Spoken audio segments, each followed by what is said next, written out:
council for information on the budgets. That's what's been provided. Staff, all reports have executive summaries. Yes, there was a lack of clarity around the toilets and the number of physical stalls in the toilet, but questioning by a councillor drew out the information.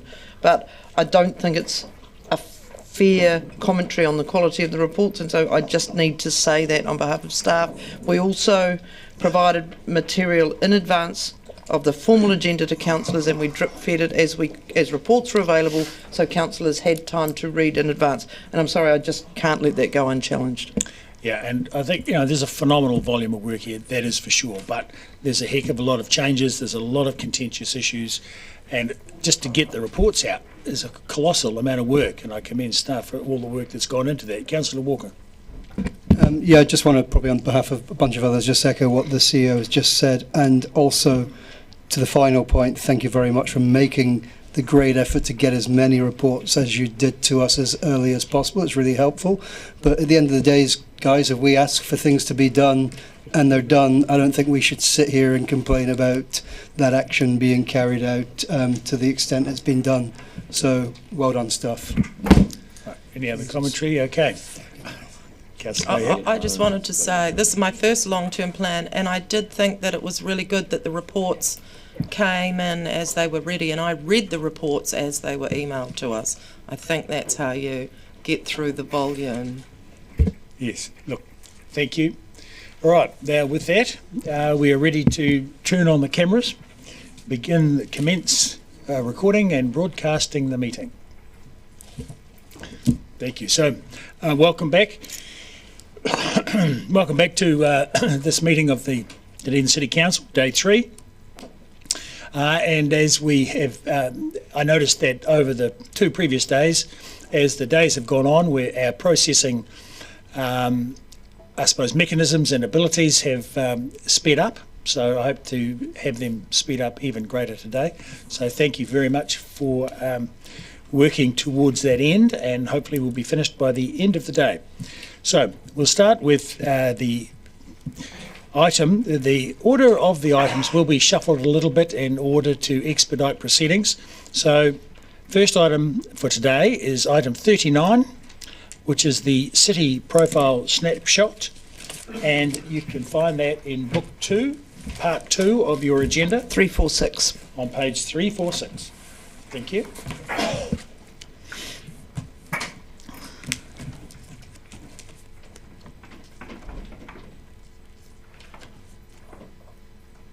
So, do we have any prefacing comments?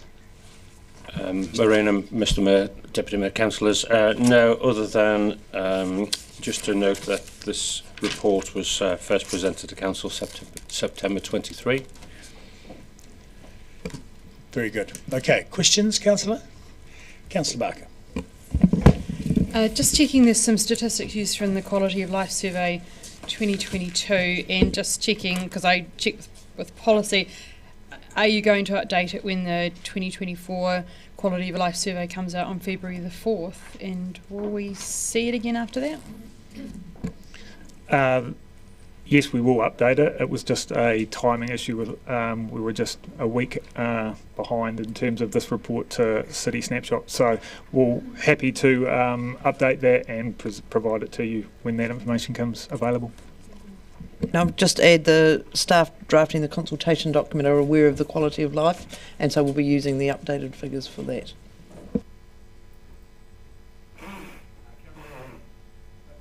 Councillor Walker. Yeah, thank you, Mr Mayor, and thank you, team, for giving us this paper again. I just want to ask one question. It's on attachment A, page 351. It's related to the population growth. Obviously 136 going up to, I think it's circa 150 by 2054. During this last few days, we've had a number of questions questioning those predictions. I just want to, I look at these and have no reason to think they're not in any way the best prediction. You just tell how we've gotten there and how robust or not they are.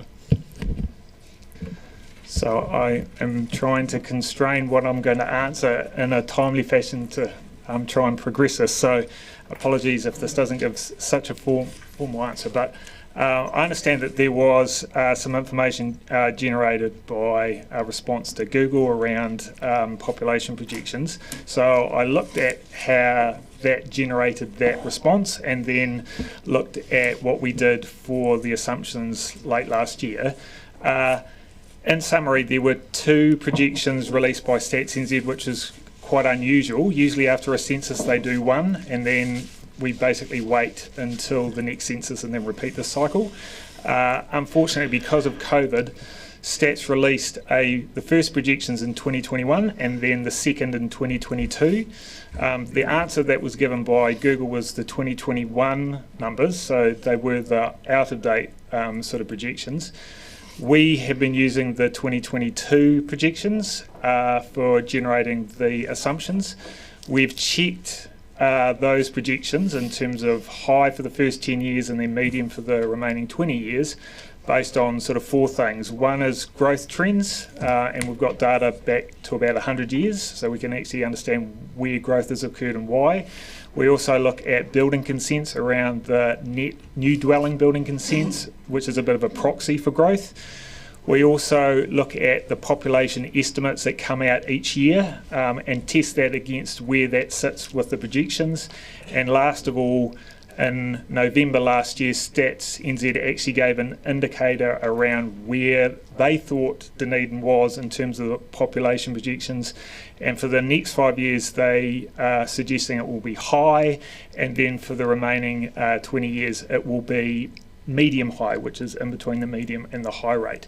So based on all of those things, there are no reason to change from the assumptions and the projections that we used and brought to spec in October of last year. So I'm still comfortable with the numbers we presented to you at that time. Great. Councillor Fiso.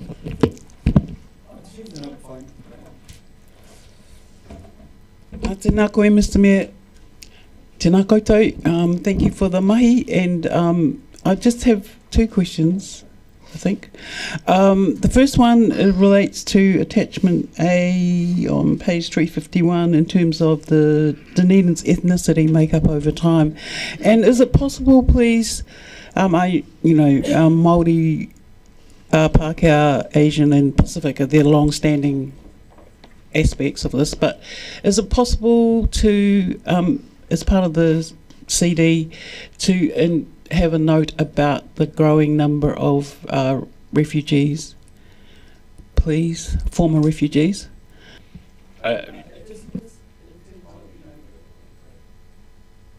Just to elaborate further, in terms of encouraging engagement from people, and Councillor Mayhem's point yesterday of nothing about us without us, and then to understand that, globally, forced leaving of home should be reflected, in my opinion, because we're a resettlement centre. Thank you, Councillor. Where there's veracity around that information, certainly included, yes. So, sorry, that was your question? We'll come back to that. Deputy Mayor Lucas. Thank you. On page 351, when we look at Dunedin's population and we highlight the fact that we have a younger population, is it possible that we could highlight our older population? Because there's often referred to in Dunedin about 65 plus, and would be good if we could have what it is compared with nationally, not just our younger population. Is that possible to add that in? Absolutely, Councillor. Thank you. Councillor Vandevers. I'm very surprised to hear staff essentially say that Stats New Zealand is giving us 2 different ideas about how our population's going to be, and that they are sticking to the high scenario.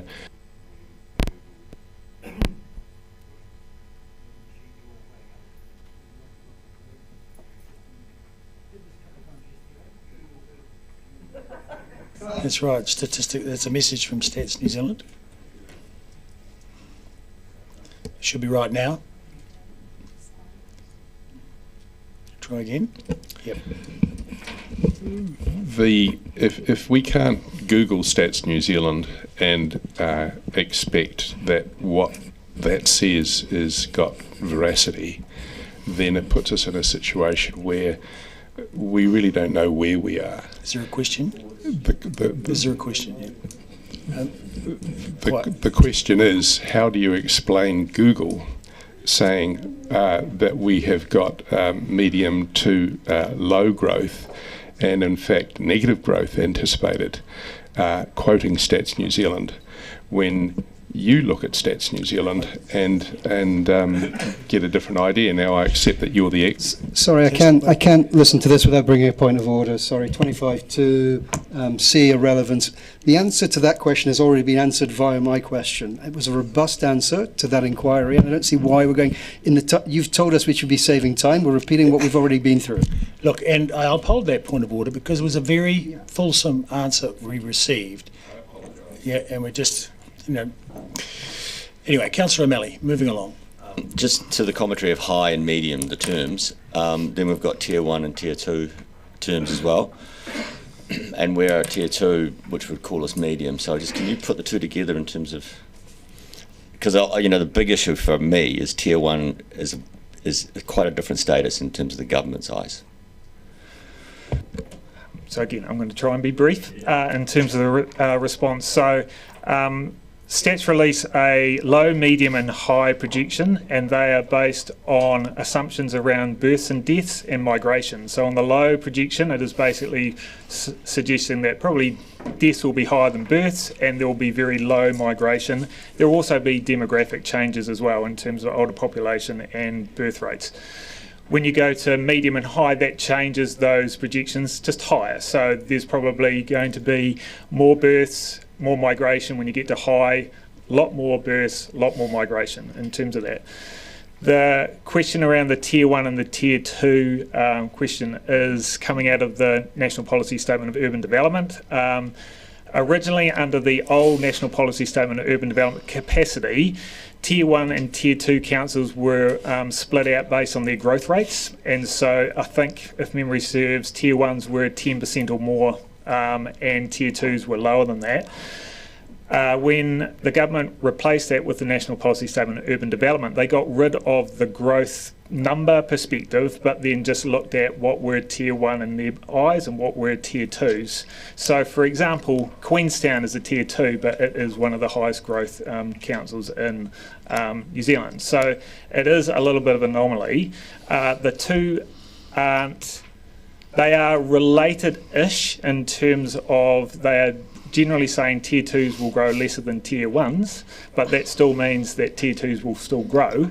And we still need to do the responses under the NPSUD for delivering on FDSs and capacity assessments and monitoring and those types of things.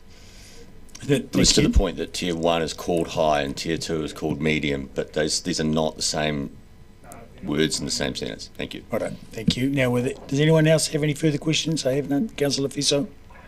Councillor Gary. Tēnā koe, Mr Mayor. Tēnā koutou no, and my question relates to attachment A, the draft snapshot, and it's about the number of Dunedin residents with no qualification. So in terms of the people, does it extrapolate or make a distinction between Dunedin born and raised or domestic students at tertiary level and those who come from outside the Otago Southland regions? So it depends on how you answered census. So that's the response, and depending on those questions will depend on where it fits. Thank you. Councillor Gary. Thank you. Migration is obviously an element of our growth, and I referred to that in terms of Professor Emeritus Professor Paul Spoonley's work in that area and view around that. I'm interested to know, how does Stats New Zealand take into account, in terms of the assumptions, the immigration settings, because that's what determines to a large extent the rate of immigration? Yeah, it's a really good question, Councillor. And that was probably one of the biggest reasons why there was 2 projections coming out in 2021 and 2022, because the projections were so affected by COVID, which were affected by migration. So initially the 2021 numbers were quite high in terms of growth and high migration, and then in 2022 they reduced those down. So it will constantly change, and stats, when they do the projections, and I talked about high, medium and low, there is a percentage related to those characteristics in terms of high. They will change every time there is a projection. So we could be 0.6% per annum high in the projections today, and the next ones could be 0.5 or 0.7 based on migration and births and deaths, how it affects those. So that's how they sort of look at it. So we're constantly updating these, we're constantly trying to understand what's going on, and every time we do these types of reports, we provide you with the most up-to-date information that we possibly can. So the likes of the wildfires in California and the possible influx, those kind of events affects it as well. It goes up and down with that. For example, I heard that government's starting to change migration settings again in terms of wanting lots of migration and tourists, so that will affect it. So that's another aspect. Great. So we've covered questions. Councillor Wiley has indicated a willingness to move. Do we have a seconder? Councillor Walker. We'd like to thank you very much, gentlemen. Thanks, David. Very fulsome answers. Councillor Wiley. Again, this is a snapshot. It's not a. It's made up of facts and data that we've received, and also it is for shaping the long-term plan. And I think we need to read it in that form, and it sort of guides us with some of the key principles that we want to look at with the growth of the city over the next 9 years. But again, as we will find out next week, data changes. Thank you. Any other speakers? Councillor Walker. Yep, just very briefly, I just think it's worth putting on record that we applaud and congratulate the diligence and professionalism of our staff in this organisation who produce this amazing work, which we very much depend on for making financial predictions. So thank you. Thank you. Councillor Gary. 2 brief things I want to note. The first being the importance of migration in terms of our future growth, and the importance of this being us having the vision through the long-term plan for this to be a welcoming, inclusive city. And I think that's something we need to be mindful of as we make our decisions today. And secondly, I wanted to draw attention to page 356, where there's a graph on the business units in Dunedin. We're often hearing around this table about decline in businesses and businesses leaving town. Well, I want to just draw your attention to those figures, where an extra 93 businesses February to February, a growth in business units in Dunedin, and that speaks again to the attractiveness of this place to do business in, and I commend also the team at ED and the team producing this report. Excellent. Any speakers against? Your right of reply, Councillor Wiley. Okay, so therefore I'll put the motion that Council approves, for the purposes of the 9-year plan, this city profile as attached. All those in favour say aye. Aye. Against? Carried. Item number 42, the review of the significance and engagement policy, which is to be found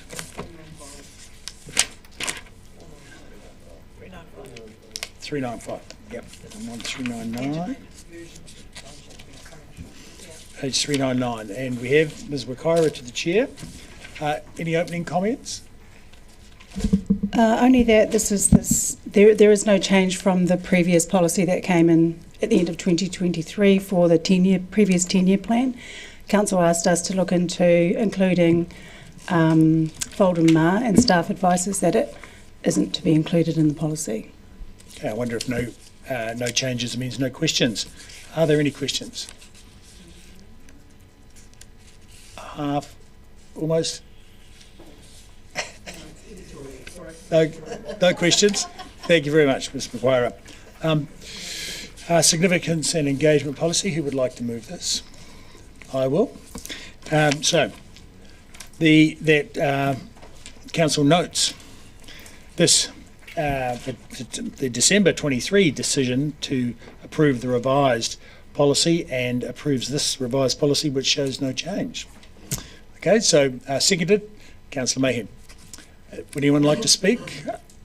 I see none. Therefore, I put the motion. All in favour say aye. Aye. Against? Carried. Item 43. The Waipori Fund SIPO review. Page 416. It is much easier. Mr. Davey and Ms. Allen to the desk. Are there any particular comments, folks? Thank you, Mr. Mayor. We're happy to take questions. We have one minor amendment that we'd also like to make. Yes. So, are there any questions? Somebody already, Councillor Walker. Mr. Walker here. Yeah, thank you. I just want to it's in the papers here, but just get some clarification around where we sit with the development of the investment plan. Thank you, Councillor. In the letter of expectation that we gave to approve for DCHL before Christmas, we've asked them to look at the investment plan as the next step, and that will include looking at the investments in the Waipori Fund. I understand that, but I'm just sort of, I know you can't be exact, but a rough timeline, because it's something that's been in the wind for quite a while now. The draft investment plan was premised slightly differently, and so the letter of expectation went to them in, was it December? Yep. So my understanding is from a discussion with Mr. Lone that the board has a 2-day session at the start of February, and this will be one of the things that is front and centre of their 2-day session, is how to think about the investment plan and the assets generally. Presumably thereafter they can give us probably a better indication of timeline. Okay. Mr. Davey has something to say. Yes. Yes, I'd just like to make one point of clarification. On page 429, there's a limit for equities, and it says 25%. The limit for New Zealand equities should not exceed 25% of the total portfolio as compared to asset class. So I'd just like to add some words to clarify that. Okay, thank you. Question, Councillor Vandervis. On page 425, the investment objectives, there have been some slight changes to the words there, and I've read them a couple of times and I'm still not quite clear what is intended. It seems that the expected cash distributions, from what I read there, should happen every year, regardless of whether the fund has actually been able to generate in that year the returns to do that. There will be some years, obviously, and we've seen it recently, where there's some variability. What does the investment objectives actually mean in terms of maintaining the value in the fund? And if the value is not able to be maintained, do we still then expect to see distributions from the liquidity that is always there?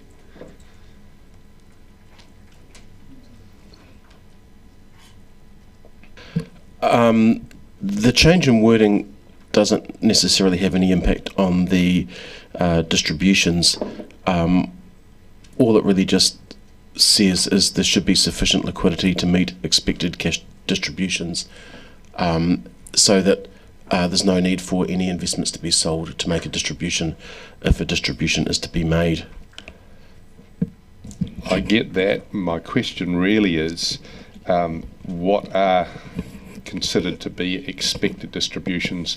Does this suggest that we expect a distribution every year, even if the fund hasn't managed to maintain value? Councillor, on page 427, we have strengthened the section on distributions there, so that although we budget for a distribution, it says there that if the fund isn't inflation proofed, then a decision will come back to council.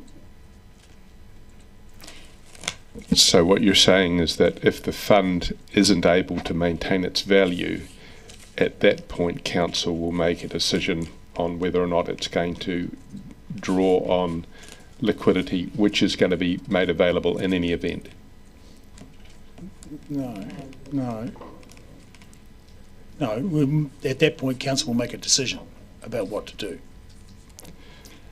But the fund will have liquidity to be able to provide. Well, naturally, it's in the nature of the fund. Anything can be bought and sold, but Right. it's not how it's generally conducted.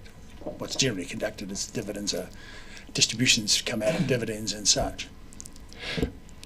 The draft SIPO tries to do is shore up what was a potential gap in the old one and provide some certainty for council over the taking of a dividend or not and the implications of that, so whether or not it is actually eating into the capital base or whether it doesn't, and that decision as the new SIPO is drafted will come back to council to make. And that'll be every year. Not If necessarily. certain parameters, so if the fund is clearly liquid enough to give it a dividend at the rate that's budgeted, then no. But if there's some challenges with that, it will come back. That's as it's written, isn't it? If it's not inflation proofed, it would come back. Yes. Yeah. No, it's what that is. It's a good, valid question, but it does show that there's a mechanism to protect the fund, and there's a mechanism to deprotect the fund by if the decision needs to be made by councillors. Anyway, there we go. Are there any more questions? Yep, Councillor Fiso. Tēnā koe, Mr Mayor, tēnā kōrua. Thank you very much. Aroha mai, over the years I have not concentrated on this, but my question arises from attachment B, page 440, socially responsible investment. Can you just explain to a non-financial person about the distributions, the materiality threshold, for example, 10% distribution regarding tobacco, and what that means in terms of our actions? It's related to there can be exposures to different parts of the economy, some of which are not clear. So something like that could be in relation to distribution or transportation of tobacco product as compared to investing in tobacco stocks as such. Yeah. Okay. Deputy Mayor Lucas. Thank you. Following on from Councillor Walker's question in relation to reviewing of the investment policy or whatever, because I know we've been talking about reviewing the Waipori SIPO and in terms of the extreme conservative nature of it. So, and we were looking to maybe not be so extremely conservative. So will that be picked up when and DCHL come back to us and comment about the investment policy? I just wanted. So yes, yeah, the risk profile of the group of investments as a whole will be taken into account in that investment review. Okay, we've covered the questions. Councillor Walker. I just wanted to ask a question of Mr Davey, just for a bit of clarity related to Councillor Lefisa's question. So, just for example, wouldn't a good example of your answer to Councillor Lefisa be, for example, if we invested in a very robust company in New Zealand, for example, Main Freight, who are well known, they distribute many billions of journeys throughout the world every day, but within there's a tiny proportion that is totally uncontrollable that might perhaps have some tobacco product in it. That's a sort of example of that. Yeah, that's exactly right. That's a great example, and that's what that table attempts to do, is to take care of those examples. Great. Okay. Thank you, but I suggest you just wait at the table for the next paper. So we've covered questions. Deputy Mayor Lucas is happy to move, and I'm happy to second. Would you like to speak to it? We have no speaker. Are there anyone else want to speak? In which case I'll put the motion. All those in favour that we approve that statement of investment policy and objectives for the Waipori Fund, say aye. Aye. Against? Carried. Moving on to item 44, which is the Treasury Risk Management Policy Review. Do we have any opening comments from either? No? Okay, so do we have questions? No. We have no questions, and Councillor Vandervis has indicated a willingness to move, and I'm happy to second that. Okay, no questions, so thank you. We're done there. And Councillor Vandervis, would you like to speak to it? The main changes to the policy basically reflect the fact that we are having quarterly interest rate changes looked at rather than annually, and there's just been some other tidy ups with the names of things, so pretty much steady as she goes, not much to see here. Very good. Having said that, I'll now put the motion that Council approves the Treasury Risk Management Policy. All those in favour say aye. Aye. Against? Carried. Item 47, Rates Remission and Postponement Policy Review. We have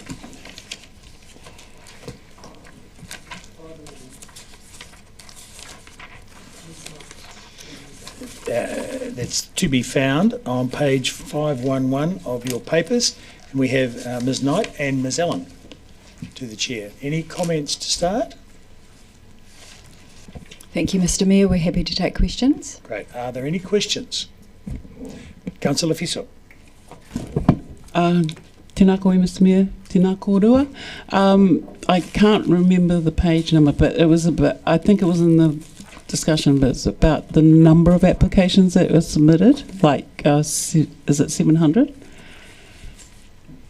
And in the Māori freehold land applications. Just wondering, does that mean are all accepted? Are all applications that are received actually accepted? Thank you, Councillor. No, not all applications are accepted. We don't have the breakdown here of the numbers that aren't accepted. Great. Councillor O'Malley. Thank you. The remission requests for extreme hardship are obviously extreme hardship, but we hear a lot from people on fixed incomes about the difficulty of paying rates, which really isn't covered in this item particularly. So I guess to Ms Allen and to us in general, are we going to ever develop a policy to work out a way to help people who are on fixed income, especially retired people where their income really hasn't changed very much over the years? How do we go about developing some mechanism of interfacing with those people? And I guess it's a rhetorical question. It's not really this item, but I think it needs to get raised at some point.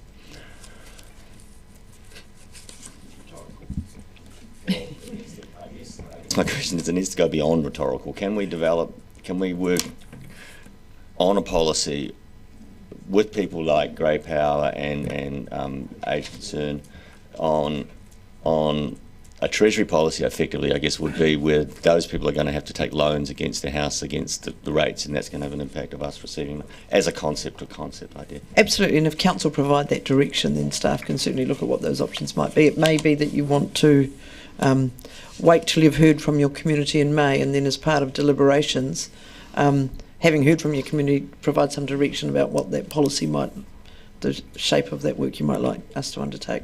I think that would be good. I certainly am not one for amendments on the fly. Thank you.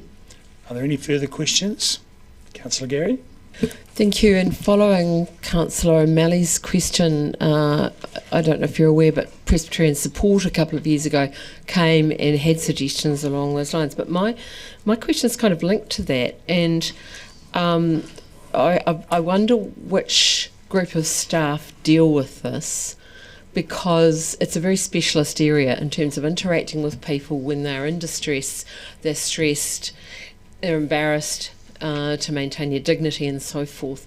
how do we as an organisation support the staff, whomever that is, customer service or finance people, to interact with people to deal with this, because you might be really skilled in your job, but this is a really special skill. I'm sorry, that was a long question, but you get the gist. Thank you, Councillor.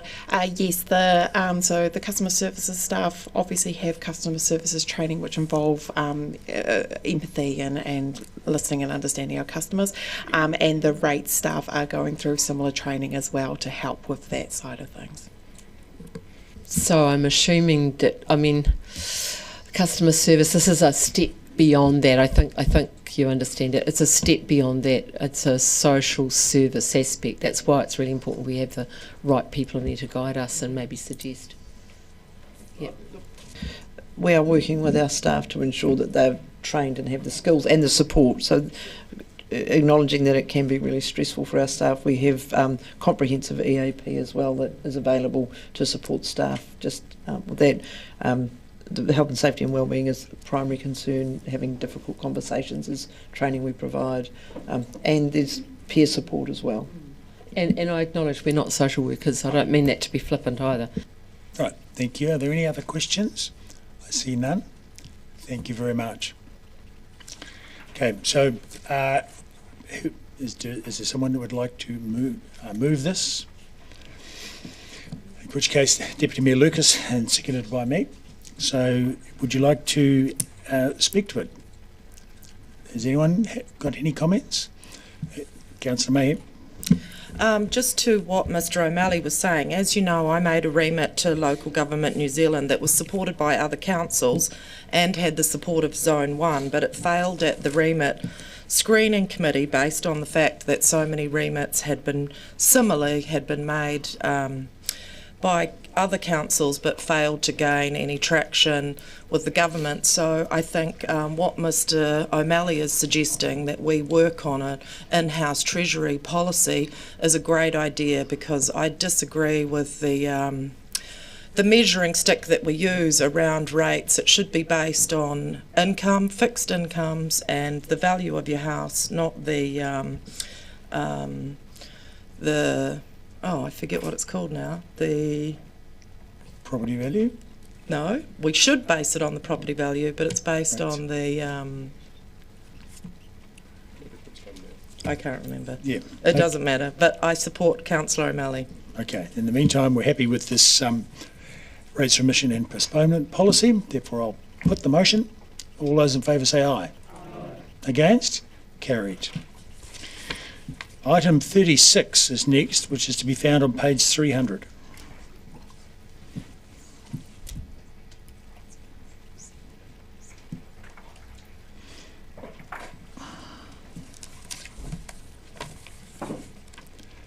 Mr Henderson, welcome to the chair.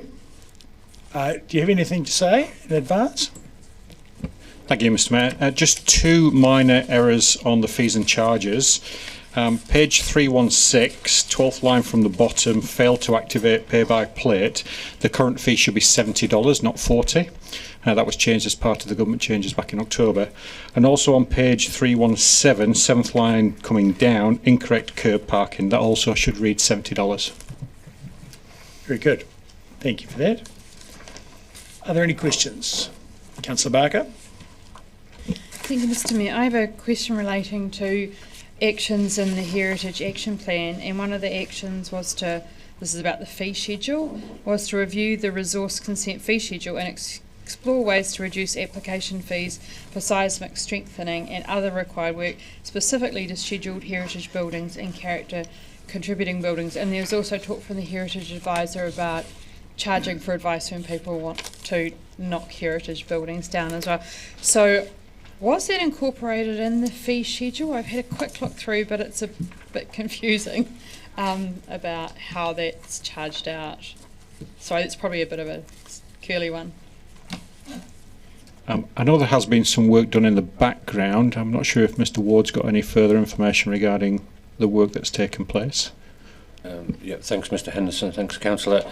We have certainly signalled in our discussions with you that's the intent. If it hasn't formally made its way in at this point, it's something we will need to address. But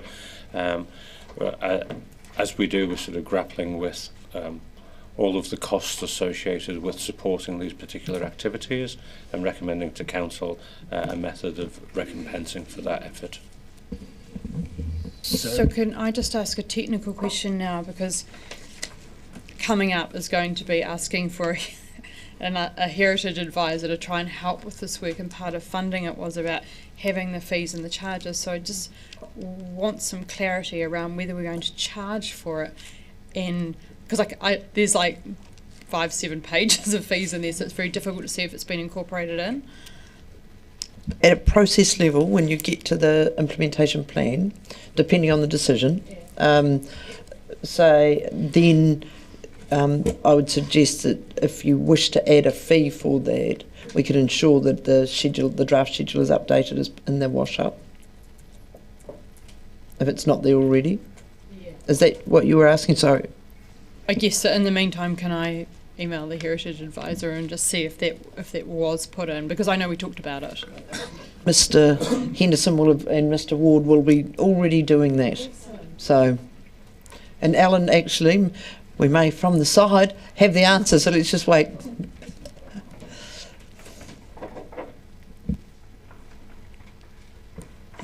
Councillor, can we help you on page?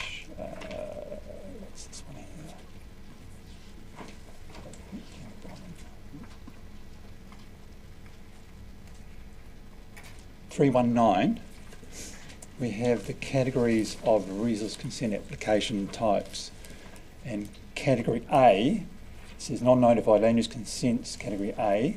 Now there were some changes made to that in discussion with the Heritage Advisor, which has added the fire risk issues and the category Cat A, Heritage New Zealand buildings as well. So there is some changes made to reflect that, and that does have a small budgetary impact. So that was part of the considerations when we were discussing those changes. But there has been discussion between the two parties, and some changes are in the draft. And is the charging for Heritage Advisors time for basically knocking down heritage buildings, has that been put in there as well? That could be charged if there was a desire to charge it. It doesn't have to be recovered. It's a decision that the city development team would have to make, but the ability is there for them to recover that if they wish. Okay, so there's nothing in that line, category A, but you're saying that there are things in draft that are proposed. Have I got that right? Could you please clarify the question? Well, in this category of non-notified land use consents, you've got category A, B and C. There's no deposit for A. Are you planning to put one in or not? Correct, there's no deposit. Yes. Those are free applications. Right, and they're going to remain free? Yes, but yes. It's the category B and C that we charge for. Yes. Which. Okay. I was wondering if you were referring to adding something into there or not. But that's no. I think I might have just misled the council down a path there. With the B's and the C's, the Heritage Advisor could charge for the time on that, but we do not charge for category A. Oh, so what we're looking at is getting rid of some fees for people that want to do good things for buildings, and then charging people that want to do bad things for buildings. That's very simplistic. So I was just wondering if there were the changes in here about that. The only change was making a couple of changes to category A, which provided for a bit more heritage buildings to be within the ambit of category A.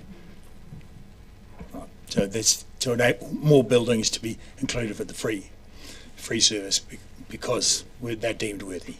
Yep. Great. Thank you. Councillor Vandervis has a question. On page 301, you list the services, and it's noted that it's driven, a lot of these services are driven by various legislative requirements. But I'm noting that there's $13 million staff costs, and was wondering if new AI technology in your areas, in these areas, would be something that could reduce those staff costs. I was also wondering if meetings, for instance, of the Alcohol Licensing Committee, if there's any way they could be streamlined in a way that seems to me to be very kind of personnel cost intensive. Thank you, Councillor. Certainly we're always looking for opportunities to create efficiencies. The AI at this stage is, I'm aware of some work that's going on in the background, but it is really, really early days at this stage, given the complexities of the law and the variances that are in there. Regarding your comment on the District Licensing Committee, again, I'll take that on board and see what work can be undertaken in that space.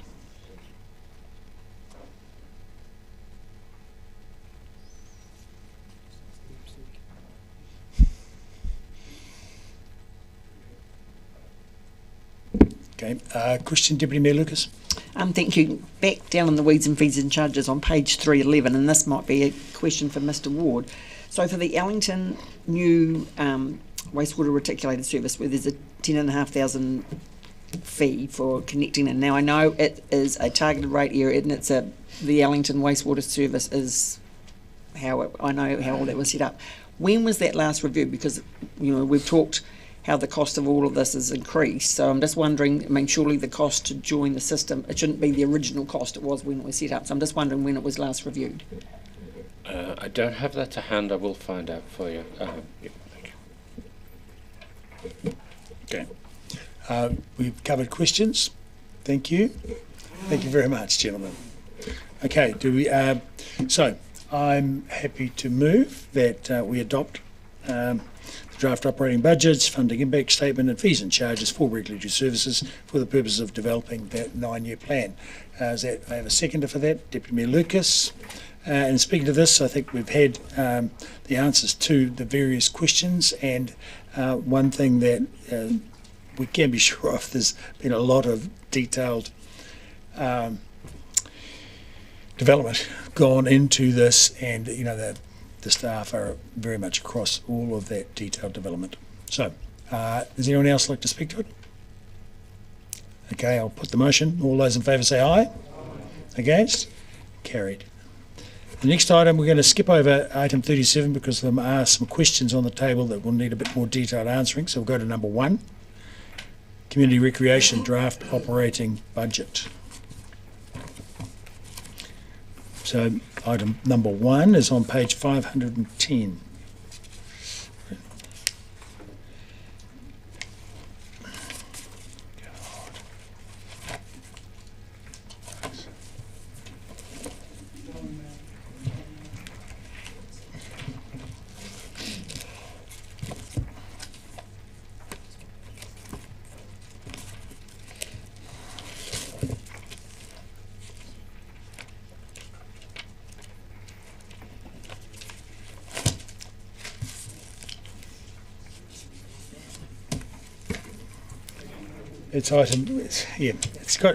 It's called it item 1, it's actually item 22.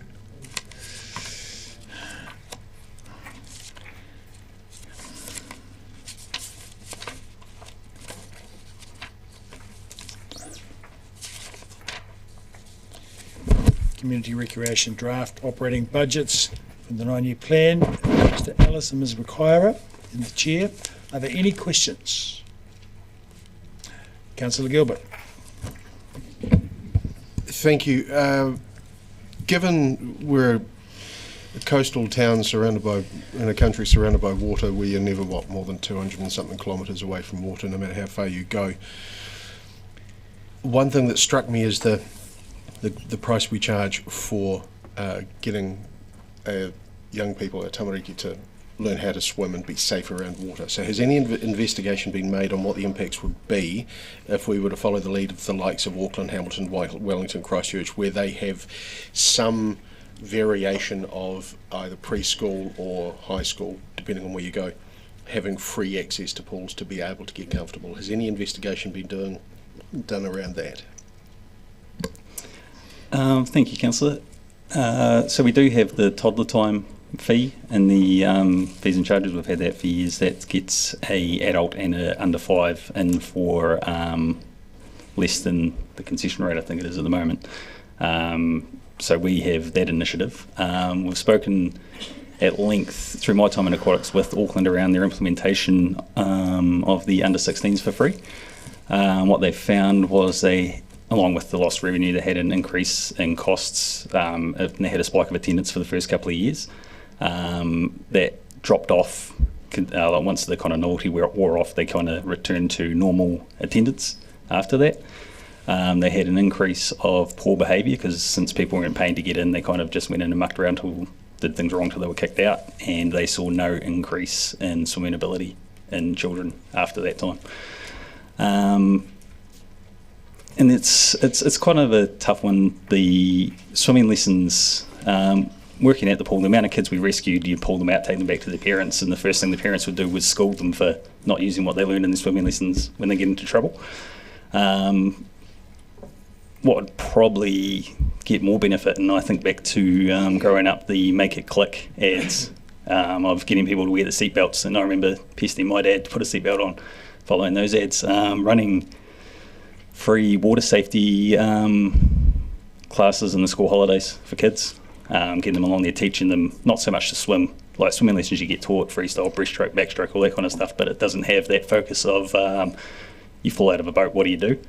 That kind of stuff. So that could be something that if council was of mind could suggest, but we don't have funding to plan that or staff it or currently. Thank you. Councillor Walker. Yeah, thank you, Mr. Mayor. Just a question on the, I think 523, it's irrelevant actually, it's just around the swimming at Port Chalmers related to the 6-month pass. And I asked this question in the context of the fact that Port Chalmers and areas is largely a low socioeconomic area. Is there an ability for people to pay that pass fee incrementally over a period, or is it a once hit charge?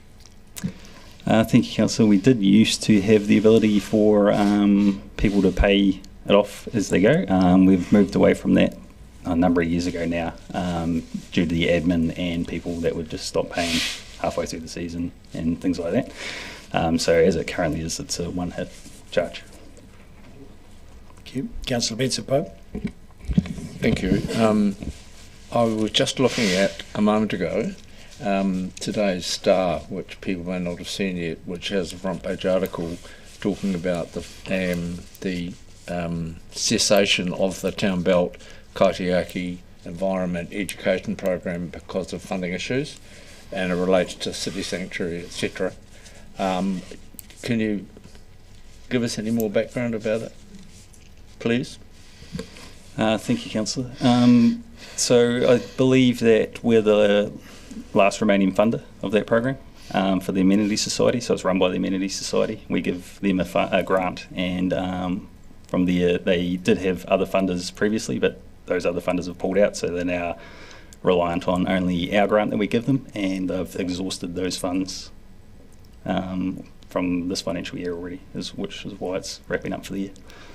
So our funding hasn't changed in respect of that program? That's correct. Councillor Barker. Just want to ask a question about the budget trade-offs, page 513, paragraph 19, and it's just talking about offsetting costs, and there's reductions in the building maintenance costs of $200,000, and I guess this sort of roads is a bit of an analogy, as if you don't maintain things then they kind of go backwards, and my concern is, are those trade-offs, I'm going to say the word, sensible and necessary, or will they lead to longer term degradation? Thank you, Councillor. So that building maintenance budget's a reactive budget. So speaking with the team that looks after those facilities, they felt that based on work they've done over previous years, they could continue that standard with the reduction in place. Councillor Fiso. Tēnā koe, Mr Mayor, tēnā kōrua. I'm just following up on Councillor Gilbert's question, and aroha mai is sort of out of left field, but if the council was of a mind to run water safety, free water safety classes for not only tamariki at primary school but also secondary school, is it process-wise, is it too soon to do raise it as a topic in the consultation document? I don't know. The work to cost that would be too much of an ask on staff at this stage in the long-term plan.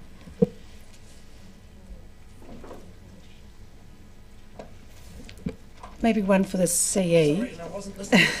Aroha mai, I was just saying, following up on Councillor Gilbert's questions regarding swimming and fees and charges for children, and I was just out of left field, sorry. I was just thinking, is it too soon for this 10-year plan or 9-year plan to put it in the consultation document as a topic, saying would our communities, whānau, support free water safety classes for primary and secondary school aged children?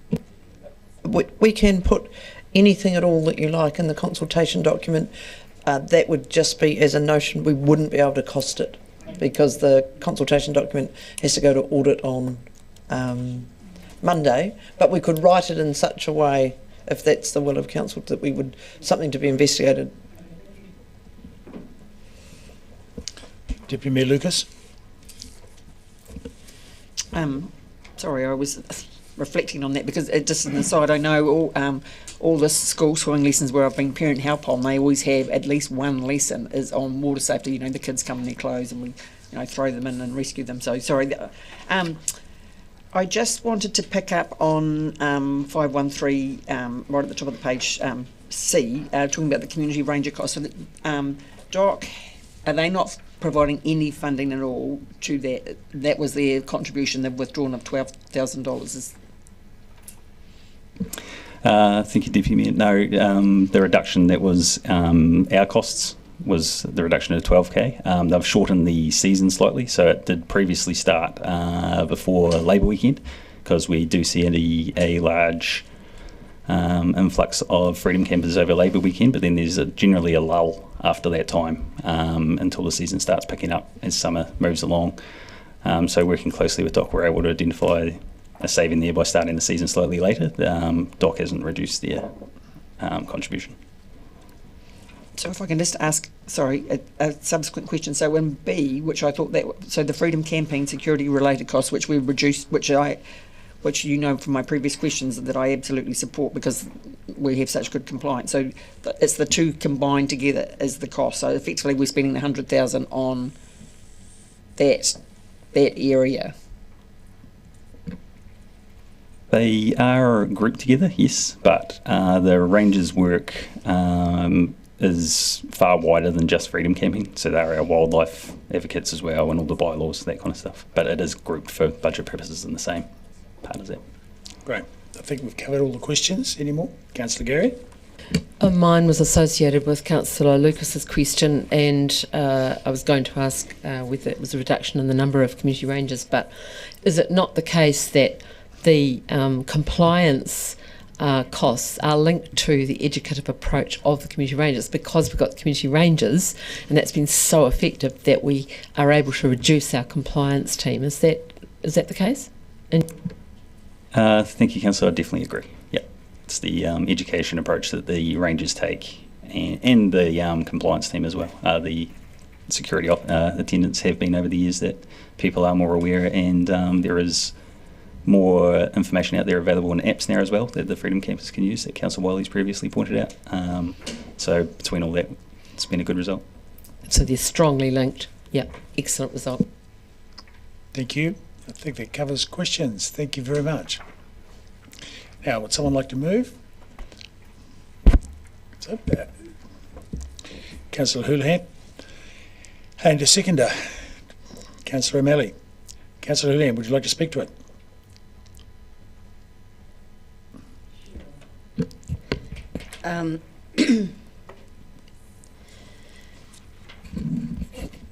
Thank you. Yeah, so as a parent, I've had many years in playgrounds, and so we're not on playgrounds, right? So that's fine. Good. Okay, so any speakers?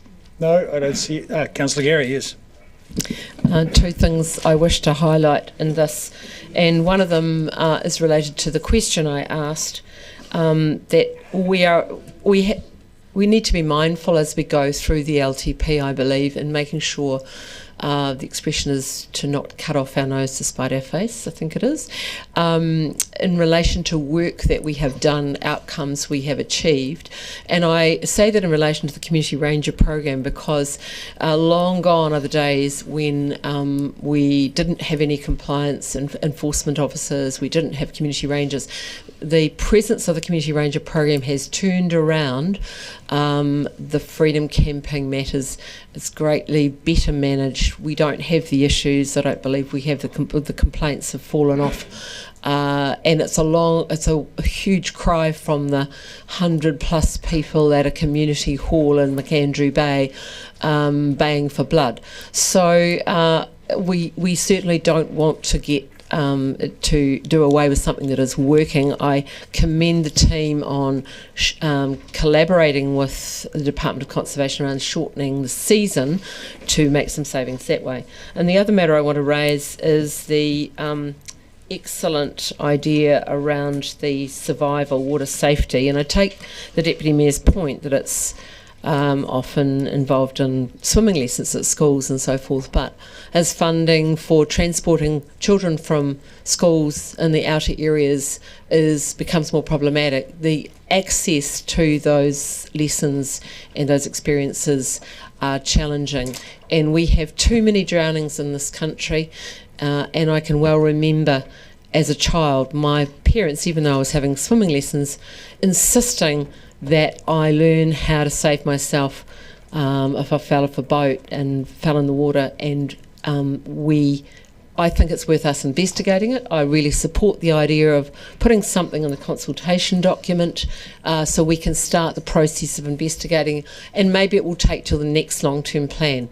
But let's proceed along that path because it is a matter of life and death for our young people, and they can encourage their parents as well and perhaps reduce the extraordinary drowning rates. Thank you, Councillor Gilbert. Yeah, thank you. I just want to make sure that I get on record. I'm really struggling with this, and I entirely agree that I want to encourage that we do get that water safety and swimming education as accessible as possible. The logic of increasing revenue by 10%, increasing charges by 10% only for the revenue to go up by 1% just rings as a red flag to me, particularly when in 9B on page 511 it points out that the patronage is likely to decline because of those increases. Last year we had 72 deaths by drowning, preventable fatalities apparently by drowning in the country. This year already we've had 9 people lose their lives through drowning. And I remember back to when I was being taught how to swim, though I was never ever going to become a Danyan loader, I became comfortable around water because of the free classes. So I would like to make sure that, yes, it may take until the next long-term plan, but something needs to be done to make sure. So yes, please, whoever's watching, to include it in the CD. Thank you. Right. So anyone against? In which case, Councillor Fiso. I'd just like to. I'd just like to investigate or have us consider. Or I'd like to move a motion in that direction to put the topic in the consultation document, please. Yep. Would how about we just make an amendment to the motion, put a little clause in it? And apologies, I was distracted on something else, and I've only just provided that advice to Councillor Lafiso because the conversation you had about the topic isn't captured there in any way that provides direction to staff, and we do need that. Yes. Now, the procedure for that, does anyone object to that? Yeah. So we have a general consensus, so let's just write something, and it'll only take a second. I don't think we need to adjourn for that. I don't think we need to adjourn, and if council are happy that we include a topic about water safety training in the consultation document, if it's that loose, we have heard the debate and we can include something noting that it's not costed and that anything would have to come back to the annual plan. Right. So to the 9-year plan deliberations. Yeah. Yes. Yeah. Okay, so we've got no objectives. In other words, that we can take that as happening. You don't necessarily have to include it in the resolution, in which case I'll put the resolution that we adopt for the purposes of the plan, the draft operating budgets and fees, charges and funding impact statement, as you see in the paper. All those in favour say aye. Aye. Against? Carried. And we can then move on to the next paper in the agenda, item 23. Destination playground options on page 529 of Book 1. Councillor, yes, there's a motion has been received on this that I'm just forwarding to you. For what? Right, so okay, we're moving on to this. It's okay. I'm just making sure we've moved on.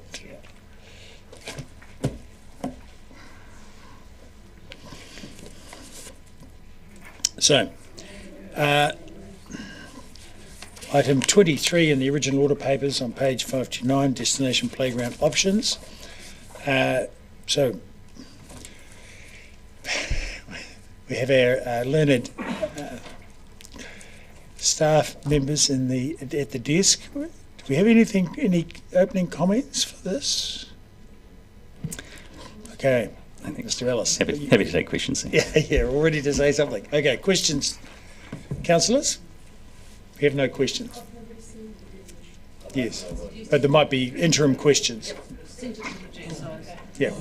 Are there any interim questions? Yes, Councillor Ackland.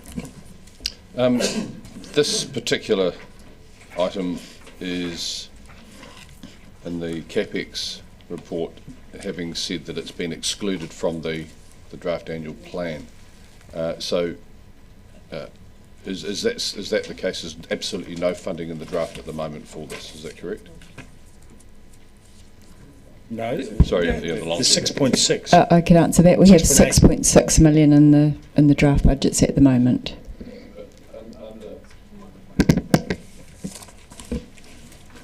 In the CapEx report, there were a number of items excluded from that, and this was one of them. Yes, thank you, Councillor. It is listed because the timing was changed. So on that list of excluded items, we also noted what things had been delayed. So the timing had been moved out to the last 3 years. I'll find you the relevant page number. Yeah, I've got it in front of me. I can see it.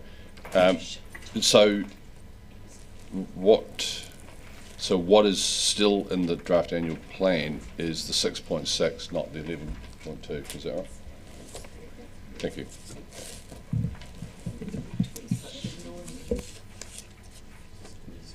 Yeah, sorry.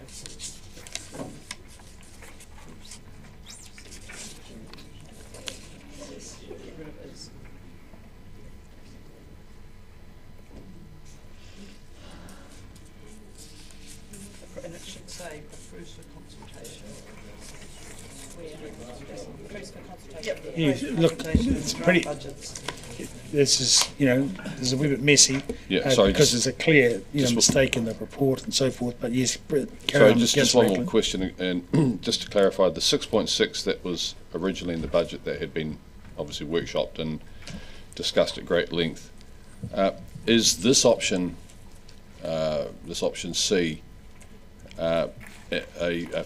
like a more of a Rolls-Royce version of the playgrounds, or is it just the fact that costs have gone up since that 6.6 was floated around? So the original 6.6 proposals, concepts, we went back to the community to see what their opinions of it were, and we got a whole lot of feedback. And for example, Marlow Park, because we were designing to 2 million, there was quite a lot of open space there. And so the feedback we got was, there's not enough equipment here, we want you to put more equipment in. And so when we went back to relook at Marlow, we stuck a whole lot more of equipment in, and there was, there's slopes at the edge, and so we had slides coming down and things like that. So we just responded by putting, the increased amount is a response to the community feedback. And was that part of the annual plan last year consultation? Or did it have its own consultation period, did it? It had its own. Yeah. So again, based on that feedback, revisiting the plan for the playgrounds is such that the budget's just about double. Thank you, Councillor. So I think when you talk about destination playgrounds now, people's mind go to like the Margaret Mayhew playground, the new one in Tauranga as well. So with the budget of 2.2 million, we're able to go out and get a design done, but the feedback basically was that design didn't meet what people believed destination playgrounds were. So that's, once we got it redesigned by the consultants that been repriced, that's where we've come back with the new numbers. So you could say it is a more Rolls-Royce version than was initially designed. Thank you. Okay, Councillor Vanders. These all look very nice, these improvements, but my question is, if we weren't to do any of them, how much is in the budget that we could actually save if we just didn't go ahead with the destination playgrounds, given that we've got such severe financial constraints? 6.6. Thank you, Councillor. Yeah, there's still 6.6 in for just renewals in the last 3 years. So that's basically if we do nothing, by the time we get to the end of that period, these playgrounds will be due for renewals anyway, and the estimated cost for them would be around the 2.2 for the amount of equipment that's in them that would need replaced. Right, so at the bottom of page 6 we've got debt would require borrowing of 6.6 million to fund this option. What you're saying is that we already have 6.6 in the budget, and if we were to not proceed, we could actually save 6.6 million. Is that right? Yes. Thank you. Further to that, the 6.6 that's in there, is that for roughly 2 million on each of the 3 playgrounds, or 6.6 on Marlow Park? That's spread across the 3, Mr Mayor. Right. Okay. Thank you. Councillor Hulan. Thank you. Is it fair to say that there was support for 3, but there was more support probably for Dinosaur Park, which was Kettle Park? Is that fair to say? Not Marlow Park. Yeah. There was different priorities for the community. For example, Marlow is looking tired, and it's got the the heritage, the dinosaur and the whale and that sort of stuff. So, and it's big. And whereas the hot topic for Woodhall was the pool, we had this big concept design, but what most of the comments was about the pool. And when you go to Mosgiel, we also did a big design, it was quite extensive, but what most of the comments was around the junior area, which was that fenced area near the toilets, and making sure that the fencing stayed, because the community or the parents really liked that. But they said that the equipment that was in there was really tired and old-fashioned, and so they said keep the fencing and put lots more junior play equipment in there. Whereas Marlow was general across the board. It's such a big playground, it's really tight. And interestingly enough, quite a lot of the conversation wasn't so much about the equipment itself. It was, can you please provide some wind protection? Can you provide some shelter from the rain? And so there was ancillary things as well, not just about the equipment at Marlow. Once if we go ahead with this, do you get the impression that people who support it are thinking or expecting that we'll end up with a Margaret Mahy type thing? Is that what you're thinking? No, I don't think so. No. I think it'll be Dunedin's 3 best playgrounds, but it's our version of destination, and it's building on what we've already got. I know budget-wise and what we're thinking is one thing, but do you think the public are expecting another? Right, Councillor, I can get it. Look, and that's a subjective question. We'll move on. That was all, you've already had your question, so moving on to Councillor Barker. You can come back with the question if you formulate one. Councillor Barker. I was just wondering if when we go to consultation, do we have to put an alternative option in? Because I was going to suggest an alternative option of scenario B. So just trying to understand that consultation process. If I could, Mr Mayor. Yes. It's for council entirely to decide if they want this to be a topic or an option. And as it's currently drafted, it's a topic. So if this was successful, it would say council intends to build 3 destination playgrounds over the period of the 9-year plan at these 3 locations. What do you think? So that's as it's currently drafted. So would we be able to go to the public? And I mean, the difference is the original 6.6 million that we had in the budget, and now it's come back at 11 million. So would we be able to put those in as options to consult with the public? You are welcome to put anything in as options, so that's entirely for you to determine at this meeting. But as I said, the resolution as drafted would be a topic, not an option. So I'm just trying to understand how we get the options into. So would the resolution need to be drafted or agreed to that we had an alternative? So do we need to do all of them like that? Where you want to have, and remember I provided that advice at the start of the meeting around how to frame things up as options, and you need to think carefully at a council level about the things you want to prioritise as options, because they take a lot more auditing and they take a lot more work. So and it may be that playgrounds are the things that you want an option on. It may not be. Currently, have we got any option questions yet? No. At this point, there are no options. We have the Fortune Theatre. The Fortune Theatre, because you're required to do that. And so you would need to work with the mover if you wanted to add something in to do this as an option, or suggest, and then the wording would need to change for this, because if it's an option, you need to have a preferred option and an alternative option, and they both need to be costed up. Okay, so can I ask a question based on the options? Because I'd like to see an option where we could keep the budget as it is, namely 6.6 million, and spend it all on Marlow Park, so that we would that turn it into a decent destination playground. So we'd do one in this long-term plan, and all on Marlow Park, instead of spreading it thinly across the 3. So my question is, would that turn it into a reasonable destination playground? Thank you, Mr Mayor. So that's basically scenario D with a slight amendment there. We could definitely, well, the updated design for Marlow was at 4.62, so if we up that to 6.6, that would definitely, it's just the more money we put into it, the better outcome we'd get. Yeah, so it'd be fantastic, even better than was designed. Great. So we have further questions. Councillor O'Malley? It's just that would almost be exactly what we consulted on about 3 years ago. Of, do we want a single destination playground? And the answer was no. So how can we go past that consultation? We've actually consulted on that. Yeah. And we actually said, and the feedback was no single destination. It was 3. So.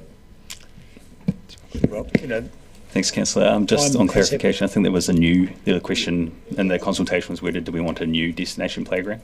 And yes, it was voted right. no, as opposed to the 3. A single destination playground, though, right? I think the point was that it was then spread out back to 3. Well, there's been a passage of time, so it's a fresh question. Anyway, Councillor Hulan. No. The previous question, as it said, was, do we want a new single destination program? They said no, do up the 3 we've got. But here's a different option. In the tight budgetary times, do we want to have one, spend a good dollar per money on one destination program, and we'll look at the others later, but not in this cycle. Anyway, Councillor Houlihan has a question. It's back to the question I was trying to ask before, because I think it relates to that. My impression was that I think people are expecting something fairly decent, not just a spruce up. And I know we've had the rounds of doing the fluff, padded flooring, but I actually think this motion that the Mayor's suggesting does do that, and then eventually later, as things improve, hopefully, we could do that on others, but one at a time would give if we had a decent Is there a push on question that. coming? The question is, do you think that would satisfy, that would give us a bit of one destination at that dinosaur park? It's a yes. Thank you, Councillor. That is one of the scenarios put forward. Yes, that yes. could do that. And the others get picked up in renewals. Yep. It doesn't mean they'll get mothballed. It just means No. they'll fall under the normal renewals process. Okay, and Thank you. my suggestion is we put that in as an option for the consultation document, and then the public will be able to have their say. Yes. Sorry, I haven't seen that yet. Nobody's moved it. I haven't seen. You've still got questions. That's right. Let's just not all talk at once. Councillor Gary, you've got a question. I do, and you may not be able to answer. We'll try. So I've been around through all of the playground stuff, and I wonder, as in other things, and we've had mention of this, what is the impact of reconsulting and consulting over a really long period? You'll have an idea of that potentially, John, in this kind of space. Because we've been back to the public, haven't we, a number of times as we've progressed this through the stages? Yes, I think we got really good information the first time around. We got a really good response to the consultation, and that was enough to give us information to draft the concepts. We went back and tested them again and said, what do you think? And we got some feedback, but it dropped off. I think we risk over consulting if we do it again. We got really good information the first time around. We have got a very good idea of what people want.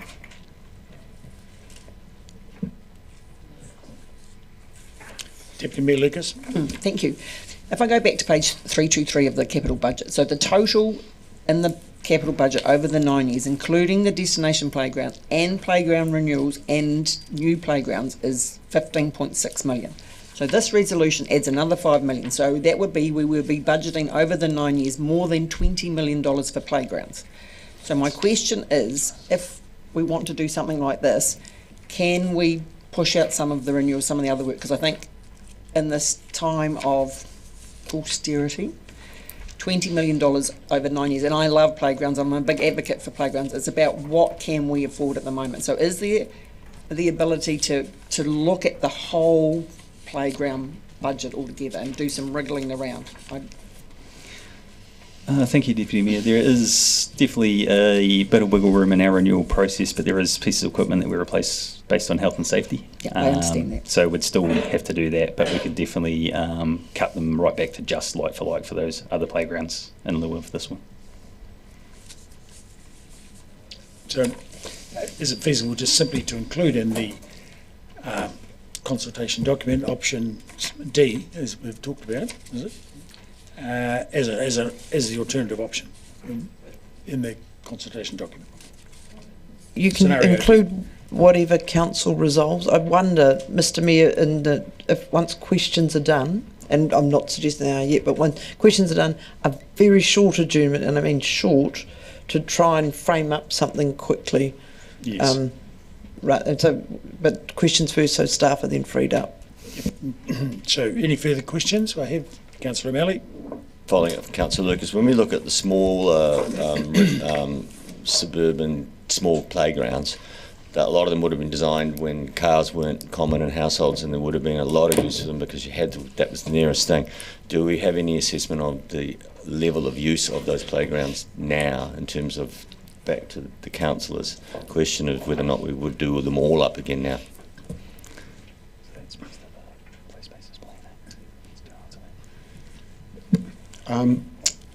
Despite, you know, being more mobile, community playgrounds are still really important. We go through and, you know, we do condition assessments and everything like that. We've had the play spaces plan, which looks at when we do renewals on these community playgrounds, we try and make them more accessible because that wasn't thought about at the time. And we really try and home in on what that community needs. And there's, you know, things like a lot more interest in wheeled things like scooters and bikes and things like that. So I think community playgrounds are still really important as a facility for the city. I don't underestimate that. It's more, do we have the numbers on the usage? Do you have any sense of the usage? Only through data when it comes to like maintenance and things like that. So we can tell which playgrounds are really, really well used and which ones are not so. Thank you. Councillor Gary? Just following on from that, do I recall correctly that as part of this journey, for want of a better word, through this playground consultation, one of the things in terms of where we landed with the 3 locations, one of the elements was where they were located. So you had the Marlow Park and you had Woodhill and we've got Mosgiel, and that was part of those, the thinking. Am I correct? Yes, you are. The other thing too is that, you know, these playgrounds already have toilets and things like that, which are essential components of a destination playground. So, yes. Thank you. Councillor Vincent-Pope? Just a procedural question, actually. I don't understand the status of what's on the board. Is that someone actually moved that motion? No, it hasn't been moved, but it is the one that has been circulated to Mr Mayor and will be the one, or was going to be the one that was going to be moved. Just I raise that because in terms of process, it seems to me that it would be good to deal with that and change it, or if people are unhappy with it. Otherwise, we're going to keep going around in circles and waste a great deal of time repeating ourselves. Well, I think not. We're asking questions of staff about it, and so there's been a range of useful questions. We're just about at the end of that. In fact, you're the last questioner I've got, and then we're going to have a short adjournment to see, because I certainly would like to see option scenario D included in the motion for consultation. Anyway, so that there's an option for the community to spend the current budget earlier and get one playground up to a destination and the others have a bit of maintenance, and at a later stage we'll consider the other destination playgrounds. But we definitely we've got enough budget to do a great job on Marlow Park, and then we leave the others to later within the budget that's already allocated without taking on another $6 million worth of debt, which, you know, is not in the draft budget. Come back. Are there any more questions? So, no more questions? Thank you, staff. Yep. So I move that we take an adjournment for 5 or 10 minutes to get this sorted. Second to Councillor Fiso. Oh, and we'll have morning tea as well. I'll read it, so 10 minutes or so. All in favour say aye. Aye. Against? Carried.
overall playground budget of 16.816 but over the 9-year plan, but also the investment in the 3 destination playgrounds over 2, 5 and 8 years. For me, this is something that actually has become a little bit more personal than otherwise when it comes to council issues. What I learnt through my time as being president of the Rotary Club of Dunedin South and as a member, the Marlow Park playground actually started off in 1966 when one of the Rotary Club members drew up the design work and basically sketched it all out. And he then engaged the Rotary Club and other community groups of the area, and that's actually how Marlow Park was developed. Everything we see there today comes back from the gentleman in 1966 drawings, and it has really stood the test of time. You know what, he took inspiration, including the whale, a dinosaur slide, the Saddle Hill tunnels is what they are really referred to as. So next time you go to the dinosaur park, as most of us know, and sea serpent swings. But I also want to thank the work that Mr. Ellis and his team and Mr. Brinkley have done over a long number of years. It is a gift that keeps on giving in the sense of trying to get the right outcome for the community regarding the budget that we have to be able to spend. For me, though, important is C. And I want to read out an email that I received yesterday, and it's going to keep it pretty brief. And this email says, a couple of us in our club want to embark on a lofty dream, a long-term fundraiser that is on the corporate calendar. What might that cause be, you ask? Well, we are hoping for the cause to be a destination playground here in Dunedin. We feel it's something that the community would really get behind long term. It gives our organisation something juicy to sink its teeth into for a while. How do we get a verbal yay from DCC that we're happy to support us in some way, be it redevelop or improve an existing playground? Obviously, I'm working on a pitch document, but we really want to get this started and have our first fundraiser this year. It would really be cool to get the council support in some way. Got to start somewhere, and that is starting with you and your colleagues. There are people in our community that want to support our playgrounds in other ways, and whether it's through raising funds, bequeathing money, getting out and actually helping with community groups and doing the work and putting a shovel in the ground. There are many groups around our city that love our playgrounds and want to be a part of it. So I hope you all support this. Thank you.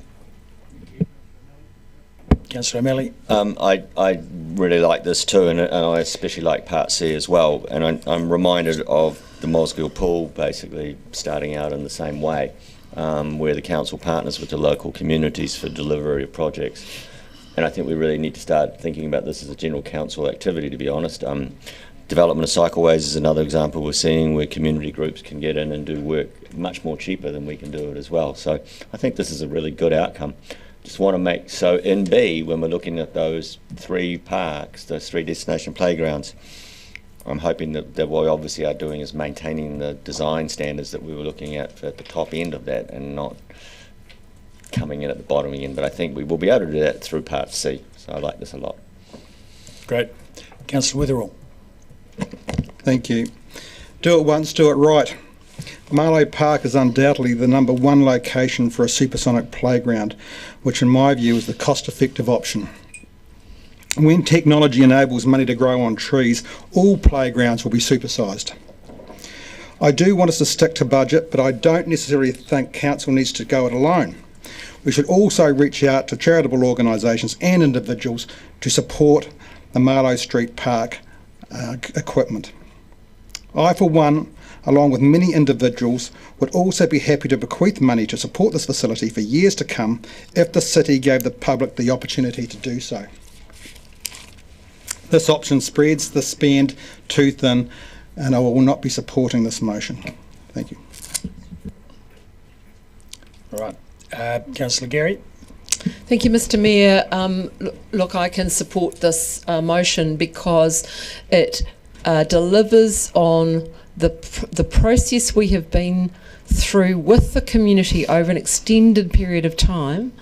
And the risk is always that, you know, we find ourselves in a situation where we can't deliver. But it delivers on that, but it also manages the budget, which we're called upon to do in this very difficult long-term plan. So I commend the mover and seconder and all those who put effort into this. Thank you to the team. Mr. Ellis's team have worked over a long period on this, and we started with the idea of a destination playground. We moved to the 3. The community has been consulted and consulted and consulted, and quite frankly, if we did that again, apart from this going in the consultation document, I doubt we'll get a lot of feedback, because we've been there, done that, and we've got to manage the funds to deliver. Yes, it will take longer, but getting started is the important thing. So, and I am delighted in C, because as Councillor Wiley has said, there are people in the community who are willing to pitch in and help, and I really commend the service groups who step up many times on these kinds of projects and focus on that for the betterment of the community. So I think this is a great place to land. I certainly can support it. Great. Thank you. Councillor Huland. Thank you. Yes, I agree with Councillor Gary. Around the consultation, people, for not just this issue, but quite a few issues that we've got up today and over our last couple of days, excuse me, I've still got my frog in my throat, is that they have consulted and consulted, and they don't want to hear any more. I will be supporting this. As a mother with children, I've been to all the playgrounds around our city, and I have to say, when this motion was put forward years ago, I supported it then because the standard of some of our playgrounds is not great. And anyone who goes past Bathgate Park and sees the amount of kids running in there and playing on the new equipment that we've put there, all hours of the night too. If I drive past at 10 o'clock at night, there's still kids there. They love it. And that half basketball court that's there is used all the time. So I can't stress enough about the importance of that at a community level, and the ability for kids who might even have a smaller house or not a huge lounge area to get out and run, give their parents a bit of a break and the children some way to let off steam. It's really important, the play aspect as well. My only concern with this, I do support it, but is that we really, I think, for this to be impactful, is that the parks need to be destination and need to be quite significantly different and improved, rather than just maintenance and regular things. So hopefully in this budget we can get some clever thoughts, maybe look for some second-hand things or something that we get a bit cheaper, and perhaps some crowdfunding from people who want to fund and support this. Thank you. Thank you. Look, this motion covers the 3 key aspects. Number 1, it doesn't blow out, doesn't add a lot to debt, doesn't blow our budget. Number 2, it works to have 3 destination playgrounds, which the community has indicated they want.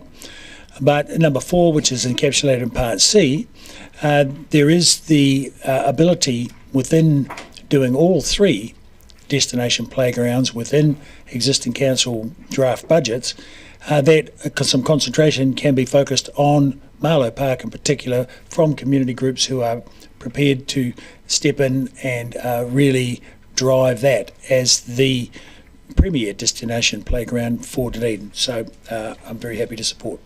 Now, Councillor Vandervis, did you have something to say here?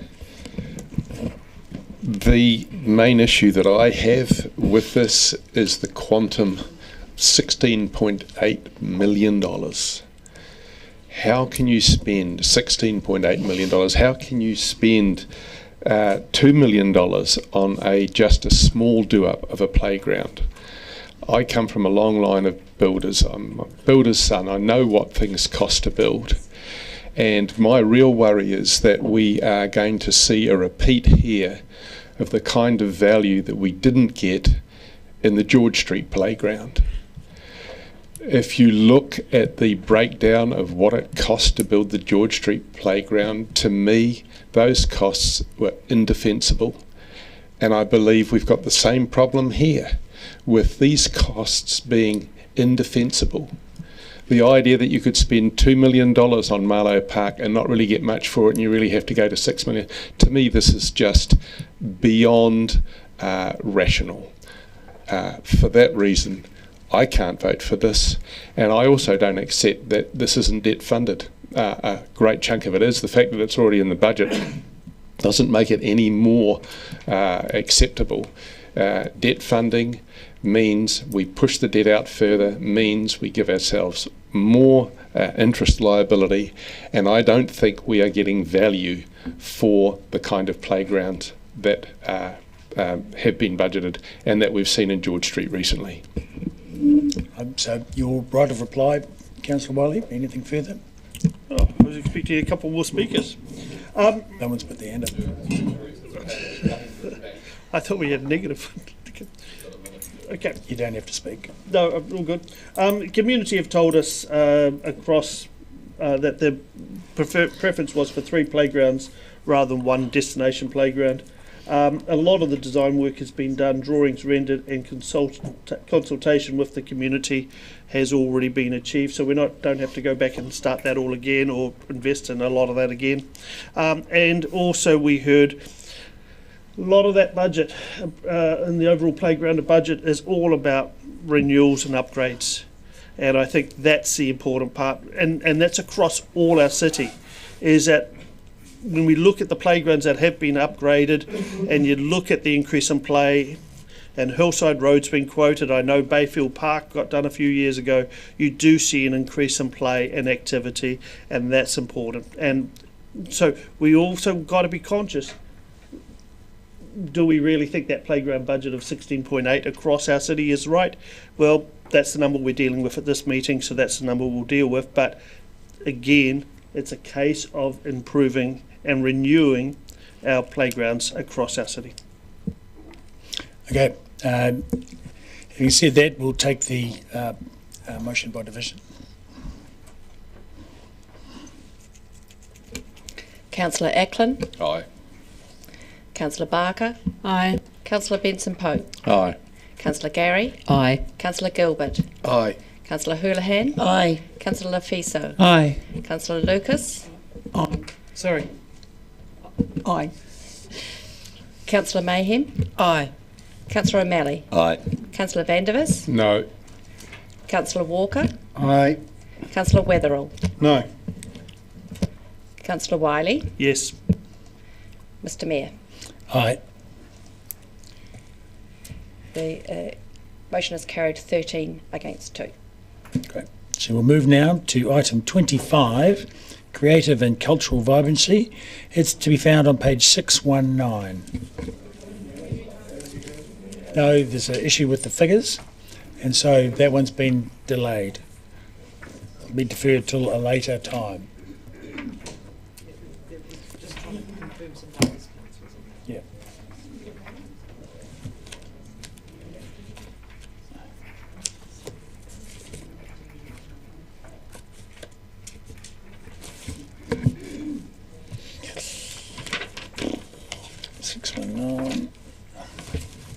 Creative and cultural vibrancy.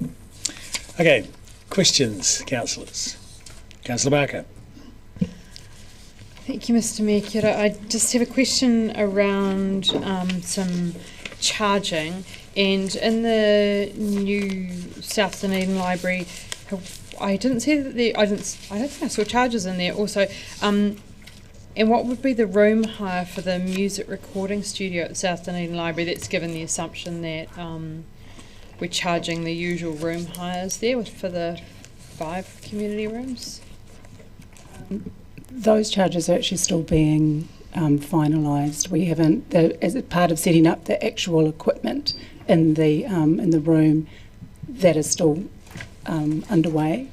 And until we have a really clear idea of exactly what the equipment is that's going to be in the room, we haven't set up a charge schedule yet. My next question is just around the... No, we'll just have one question and we'll move on. Anyone? Any other questions? There may not be any others. Deputy Mayor Lucas. I don't know how to phrase this. I would have thought that so that we could be comparing apples with apples, that we would have actually seen the OPEX charge for the New South Dunedin Library, because it's a bit hard to understand. I mean, I see that the library overall budget has gone up 900,000, so it's hard to know whether that all relates to, which I know it doesn't, but it would be good if we could just get a handle on actually how much it's costing us to operate the South Dunedin Library. Yes, I can answer that. Thank you, Councillor. The budget for 25-26 is increased by 551,000 for the South Dunedin Library, so that takes it to a total of 889,000 just in this activity. So that doesn't include those costs that might be sitting in property, but in this group. Very good, Councillor Gary. Thank you, Mr. Mayor. This is a question that is related to the report, but it's a little bit out to the side. At last night's launch of the Dunedin Arts Festival, some figures were presented which I was aware of, and one of those was for $1 of investment, $3.20 back for the creative sector, and I believe for Fringe it's $1 invested, $5 back. Do we have a figure across our creative sector for Dunedin? Those are, my first figure was a national one in that wonderful research that was done and presented late last year. Because we focus on how much we spend, but we don't talk about what it renders. There is some research. We have referred to it, I think, in the past when we put together the Ōtepoti Live Music Action Plan, but in terms of artists and music, I mean, I could circulate that, I could get staff to circulate that, but I don't have anything on hand, but I know that there is some that exists. It's not as fulsome as the research that's put out nationally by Creative New Zealand and others, but there is some that speaks to the value of arts to Dunedin, yes. And those figures in that research are really solid, aren't they, the Creative New Zealand ones that were mentioned last night? Yes, they are. Great. Councillor Barker? I think my next question was still on fees, that new theaterette admissions revenue, and I just wondered what the charge per person was going to be for that. That goes into the questions we were going to be asking about charging admittance. I just wanted to understand what the per person charge for that would be.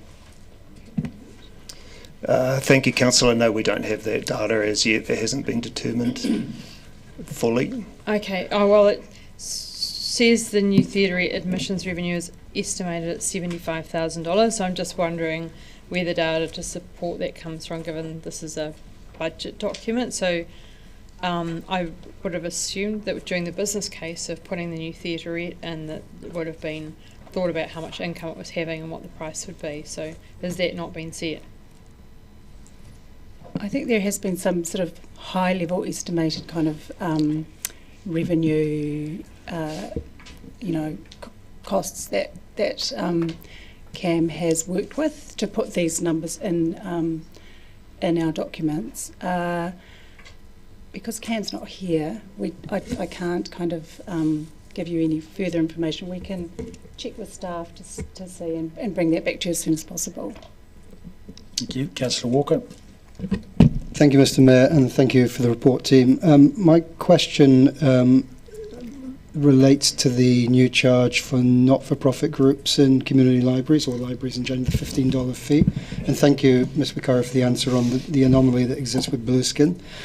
I just want to know, in terms of our $1.8 billion budget, what the estimated income will be on this change. Have we worked out how much we're going to make for this, and have we considered the ramifications of this cost in terms of how that will impact community groups? I'm not aware that we've worked out those costs. The question another way is: would it be right to assume that the income is going to be fantastically minor in the context of our overall budgets? It's going to be pennies. Yeah. Yes.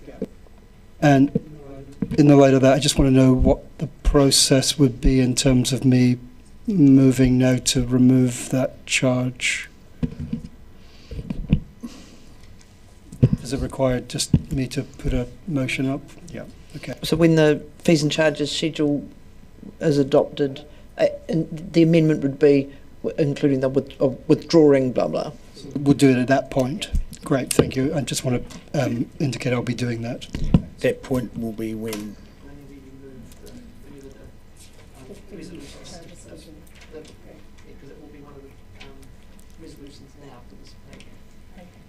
So it has to be an amendment to this resolution.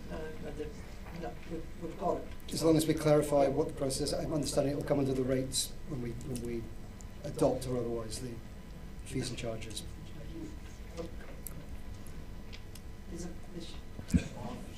There's a fees and there will be, Carolyn, there's a fees and charges one with this report, isn't there? Yeah, and so there. Separate. All of them, it's a standard resolution. So you've got it. Not now. Yes. Okay. Councillor Gilbert. Thank you. My question is relating to 9A on 620, the merchandise sales for Deepak, Toitu and Lanyuan increasing by 75,000. Now, my curiosity is simply, I know there has been a change of, let's call it quality of product across the board. So my question is, what have the COGS changed by, the cost of goods sold changed by? Because just because the revenue has gone up by 75 doesn't actually mean the profit has. GP. Would have to get that information for you. Don't have that on hand right now. Thank you. This seems to have... Are there any further questions? I see. Yes, Councillor Barker. Sorry, I just want to jump back to the theatre. It's just because I just want to understand when it opens, because if we're setting the fees and charges now for 25-26, would we set them for that? Because we've got all of the other attractions, we've got the Lanyuan, we've got Ulverston, etc. in there, so would we be setting those charges now? I just want to understand the process. Oh, sorry, Sandy's probably busy on that. I'm pretty sure, just because of the timing of this, I have a delegation to set fees and charges for... yeah, but I'm just... Sorry, I've just grabbed my delegations and need to check. So if you could pause that question and I'll come back to you once I've checked. Okay. Are there any other questions? Right, no, just...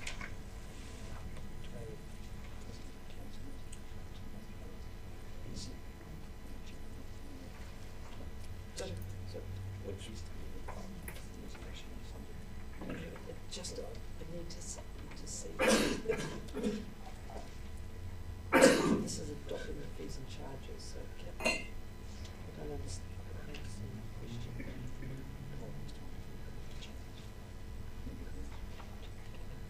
But that's not charging we're talking about releasing it's different. So he's trying to get rid of the charge for the communities using them live, which is the bottom of it, which is different. Yeah, that's good. You know what I mean? Yeah, totally. Well, that's my take. Yep. Righto, so we're okay to move, Chief? Oh, sorry. I need to see what's up there, so.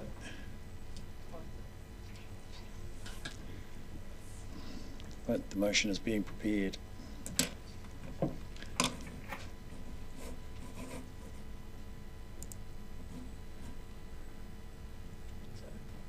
So any changes to any fees are the bit. It's this word here, if you want, you can amend attachment D at this point. Well, this is when it happens. Yeah. Depend, yeah, and it will, yeah, I'm waiting for advice.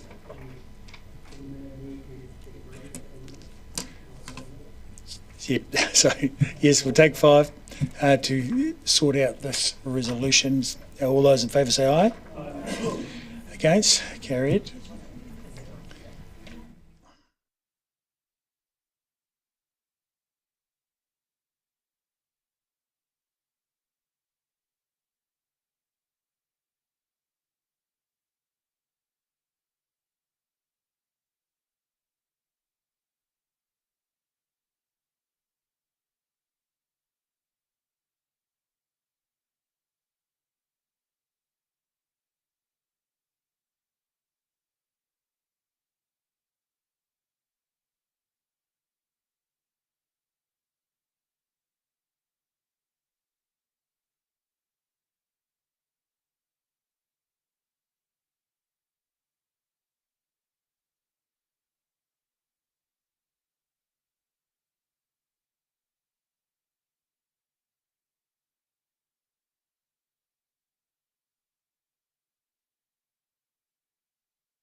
we have a motion on the screen in front of you. Okay, and we're done with questions. Hopefully there's no questions anymore. No, we've covered that. So, this is the motion as proposed by Councillor Walker. Yes, seconded by anyone to seconded by Councillor Gilbert. Okay. Can you speak to it, please, Councillor? Yeah, very briefly. And of course, thank you for staff for the report. And I'll just obviously speak to the little addition there at the end around the request to remove that $15 per hour charge for not-for-profits in our really valuable, largely community libraries.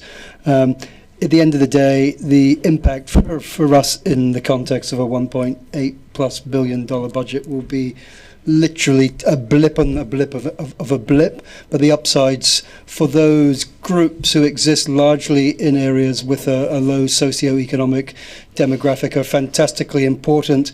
And my fear here as well was that in essence it could actually help to deflect some of the vibrancy from those centres by those groups choosing not to meet in the premises where they gather. So I think this is not going to affect us budgetarily in any way, and I think it'll sit well with those communities that have been established in those centres for so long, and encourage others to make our community libraries a vibrant place. And of course it also sits in the context of the fact we had an anomaly already where the Blueskin Library, as part of its setting up process, doesn't have that charge anyway, so it sort of aligns the community libraries to be consistent with each other, and I'm sure you'll all fully support it. Thank you.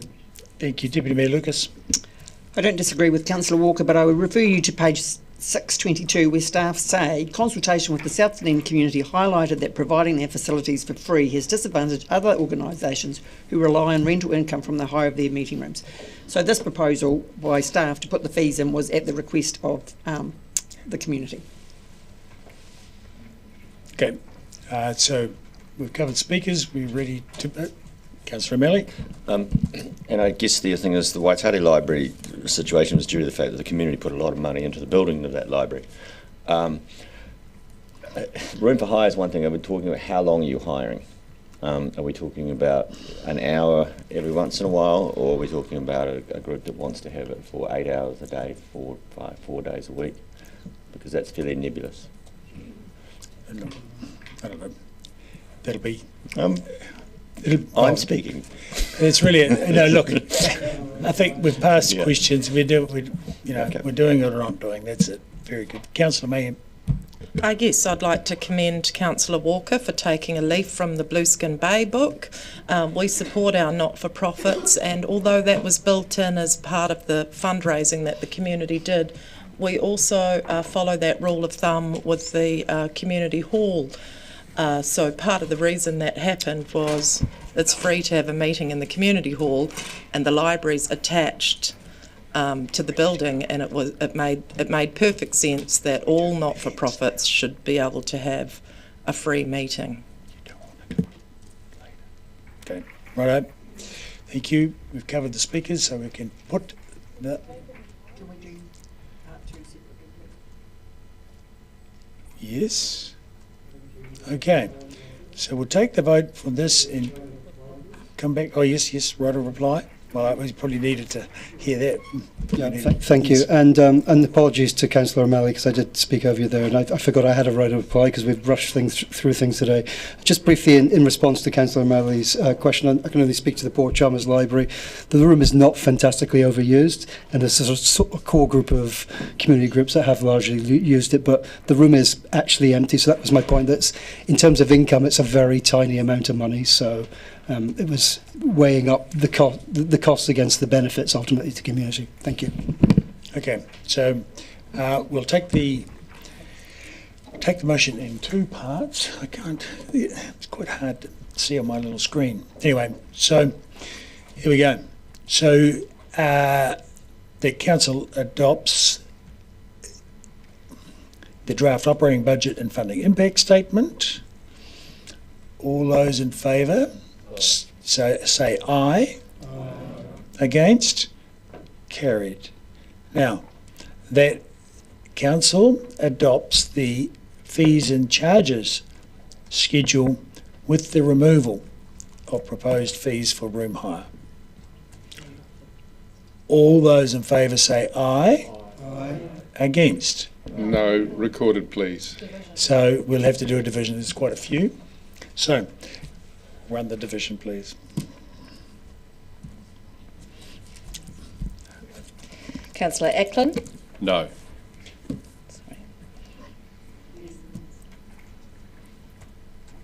Councillor Barker? No. Councillor Benson Pope? Aye. Councillor Gary? Aye. Councillor Gilbert? Aye. Councillor Houlihan? Councillor Lefiso? Aye. Councillor Lucas? No. Councillor Mayhem? Yes. Councillor O'Malley? Aye. Councillor Vandervis? No. Councillor Walker? Aye. Councillor Witherell? Aye. Councillor Wiley? Abstain. Mr Mayor? Aye. The motion is carried 10-4 with one abstention. Rightio. Now, thank you. Moving on. Now, I've had a request to move another request to move a thing. So events and festival and events plan will move down the list a wee bit, and we'll go straight to a nice contentious live music draft investment plan.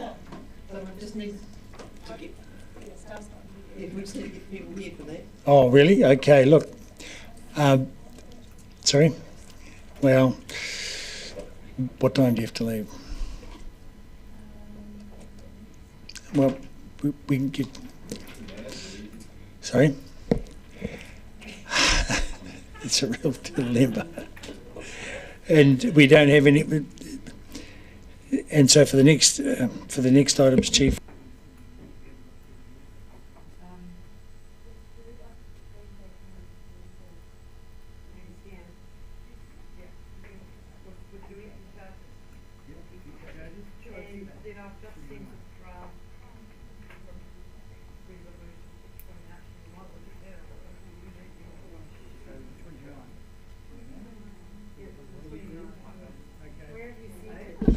We'll move to something straightforward.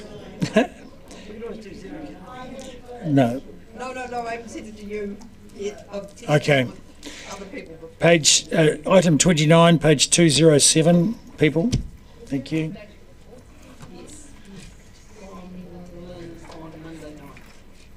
Really? Okay. An update. Really? Really? God. Okay. Well, it's a wee bit. Come on.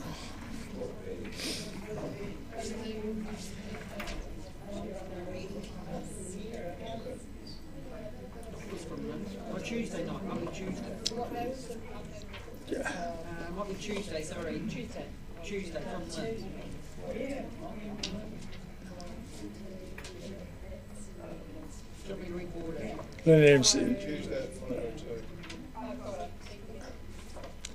Oh yeah, because it's updated and corrected. Okay. So Tuesday, 5:02, there was an updated report from Ms Adamson, potential entry charges at cultural institutions.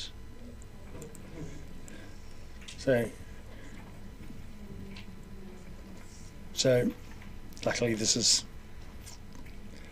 all been updated and revised and it's really straightforward.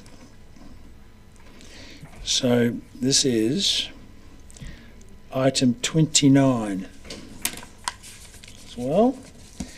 Are there any questions about this report? Are there any questions of staff? Councillor Benson Pope. I found this report quite interesting, and the issue itself certainly not a new one, but the subtlety of differentiating between out-of-towners and international visitors seems to me to be quite problematic. And if you think about the dynamics of what happens when people arrive, given our absence of ID, I wonder if you'd like to make any comment about that. Yes, so with the inclusion of in charging international visitors and not sort of general out-of-town visitors was really in response to what Te Papa has recently done, as outlined in the report. They have instituted a relatively relaxed approach to visitor arrival. So they're not scrutinising every visitor to see whether or not they're international, but they have recognised that they won't catch everybody, and that's part of their process. So rather than, compared to Auckland, who have a very focused, everyone has to come through a booth and you pay. Te Papa has visitor hosts downstairs, just generally welcoming people. If you've ever been to Te Papa, it's very kind of open and welcoming. Having conversations with people when they arrive, where have you come from, if they indicate that they've come from overseas, and then they'll say, welcome, please go upstairs, there's a payment, there's a payment to be had. If people say they've come from Taumaranui, they'll say, enjoy the museum. And so it's a very relaxed approach. They recognise that it's not purely a money-making venture. It's also because the arrival into a museum is actually one of the most important parts of visiting. Lots of people get put off when there's too many signs about pay structure, go here to pay this, go here to pay that. It's a complete put off for people, and they'll get to the door, it's all too much, and they won't even visit. And this is all been researched around the world. It's a very it's something that museums everywhere grapple with, the pay structure. Big museums that can afford to kind of put all the operations in place to ferry people through a payment system do that, because they have the kinds of collections and they've got big names for themselves that people will pay that anyway. Smaller museums, which is what we see across New Zealand, have not instituted payment structures widely. Some of the big museums, obviously at Auckland and Te Papa, have. Te Papa only recently, last year, has for international visitors. So, yeah. Okay. No, we'll just move on to no, I'll ask half a question. Oh, yeah. It's not clear to me though. The recommendation talks about an entry charge. That's an entry charge for everyone, because that's what it says. Oh, I might be on the wrong. There's a new report. Oh, all right. That came through on. So the recommendation is for overseas visitors. Well, decide to implement a charge either for or keep it the same. So the options. Microphone. Yeah. The options are institute an entry charge for all non-residents, institute an entry charge for overseas visitors, or keep it the same. Okay, so my question is that if we institute a relaxed form of entrance and ask overseas visitors to pay, it's still on an honesty basis. If they don't have to be starting to show their passport or or whatever, because some people might just say, "Oh no, well I'm from here," or maybe they lived here when they're at university or whatever. But they can make their choice. But that would mean that we wouldn't need to put any extra staff on to collect the money because we've got staff already. So that would be the lowest cost to us of implementing that charge, but it would, based on the experience of Te Papa, increase the funds collected quite significantly. Is that true to say? It's the option, and having a relatively relaxed policy around entry is kind of the least, it requires the least amount of, it's sort of capital to develop some other way for visitors to come into the institutions, yes. So you'd still make some money. You might not make it as much as if you had a way to ferry everybody into a booth. Yes. So, But you'd have to. the reasonable charge would give us the highest net profit, net increase in fees, but it would also make us still keep us keep the institutions appear welcoming, appear the most welcoming. Yes, That's correct. great. So, next question to Councillor Walker. Yeah, thank you, Mr. Mayor, and thank you for the paper. Like Councillor Benson Pope, I found this very interesting. And I want to go to page 210, number 22, which was interesting. And of course, we had the advantage here of data throughout the world. The stat around noting that even if you do introduce an international levy, actually the numbers of domestic visitors also fall.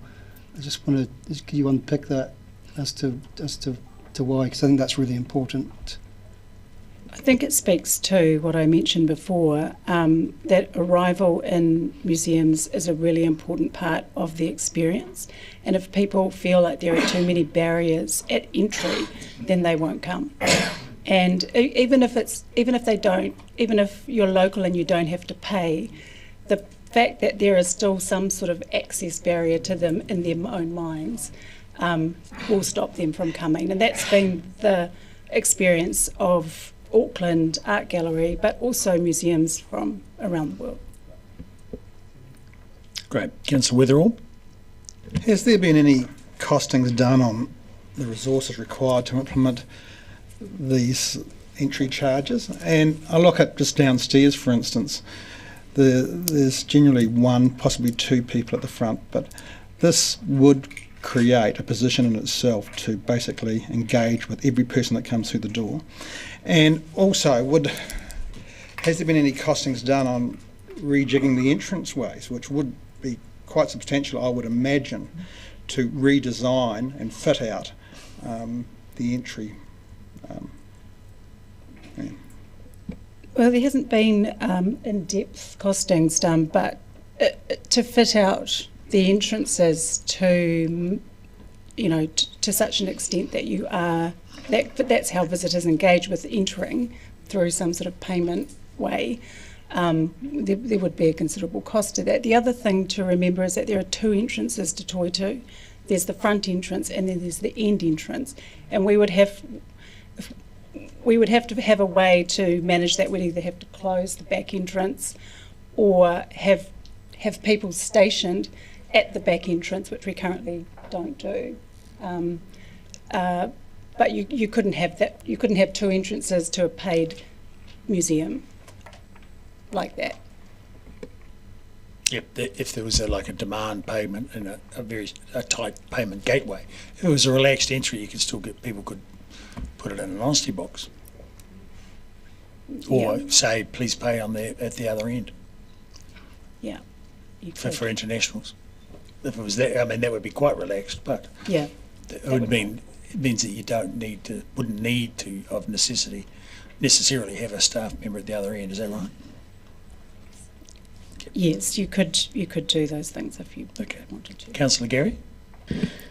As I was reading through this paper, and thank you for it, I wondered to myself, and I wonder if you can answer this, whether, given there would be some costs around staff resource or fit out, depending on where we went with that, are we better to invest that money in the kind of attraction that's happening at Toitu to generate, if the idea is to generate more revenue, is that a better way to do it?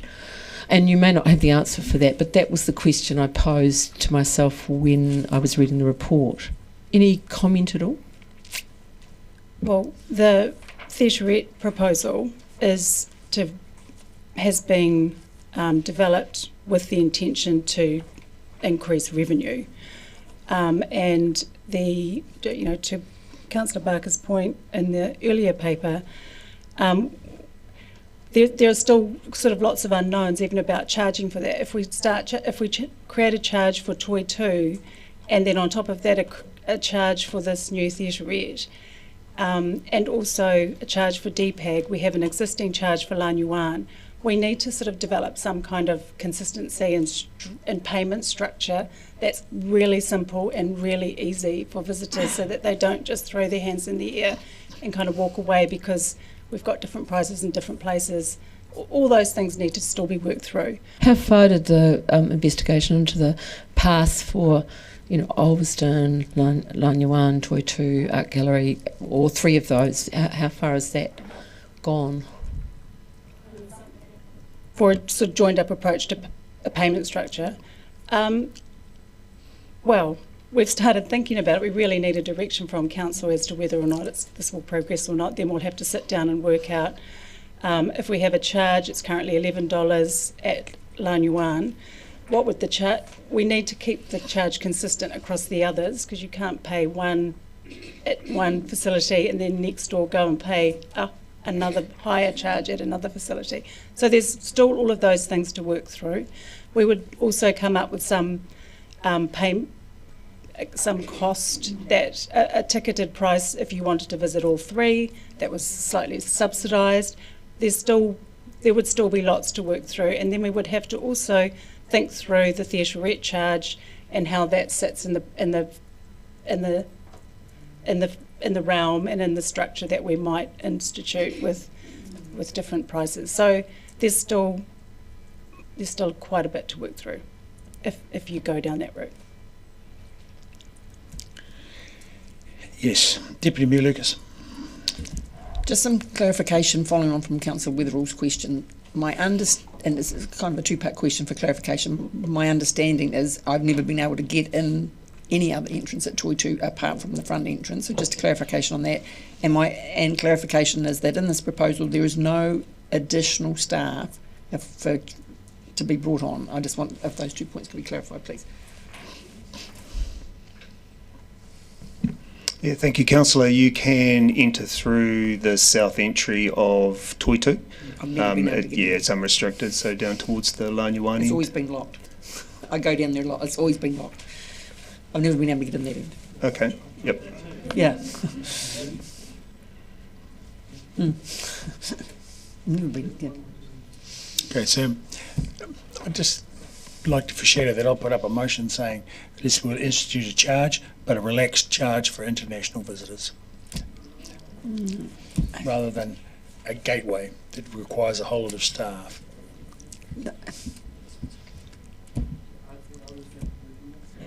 There's no, I don't see a motion.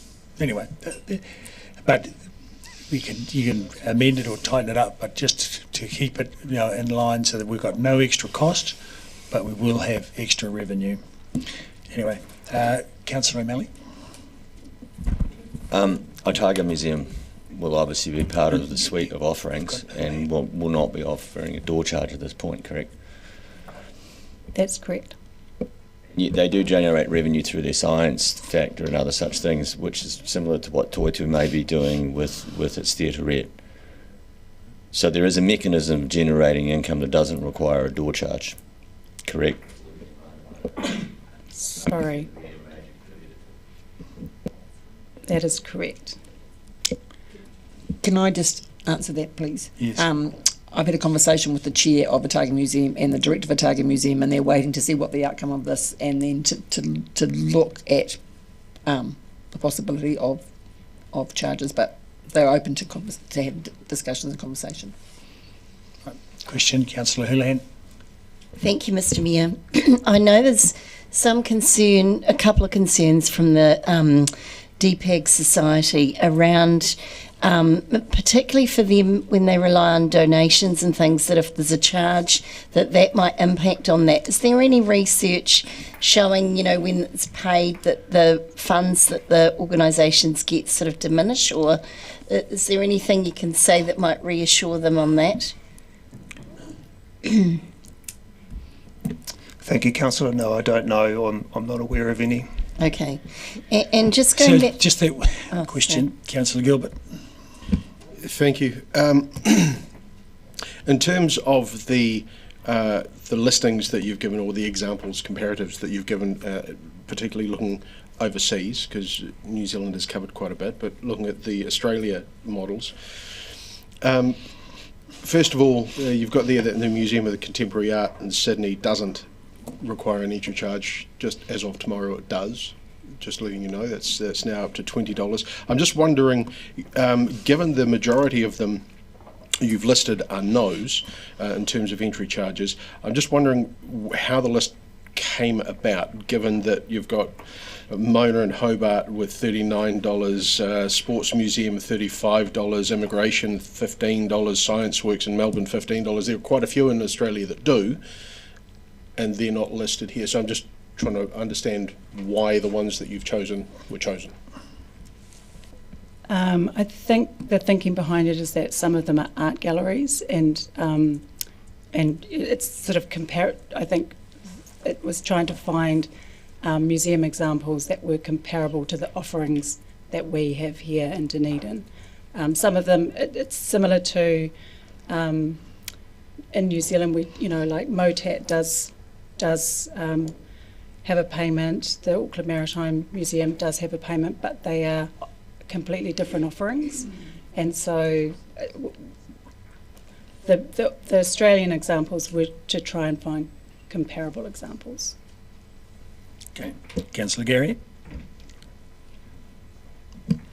Is that is the variety in the offerings we're talking about enough of a problem when we talk about that pass idea, or is that easy to sort of massage the entry? If we were to go for an entry for a pass that covers several, are we able to massage that such that sort of equal offerings, they're different but equal? Sorry, I'm not quite clear about the question. At the moment, some have a charge, like Lan Yuan has a charge, right? And some don't at the moment. So we're looking at a $11 and then a $20 for a couple of them. But this pass idea, do we have any concept of what that would look like for the $11 per one as a package? Sorry, as a package. Yeah. Do you mean as a price? Or we haven't. No, we haven't. Look, we haven't kind of gone into any detail about that. But we would, if the decision was that there was an entry charge, we would look to create some kind of package structure and pricing options. Are there examples of that in other places? Yes, there are. Okay, Deputy Mayor Lucas. Councillor Fiesel. Tēnā koe, Mr Mayor, tēnā kōrua. I think my question is for the Chief Executive again. I think, I'm just putting the feelers out in terms of what the process would be if we were to put this into the consultation document and ask our communities what they thought of this concept.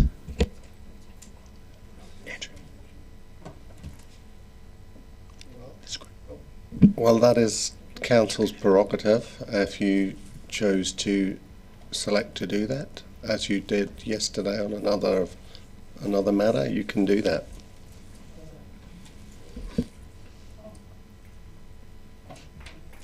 Okay. Next question is Councillor Benson Pope. Not wishing to complicate this further, however, one of the most interesting things in the table of who does what was the visitation levels in institutions that don't charge. Percentage of population, I think that's quite a powerful indicator of the effect of charging. What is bothering me though is that in this country, we seem to charge less for special exhibitions than occurs elsewhere.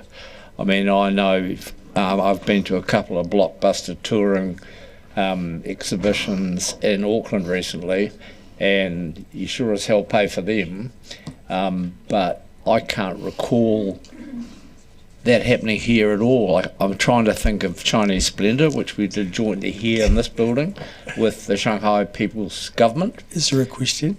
Yes. How does that scenario of charging for specialists such as Francis Hodgkins here that then toured, do we do that at all these days?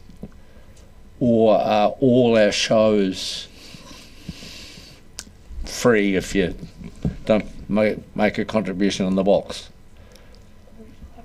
You can correct me if I'm wrong, but we haven't had a blockbuster exhibition for quite some time. That, and I'm not sure when the last time we have, and whether or not we had a payment fee for that. Unsure. But we haven't had an actual blockbuster that exhibition that of the likes that is currently at Te Papa with. They've just got a big one at Vivian Westwood. So we haven't had a big one like that. And I'll make a comment. Whilst in Shanghai, I did talk to a couple of institutions with suitable staff about with the very view of bringing in a blockbuster exhibition here that we could charge for. Very much so. That exact topic, I have had some preliminary discussions, but I haven't talked to staff yet about it because it's been a busy time. However, it's absolutely on my mind. Councillor Gilbert, and then Councillor O'Malley, and then Councillor Walker, and then Councillor Hurlan, and then Councillor Barker. Golly, I think, and Councillor Vandervis. My golly, we have a lot of questions. Okay, Councillor Gilbert. Thank you. I'd just like to unpack your comment earlier on, Ms. Wakara, about got to charge the same thing in different places. Just referencing my experiences, again, mostly overseas, that even if they're put in packages and or owned by or run or operated by the same entity, and I'm specifically thinking of in Switzerland and Paris and Bruges and in Copenhagen, they were all operated by the same entities but all had different prices. So they were different products with different rates. I'm just trying to understand what was behind the comment of we have to charge the same thing. If we're charging X at Lanyuan, we have to charge the same X at DPAC if we were to. I think really the thinking is that we're not those big cities. We're a small city and a small provincial city in New Zealand, and we would look to make it as simple as possible for visitors in terms of our pricing structure. We're not, there's not many other small cities who are charging across New Zealand. We would be one of the first, and we would need to make it as simple as possible for people to understand what we're doing and continue to visit at the numbers that we currently have, for both local and for international, even if we're only charging international. Just referring back to the previous comment, making it simple for everybody, whether they have to pay or not, just keeps the whole process simple. And it goes back to barriers to accessing cultural heritage and making sure that even if you don't have to pay, that you still feel welcome, that you still feel that the taonga collections are accessible to you, even if you don't have to pay. It's just trying to make it as simple as possible. Great. Councillor O'Malley. It's a procedural question of following up from Councillor Fiso. If we want to put this into the consultation document, do we have to move it in this resolution? So I'll just restate my advice that it will go in as a topic regardless because it's of high interest. So whatever your decision is, well, if you decide not to do anything, it won't go in because there's no change. But if you decide you're going to charge, then it can either go in as a topic saying, councillors proposing to charge X, Y, Z, what do you think? Or it can go in as an option if you want to say, should we charge or not? So that's the debate. So but either way, if you decide you want to charge, it will go in, it's whether or not it's an option or not. Just left as a topic of interaction, there will be an opportunity to say no, right, from the feedback. So we'll have a look at really matter. And just let the councillors know I have received a proposed resolution, which I'm just getting into a form that is okay, and that has charging as a topic but not as a option. For international visitors, yeah. Okay, Councillor Barker. I just wonder if you've got the recent survey on the split for visitors, the Dunedin visitors out of town and international. Do you have the statistics on that? No, I don't. Oh. So I just wonder then, there's some estimated international visitor entry numbers, and I just wonder how that percentage was arrived at. I saw there was some 2014 data, but I'm just not quite sure, because it's really important for us to, I guess, to understand the international, out-of-town, domestic visitors numbers, and especially given the amount of, I think we get 190,000 cruise visitors, so what that actually looks like, who's visiting the museum. We undertake a survey of customers, but not all customers, and from that survey we are able to determine from that number whether they're local, out of town or international, but not all customers. Oh, so I just wondered if you have those statistics about domestic, as usually we go domestic, international, local, domestic, international, have you got those statistics? Not with me currently, but we could provide what we do have. How we've determined this. Yeah, that would be helpful. Thank you. Great. Councillor Walker. Yeah, thank you. And thank you, Ms Wikara, for reminding us that we are a great small city. It goes back to the charging for special, say, artistic shows. And isn't it true to point out that internationally, for example, if we bought in my dream a Rembrandt, Picasso, Van Gogh exhibition to this building, that the vast majority of the very high entry charge actually goes to cover security, transport, and most importantly, insurance for those shows? Yes, that is correct. Okay. Councillor Vandervis. My question's been answered. Thank you. I think we've covered all the questions. Are there any more? No. Councillor Wiley. I'm just wanting to know what is the feedback from Te Papa been about their introduction of visitor fees. There's, well, from what we understand, it's been because of the simple way that they have introduced it and the way that they have marketed that, which is we're not charging New Zealanders or New Zealanders who live overseas.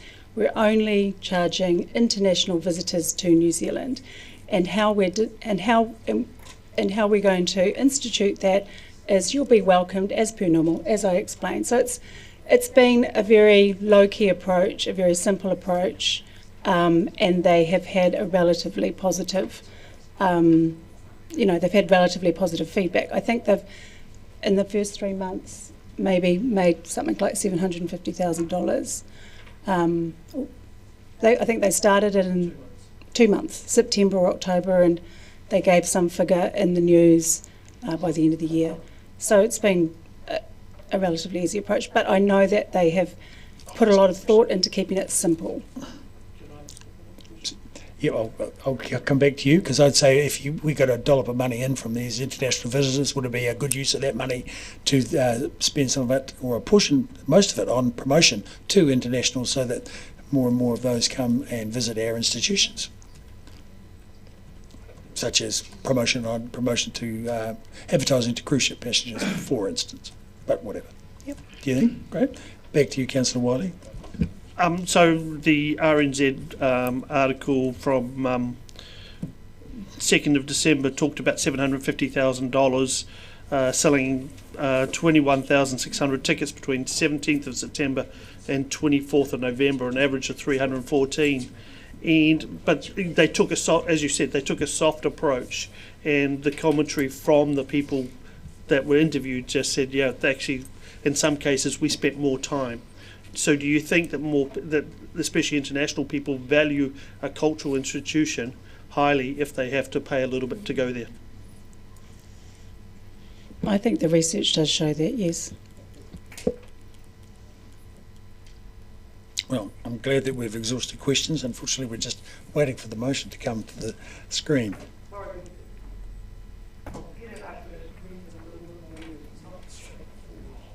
Yes. No, I'll get it up now. Otherwise we'll be...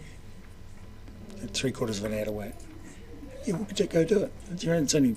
Sorry, just with your fees, it doesn't include fees. So ignoring the formatting, and I haven't done the rates and fact sheets. It meets impact of nothing should be done. I know, but it needs to be there. Yes. Yep. Yep. I'll send it to GSOs. We can tidy it up later. It needs an additional bit though. Right. Which I haven't done. But we just, yep. So we'll get it up. Here we go. Need to walk it across.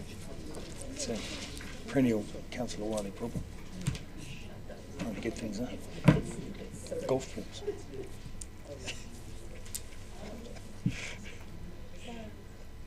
Right, so.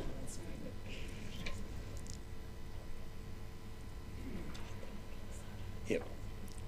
Radio, I And think. then it will need, council, just procedurally, if you can bear with and know it's coming, it will need a C, if you go with this, that says the fees and charges schedule will be updated as part of the deliberations, because we cannot factor that in today, we don't think. Yeah. Yeah, but so that was what a C will be fashioned and added in. Just know that as you are talking. And that will be including GST. Right. Yep. Yep. So, yeah. So those little nuances Yep. will be included later, but for the purposes of moving right along, you know what you're voting for or against, and Councillor Wiley will speak to it now. This is Councillor Wiley's motion, and so and seconded by, sorry, oh yeah, by me, yeah, because I trying to hurry it along. So Councillor Wiley, you speak to it, and followed by Councillor Vandervis. Thank you. Councillor Gilbert. Yeah, I'm glad that this has finally come to the table. I think the key part being is that we do have great world-class attractions here in Dunedin. Toitu and DPAG are amazing facilities. At times we don't appreciate how actually good they are. We have a large number of international visitors that come through our city, and what I have noted in talking to many of them and over the years is actually they don't value them. So they don't go and visit them, except when it's raining. That's when they decide that actually they better go indoors and do it. We have a great cruise industry here in Dunedin. It's great. It would be even better to see them actually attend our facilities more often and actually pay a little bit to go and do that. When I look at this whole charging and whether it should be and how it works, you've often heard me make the comment about how we charge our 5 and 6 year olds to go and swim at Moana Pool.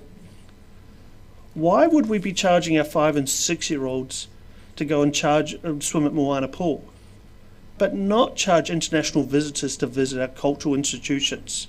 So please, as you think of this motion, think of how much money we collect off our young people to use our swimming pool and other facilities. Whether it's Sinclair Pool, Moana Pool or Port Chalmers Pool, we charge them.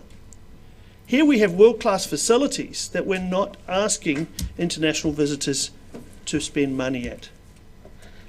The other thing that I've heard loud and clear from tourism operators is they want to package more product in Dunedin.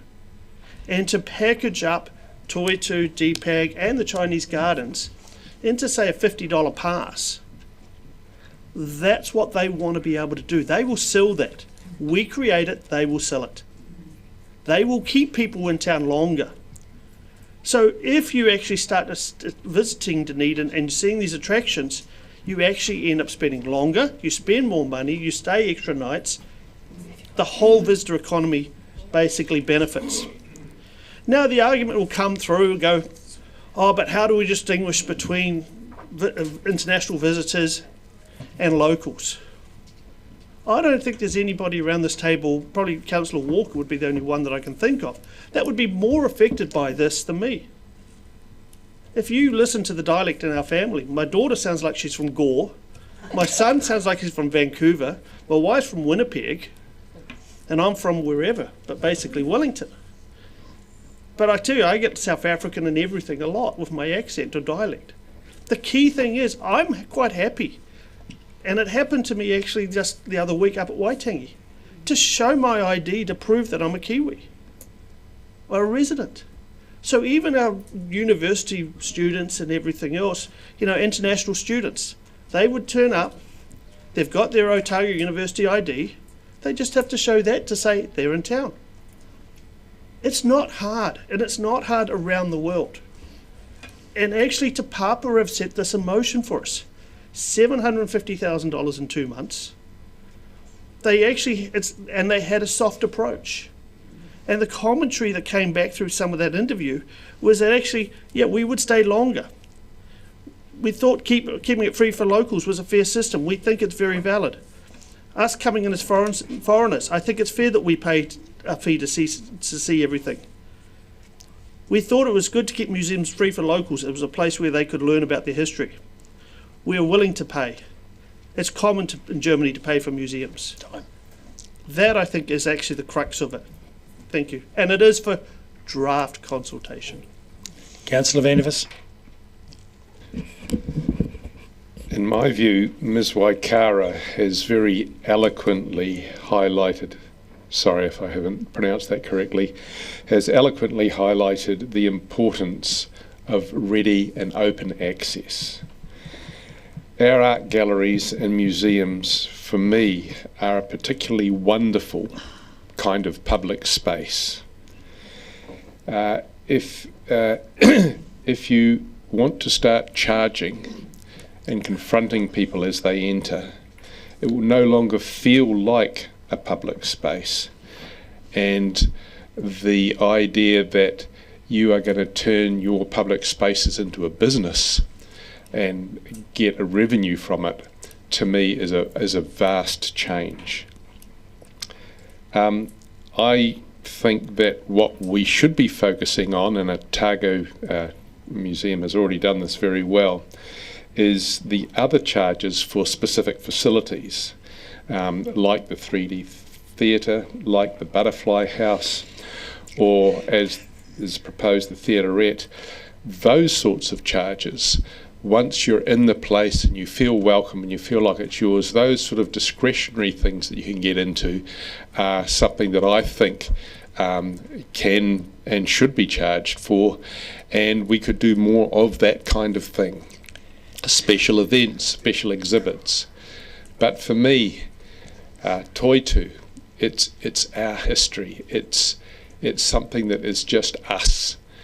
And if you start turning it into a business and charging people, and especially identifying foreigners as people that have to be hit for money because they're foreigners and they're not of our tribe and they're all rich anyway, that kind of schism, to me, is going to detract not only for the experience for the visitors, but I think it detracts from the experience of locals as well. I will feel less welcome in a place that I have to get sized up as being a local or a foreigner.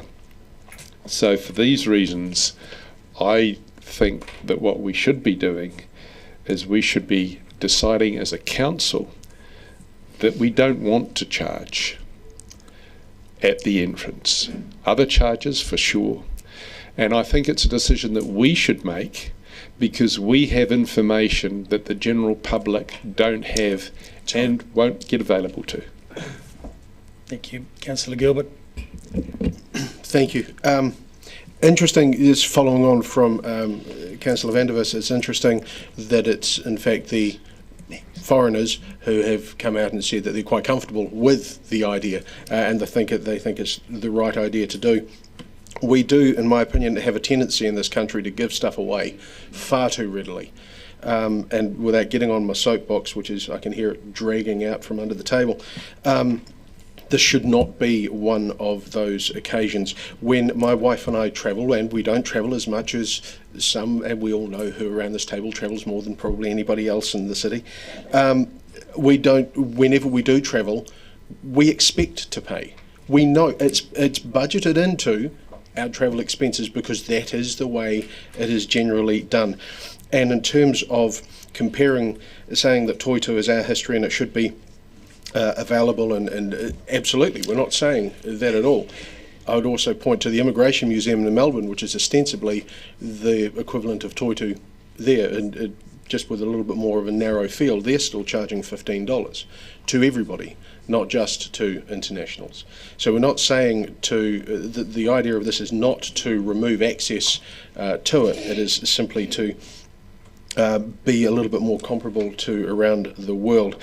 And I agree that the package, we keep hearing that people want packages to be able to sell. The idea of being able to highlight, put something together and sell it to the cruise ships makes a lot of sense, as well as FITs. We have done that in the past overseas. Okay, look, we've had 2 for and one against. Is anyone else against the charges? Okay. Against the charges, sorry, you're against the charges, so actually Councillor Houlihan was next in line, because after that I'm going to close it. So, and you're against, so that gives 2 each way. Where you go? Thank you, Mr Mayor. I'd like to propose that if this goes ahead, that it's done as a trial, and the reason is that the Society for DPAG have quite a few concerns around it. I think Councillor Benson-Pope raised some valid points around when people come in, how we determine who's overseas, who's not. So there's that initial could be confusion. There's also an issue with the society that they're concerned if it's seen that there's funds coming in, and it's that the DPAG is making money, it makes it a different setup, and it might affect the people who donate to the society, and that money goes towards acquisitions. So I think there'd be certainly favour amongst those groups to have a trial to see if there's any decline in the funds they get because of this. And so that would be the suggestion I would put with that, is that there was a trial period for them to be able to determine whether it has a negative or a positive impact on the society and on DPAG in general, and whether it impacts visitor numbers negatively as well. Thank you. Okay, great. Your right of reply, Councillor Wiley. Do you want to say anything? Yeah, actually, I'm been interested by the tone around the table, to be honest. The key thing that I look at is that right now these institutions are funded by our ratepayers. So any increase in any fee we receive goes towards these institutions and improving them, promoting them, fund them better, creating new events, etc. Our institutions keep coming to us wanting more funds, more dollars spent on them. And there's, I think, something on Gets at the moment for a promotion of $860,000 for a visitor attraction at Toitu. How is that going to be funded? Okay, and that's the bottom line. Our budgets for our attractions are not infinite. We know how tight things are. So I think the part you have to look at and say, how do we get a better bang for our buck? How do we actually produce better tourism products? How do we invest in our institutions? We can't go back to the ratepayers. Well, we can when the rates just keep going up. And again, I want to resonate with you all. You think it's okay to charge a 5 and a 6-year-old to swim at Moana Pool? You know, it is repetition, I'm sorry, but the key thing being is it comes back to some of the arguments that were made that actually charging internationals is going to be a barrier.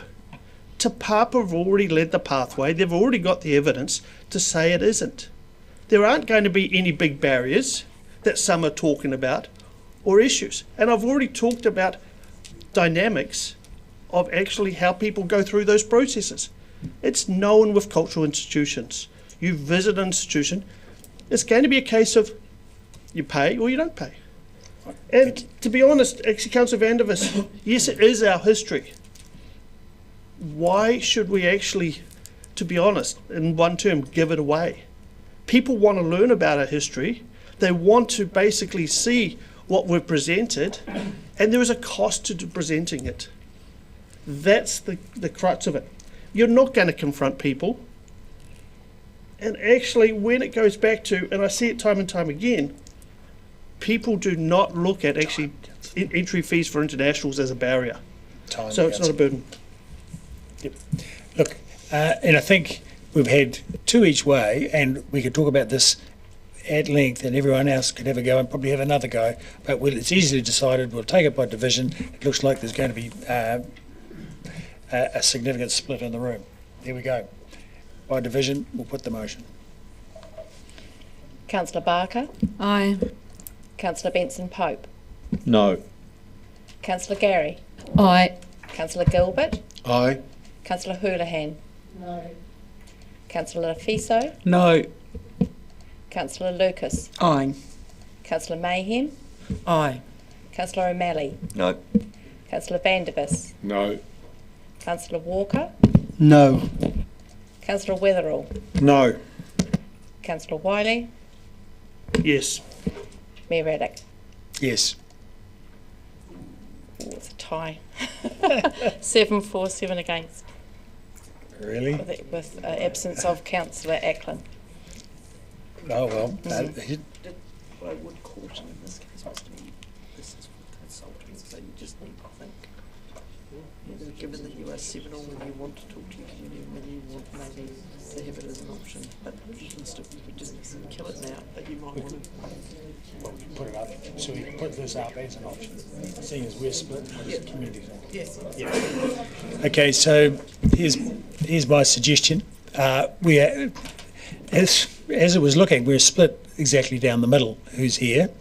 And so my suggestion is we put it in the consultation papers as an option, so that let the community decide. Because we can't decide. We're right down the middle, so let the community decide. So we'll put it out there. Is it any violent, any extreme, sorry? That's slightly different than what you've proposed, councillors. So the Mayor is choosing not to exercise his casting vote at this point, so it's split 7 all. So this one is.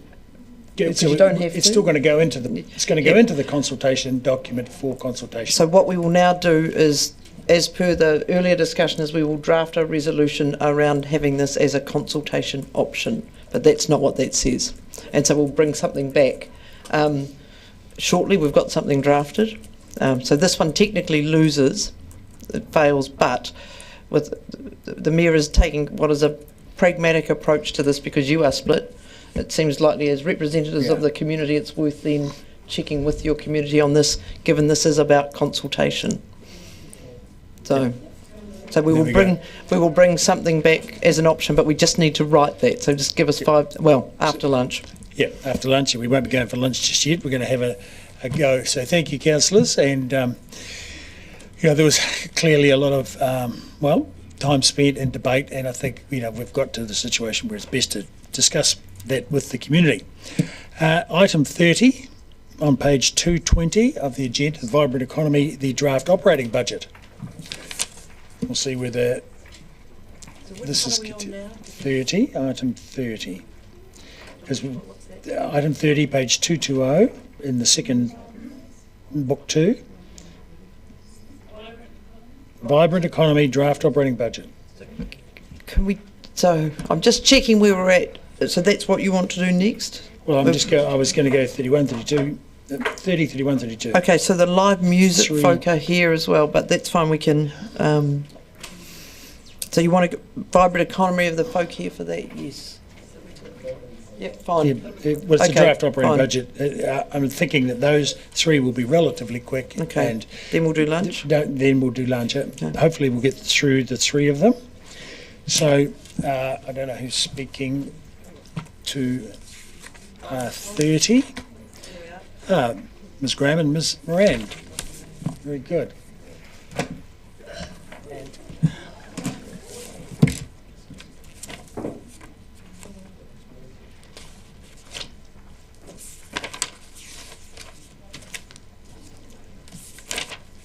Okay. Questions, councillors? So, first question, Councillor Gilbert. Thank you. Once everybody's settled in. The first question I've got is around item number 6 under economic development, the last part of that paragraph about engaging with cities in China to enable education, film, research and business opportunities, etc. I regularly get a few comments from members of the public about questioning whether or not the trips to and the relationship with China is valuable, ostensibly. So without stepping into the commercially sensitive information, what comments can you make about the value of our relationship with China, please?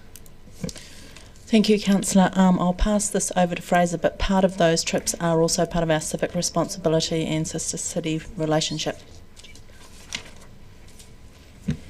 Thank you, Councillor. So perhaps for a little bit of context, Project China activity sits within the economic development strategy under a theme of linkages beyond our borders, and the intention of it is to unlock a range of economic opportunities through those bilateral relationships that we develop with China. So that can be around trade, that can be around education, that can be around business.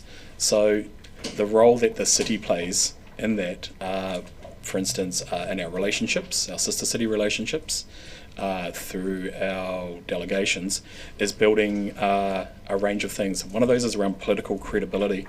You want to actually kind of get those connections to understand who you're working with, and actually have that those opportunities to understand how you can progress cooperation or investment, directly or indirectly, with Chinese institutions. Opportunities are very, very important as well for the bilateral visits, and a key one is around assurance within there again as well, to build confidence in terms of those transactions that can happen. These are really, really important factors, basically in working on Project China activities, and actually cities and mayors play a really, really important role within that. So in terms of what we sort of see in terms of outcomes, we see those clearly coming through in education in particular. So at the moment, there's probably roughly 600 full-time equivalent students, Chinese students in the city, and figures around economic benefit that have been identified by Treasury indicate the contribution to GDP is around about $75,000 per student, which in this instance is around 45 million to the economy. In terms of what we can say around business, it's probably a little bit more challenging, but we do know clearly the investment by Shanghai Mailing and companies such as Silver Fern Farms, which was in excess of 250 million. We know that Scott Technology certainly has a plant certainly in Qingdao, which we have a relationship with again as well, and has secured rather large contracts relatively recently again. And also AD Instruments is another example, which again, this is public sort of stuff. It's been in the media in terms of contracts that have been enabled up to around about $3 million US. Further to that, I'd say the contracts with AD are quite a lot more than that. And also I can confirm that having visited the plant that Scott Technology have in Qingdao in my last visit is very impressive, and there's a team of designers working there to not only make sales and design products for that market. It's quite a slick operation, and the graphs of their progress or their sales in China are quite steep at the moment, so I'm pleased to report. So, any other questions? Councillor Fiso?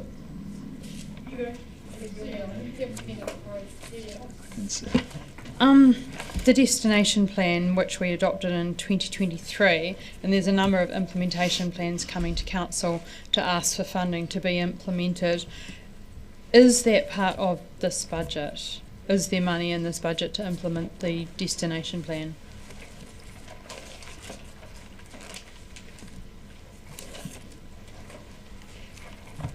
Thanks for the question. So the breakdown of the destination budget, the bottom line is around $900,000. Of that, the major activity is destination marketing, which takes up around $211K, which is directed currently at Australia as a viable market for us. The remaining $359,000 is domestic marketing. The allocated budget for the delivery of the destination management plan is currently $118,000. So that plan has been fully resourced? I don't believe that it has. However, I've been a recent addition to council, and I'd very much like to look at bringing that plan to council at some point when it's appropriate. Okay, thank you. Thank you, Councillor Fissel. Tēnā koe, Mr Mayor, tēnā koutou. Aroha mai, I might have, the answer might be there, but I'm just wanting to refer to paragraph point 16 under grants and subsidies on page 222, and B, the increase of 280,000 for the major event this financial year. So is the major event already planned, or are you just needing that operational space to create that? Okay. Thank you for the question. The answer is yes, it is planned, and it did come to this council in a public excluded session. Councillor Gary. Thank you, Mr Liggett. You touched on this, but is it the case that it's really sometimes difficult to understand the depth of relationship with China and the impact of that? And I just wondered if you could tell us about, I'm trying to remember the name of it's the equivalent of mana to mana in terms of Te Taki Hararu, for our relationship with our Chinese sister city, Shanghai, and for our dealings with China. Remind me of the concept, the name of the concept, and the importance of that. Guanxi. Guanxi. Can you tell us about Guanxi? Guanxi is a concept around, it is mana to mana. It's understanding, getting to know people. It's actually beginning to trust. It's developing the depth of those relationships over time. And certainly our sister city relationship with Shanghai, which has exceeded 30 years now, has provided that Guanxi within there. So it does provide Dunedin with opportunities that probably transcend its size in terms of having engagement with institutions, the city and businesses that we would otherwise not get. Thank you. Councillor Gilbert. Thank you. Back to number 6. The middle part of it, it talks about promoting the city and attracting visitors and new residents, and encouraging and support business and investment. So the question is really in the frame of in what manner, because in my experience, and those are the business owners that I've spoken to and that I know around town, yes, there is certainly support for business, but we don't as a city have what the likes of Auckland, Christchurch, Whangarei do, for example, in terms of the best example would be Auckland's Heart of the City or something like that, where they're focusing on promoting the central city both as a business hub or a business destination and an events destination. Can you speak to that? Do we, and I and the people I've spoken to don't know about it, or can somebody enlighten me?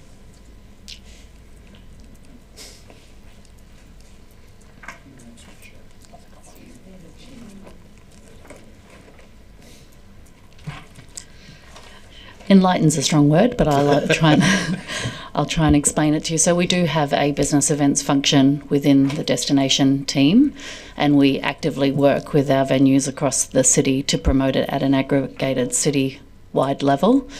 We attend various business event trade shows on behalf of Dunedin City brand to promote our destination as a business events location. I don't have the number of events that are actually coming to the city on hand, but I can definitely provide some of those. But it's an area with great potential, and we recognise that. And now, while we don't have a convention centre, we've got some really special events where people can hold their business events. Great. Councillor Barker. Oh, sorry. More to... So, Councillor Gilbert, just to confirm, you were talking around the concept of heart of the city? Yeah. As far as I'm aware, we don't actually have a similar structure within Dunedin, but certainly just building on Ms Sutton's comments again as well, we provide business support in a broad range of activities within there. Clearly, the destination marketing is a key component within there, and the diversity around that marketing related to a range of businesses and different types of businesses is certainly things that we've been built into, whether or not it's around food or some of the stuff around innovation recently. They're clear messages that we do put out, but in terms of a heart of the city model, I don't believe we do have one of those. Thank you, Deputy Mayor Lucas. Thank you. I'm just trying to get my head around over the 9 years that on page 227 the budget for events, and I've read the report, and I'm mindful in this coming year is the event that Councillor Leviso referred to, and Masters Games, but I don't understand why then in the following year the budget only drops by 100. I mean, the fluctuations, I understand Masters Games, and I also understand Matariki sometimes the way the dates fall, we may have 2 in 1 year, but I just struggle, for example, in year 2030. I mean, I know I'm looking at, but it's the trend I'm looking at is, you know, it's 3.7 million, and then the next year it's down to 3.2 million. So, you know, suddenly 500,000 it doesn't. I'm just not sure about what actually is included in that events line and why it's fluctuating so widely, and it doesn't kind of meet with the commentary in the report.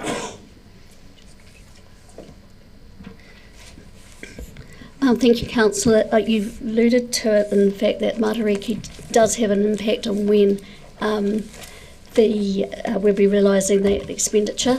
We've gone through in this 9-year schedule and determined some of those activities we may have to pay in advance of the end of the financial year, because sometimes it is within the cuts. You may end up having 2 events in 1 year, and so that's what's been reflected there. So there are, in terms of planning and resource consents for some of the activity, they will come in prior to the end of that prior year. So that's why it bounces around a little bit at the moment. But if I may ask a follow-up question, but surely if we've got in for the year ahead, the one-off event of 280,000 plus Masters Games, and it only drops by 100,000, I'm just not sure that the budget that those kind of impacts have actually been looked at. I mean these others year out, but just straight off. I might jump in there and just add a few things. In 2030 we have both Masters Games and 2 lots of Matariki. So the big spike in the 2030 year in events is actually due to us having 2 lots of Matariki plus the Masters Games year as well, and so you can actually see that it drops back down again after that due to the fact that we don't have any Matariki costs for the 2031 year. I guess my concern is that Masters Games and Matariki are costing us 500,000. I mean, that's what the concern is, and we don't have that to be able to discuss that, and we don't have that detail to know exactly how much that we're spending in these areas. Because actually, if you read the report, and if I use Masters Games as the example, we had for this year ahead an increase in external revenue of 77,000 and only an increase in costs of something like 40-something thousand. So if you read that, there's only a net actual income of 27,000 to council, which I actually know it's a cost to council. So I'm just concerned that the report actually doesn't highlight how much these events are actually costing council, because Masters Games, as we know, it's not that I'm against Masters Games, it's actually a significant cost, and there is no way I've been able to tease that out from the information that we're provided. And also with Matariki, we have no way of knowing what those costs are. Sorry, that's my question. Councillor, I can respond to that. We can definitely provide a disaggregated list of expenditure per event that is run by my team within council. And off the top of my head, the Matariki event costs around $240,000 as it currently stands. Really? Wow. Okay. Right. Councillor Gary. Mr. Liggett, just to go back to the relationship with China, I just wonder, can you talk a little bit about the R&D, the scientific research, the university to university stuff, as part of that, because that isn't necessarily seen, and just in terms of the financial outcomes. Just briefly, Councillor, so the city has a relationship with an entity in Shanghai called the Shanghai Science and Technology Commission, which over the last several years has been working very closely with the University of Otago around non-communicable diseases. There has been direct benefits from that, both in terms of getting clever people, talking to clever people, in Shanghai and obviously Dunedin, and developing sort of new responses. But equally, there has been also investment that has come under the the science challenges, the NCD, the non-communicable disease science challenges, which is also leveraged New Zealand government support as well. So there is clear direct benefits within that as well. Thank you. Councillor Vandevers. I've been aware for some time that the subsidy of the Dunedin Venues Management Limited was arrived as a bit of a bombshell, and the information that we've subsequently had, to me, doesn't really give me an indication of what value we are getting for a $2 million subsidy, basically, of Dunedin Venues Management.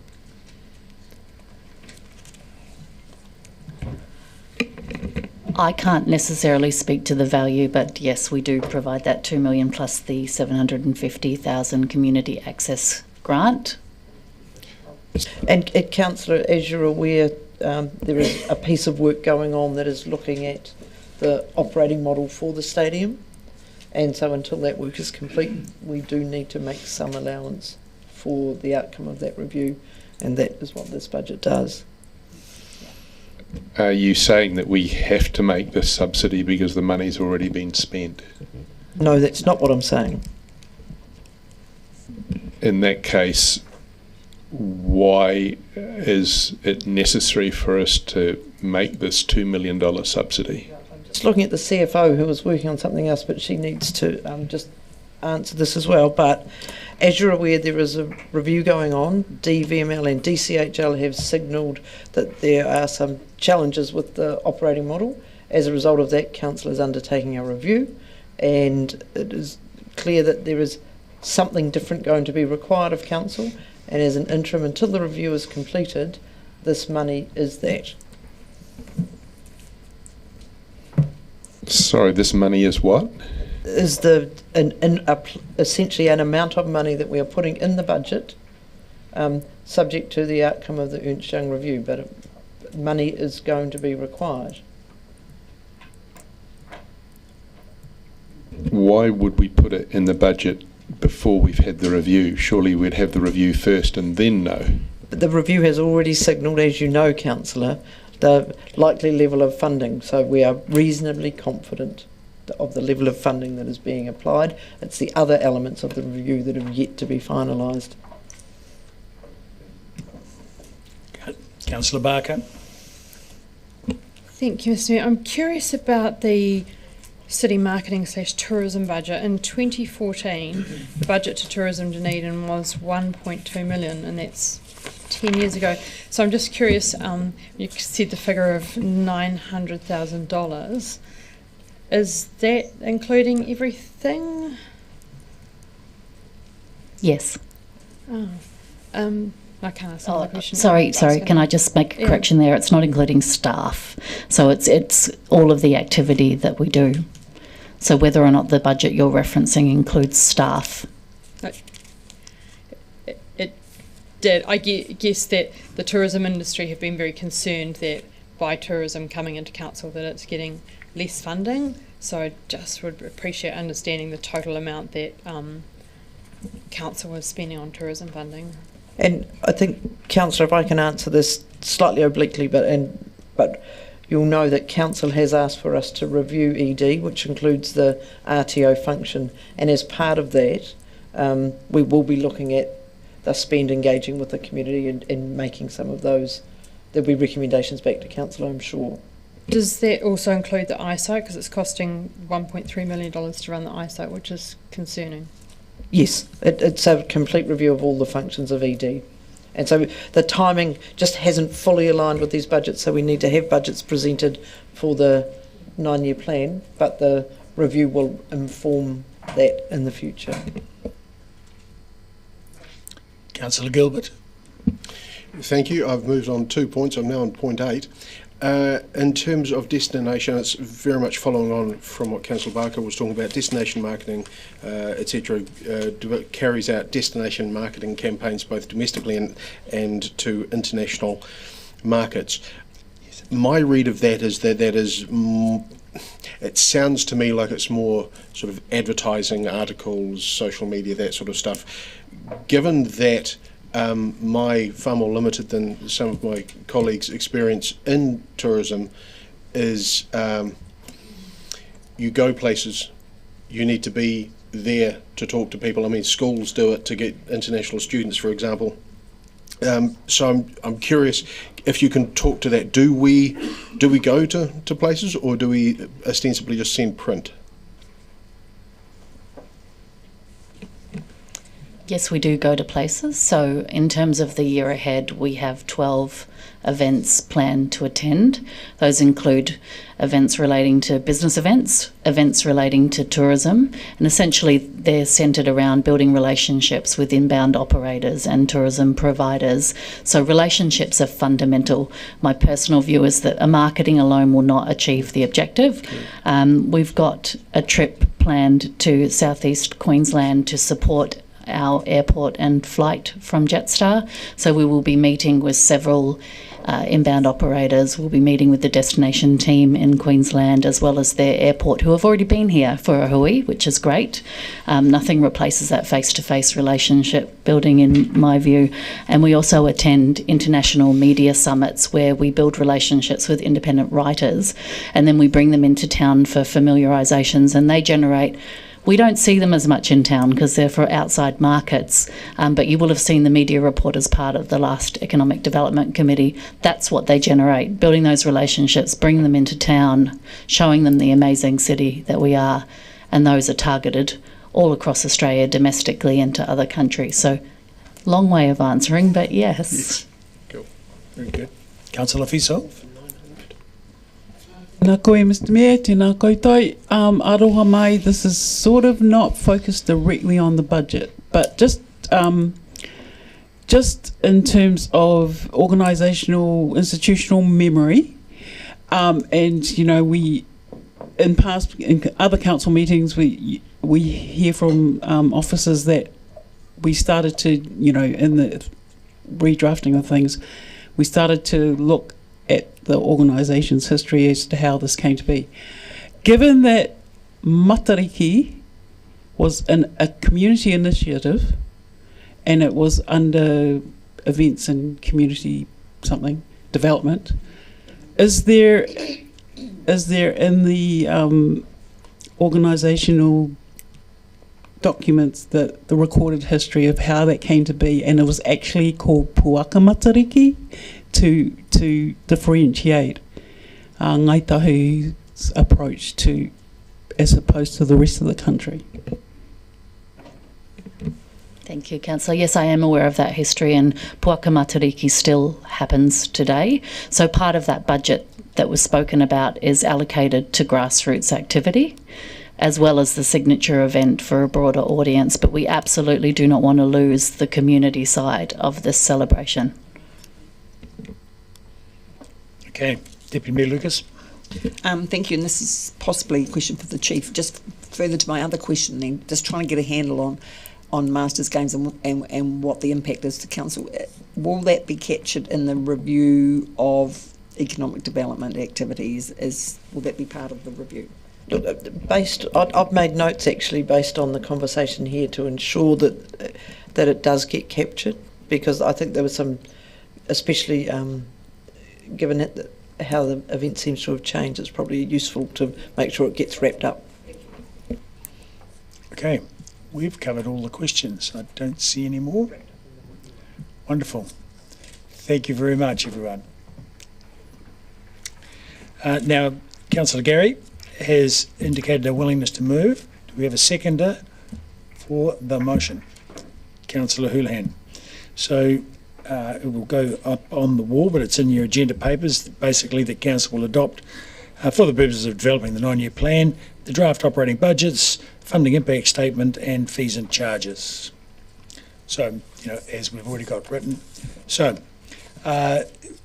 Councillor Gary, would you like to speak to Thank that? you, I would. As we heard from staff, this is all about relationships, as Councillor Lafiso would say often. And the point I want to make as we go into the consultation with our community, the point that's often not understood by the community, they want to see us having a vibrant economy. But in order to get that, you have to invest. And I've said this around this table before, you basically get what you pay for. And if we invest, it's about investing to make money. We have to spend money to make money. And it's about being considered in that, and I really compliment the team on what we get. We get great bang for buck, in my view. And it's about understanding what those investments produce. And if we look at Project China was one of the focal points for questioning, I believed I understood what that meant in terms of what the sister city relationship provides and what Project China, the outcomes from that, but I did not understand until I went there, and there's nothing like that face to face. In terms of international education, the benefits of that, we have delegations come here, there's a cost involved with that, and the outcome of that is huge in terms of the investment in the city. We often forget the role of council as a facilitator, not necessarily a doer, but we do wonderful facilitation. And my final point is just to mention the fact that often with this work and our budgets, and our pretty meagre budget actually in terms of this, we have to pivot. And I've mentioned this recently, there's been some things happening in a world context that require us to pivot, and about the interest from overseas. We've had the wildfires in California, as I've mentioned, we had the change of administration in the United States and all that's generated, the digital nomad visa that's just come up in the last few days. But I just want to shout out to the team, I absolutely love the Dunedin works best, or works better, because I was in Auckland last week, and the conversations I had there with people who'd visited recently or hadn't visited recently, or whatever their perception of Dunedin, spot on, because the conversations I have here with people who've moved recently, we have so much to offer. So that's the facilitation part, and please let's not forget that. And I think that the investment that we make is so, the outcomes are so worthwhile to the city in a financial term. Councillor Barker. Thank you, Mr. Mayor, and I support this going through it as it is currently, especially given that we have Enterprise Dunedin under review to make sure that it is actually delivering, and the and Dunedin Venues Management under review, and that's at $2 million sitting there as a placeholder.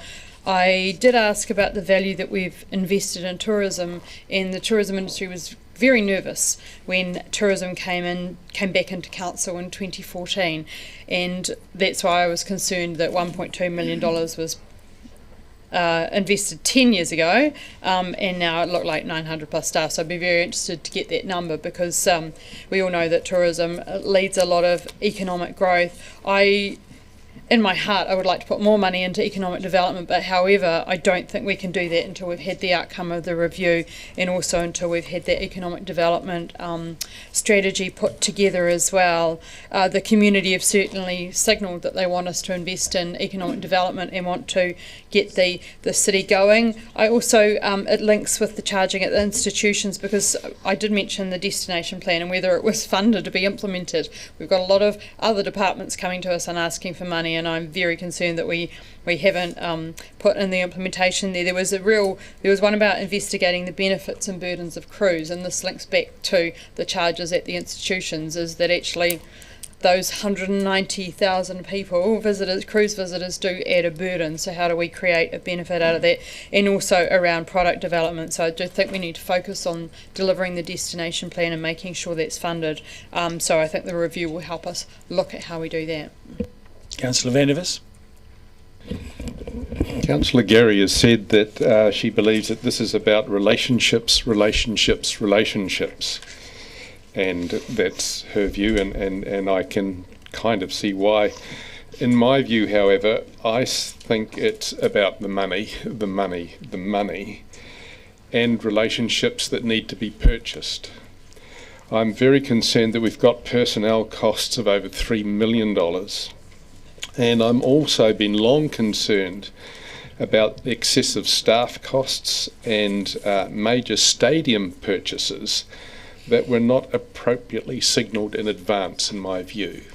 I'm very pleased that we've got a review, a major review happening, but the idea that we're going to put a whole lot of money in the budget ahead of that review, the claim being that some parts of that review indicate that we already have to do this, to me suggests that we have a situation where money has already been spent that now has to be furnished by us, essentially with urgency. The Chief Executive has said that that's not the case, that the money hasn't been spent already. My view is that if it hasn't been spent already, let's not agree to it now. Let's not pass this extraordinary budget with, $2 million in extra subsidy support for Dunedin venues, for instance. Let's wait till the review and have a look at the thing in the round then, and then see what is actually going to give us value and what isn't. I don't believe we've been getting value for a long time in many of these areas, and I will be voting against as a result. Councillor Houlihan. Thank you, Mr. Mayor. I've got a question in my speech that I'd pose to the councillor who might want to respond at some stage or doesn't have to, but that mentioned what support do businesses get, and do we have a heart of the city like they have in Auckland, and a couple of other questions along those lines. And what I would put back to that councillor is asking, did those businesses you spoke to, do you know if they actively approached economic development and asked for help? Because what I have personally seen over my years prior to coming on council and being on council, I've seen people like Des Adamson and Chanel O'Brien, and the work they do on the ground for our city council is impressive. And of course Fraser as well is in there too, and the team, but they have been around a long time. They know the people, they know the businesses, and if you ask for help, people like that are there to help you. Anthony Deaker, for example, is an amazing asset to our city in the economic development area, if he's still there, hopefully, with the work he's been doing in film. Look at the exciting things we've had recently with a Hollywood film on our doorstep, and the beautiful heritage buildings we have in the backdrop fit really nicely with the there's a lot of historical fiction books that are now coming along and becoming films, and so of course the setting we have in our city and in places like Oamaru fit really nicely for that. So and also, like Councillor Gary said, the relationships that we've built here in Dunedin over many, many years for our sister cities, particularly with China, is, I would say, probably some of the strongest in the country. So while my time is out. So that's what I would say. I think we punch well above our weight. Councillor Walker. Yeah, thank you, Mr. Mayor. And you just reminded me, Councillor Houlihan, that I embarrassed myself recently by not being one of the few people in the world that doesn't know who Florence Pugh is. There you go. That's for another day. I just want to thank the team for this report, and obviously for working so hard on the draft operating budget. But I do want to come back and just touch, because it's very topical, on, and Councillor Gary mentioned the Dunedin Works Better campaign that's just landed. I just want to say how wonderful I personally think it is, the campaign that focuses on quality life and the great small city we have here, and selling the lifestyle that attracted people like me to the city in the first place. And some of you around this table probably hate the fact that it attracted me, but there you go. I'm here now and you've got me. I think it's worth remembering as well, and we get this every time with any campaign, like any campaign, it may not sit well with everyone. But for me, it's absolutely on brand, and the imagery that comes with it is absolutely exceptional and spellbinding, and would make anyone anywhere in the world want to live here. So just want to say well done to everybody involved in the destination marketing team who was involved with putting that together. Councillor Gilbert. Thank you. Councillor Walker, hate is such a strong word, but with every upside there's bound to be a downside, whichever side you want to be on. My questioning around supporting businesses in heart of the city was not around help. I have absolutely no doubt that the help that the ED has provided in the past still continues, but as is around the country, and as I was hoping I'd made clear, it's about the promotion of the central city, not helping individual businesses.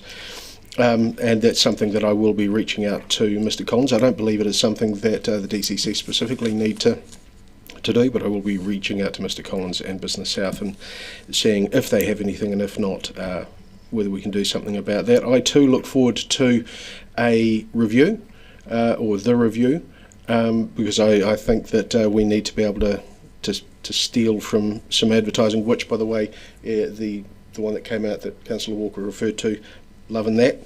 But yes, to steal from other advertising, I think the review will hand economic development a can of Red Bull, and it's going to give it some wings.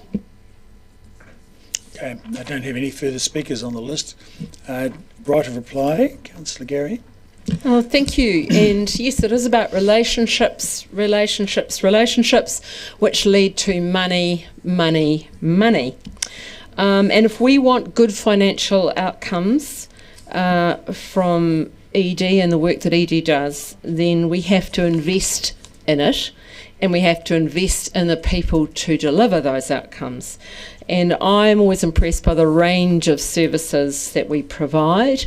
And yes, there's a review, but I look upon that, as I always do in a half glass full case, to say, well, we've still got potential, and this review will identify that and what we might need to invest more in, less here, more there. So I welcome that too, but it shouldn't be the total focus right now, because the team continues to work on this. Remember, the money that we're signing off is going out for consultation as part of the document, and I think our biggest challenge is to educate our community about what they get, what bang for the buck they get from this work, because the questions that Councillor Gilbert raised, I raised myself when I first came on council.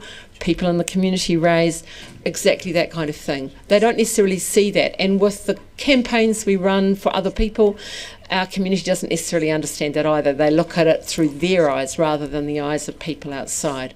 So carry on and keep up with those relationships, and I urge you just to support this so we can carry on investing in our city. Very good. With that, we'll put the motion. All those in favour say aye. Aye. Against? No, recorded, please. Thank you. Now, at this point, I'll just make a note about timing. We're now almost at lunchtime. We're going to do one more thing before lunch. But there are 25 items on your table of contents. We have covered 10, and it's taken us 4 hours roughly, from 8:30 until 12:30. So that means there's 6 hours required to get through the remaining 15 items. That means, and some of these are quite contentious, so that means as a minimum we'll be here till 7 p.m. tonight, as a minimum. So if you need to organise babysitters and all that kind of stuff, then you need to put whatever mitigation is required in place. So we'll be here at least till 7. Of course, you know, some curtailment of speaking has happened for various motions, but it is reasonably difficult. However, I just wanted to give you that picture and now before we go to lunch, because we will go to lunch until, well, we'll see what time we finish this. We're going back to, so here's a good start. Here we're going back to item 29, potential entry charges of cultural institutions, and the Chief has a solution. Councillors, we've taken the liberty of as staff to draft this resolution with a preferred option, given that you were split 7-7 and had the Mayor exercised his casting vote, he would have voted for the preferred option there. So rather than, because that was what he voted for in his substantive vote. Now, so that's the liberty we have taken in an effort to try and be slightly more efficient. And so, but it is still free for you to determine if that is your preferred option or not, but given that you still are the same around the table. Mr Mayor, can we ask questions of the Chief in I think terms we'll take some questions, then we'll go to a vote. Yep. Because otherwise, if we're going to have speeches, we could have another half Right, hour. just We're a all question. split. Yes, we'll have so questions. status quo being the first option, is that the norm to put the status quo as the first option? We're putting the status quo as the first option because it reflects the budgets, and from an audit point of view, having the status quo as the draft budget is infinitely easier. And normally, no, you would do it the other way, but then we simply can't change the budgets to meet audit, so we're doing it that way. Okay. Are there any other questions, Councillor Wiley? Yep. B notes that introducing proposed entry charge will have an impact on rates, which will be. Yeah, so and that to be determined. That should say. We simply haven't had, because it might have a positive impact on rates, but either way it will have an impact. But we simply haven't had an opportunity to make that assessment yet. And so and for an option in the consultation document, you must say what the impact is, whether it's positive or negative. Thank you. Okay. Any other questions? Okay. There's no strenuous objections to going straight to a vote. Okay, so this is what will go into the document, basically asking the public to choose. Come back? Yes, so so Councillor Wiley's happy to move, I'm happy to second. Okay, so you've got the motion in front of you, everyone's read it, everyone okay with what it says? All those in favour say aye. Aye. Against? Sorry. Look, just speak clearly. I thought there was a mumble in between. All those in favour say aye. Aye. All those against? Aye. Three recorded? 4. You're 4.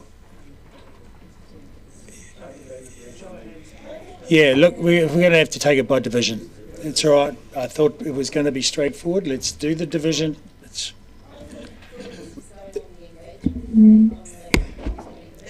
It is. Read it. Read what it says. We're doing the division. Away we go. Councillor Barker. Aye. Councillor Benson Pope. Councillor Gary. Aye. Councillor Gilbert. Aye. Councillor Hurlahan.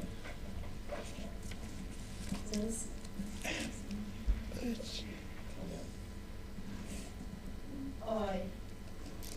Councillor Fiso. No. Councillor Lucas. Aye. Councillor Mayhem. Aye. Councillor O'Malley. Aye. Councillor Vandervis. No. Councillor Walker. Aye. Councillor Weatherall. No.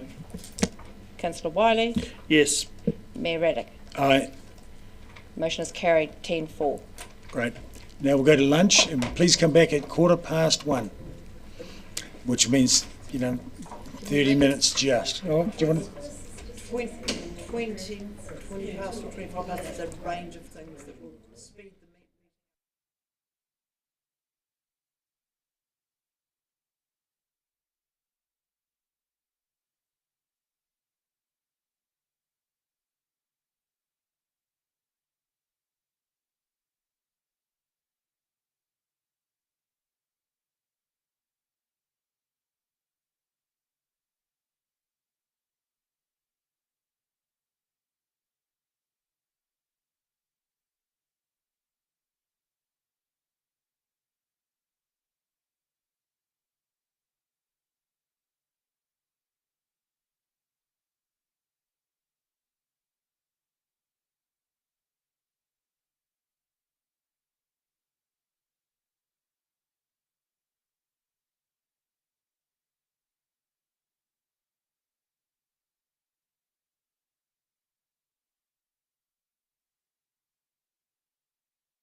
Has a question? Yep.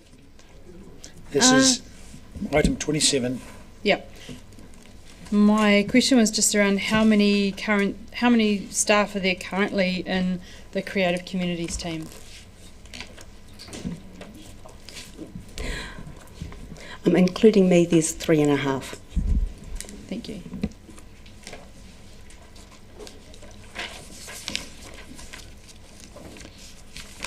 Any other questions? Oh, sorry. Councillor I was Barker. curious about the new funding request, and there's a staff cost in there of 137,000 per annum, but it stays the same amount for the 9 years. Was there any thought to giving like the % increase in that generally happens in the staff budgets? I think it was 1.52% and possibly in most of the... Thank you, Councillor. I can take that one. We will inflate all of our budgets. We've got the inflators that were approved in early December, and so we will apply that to all of the operational costs and renewals.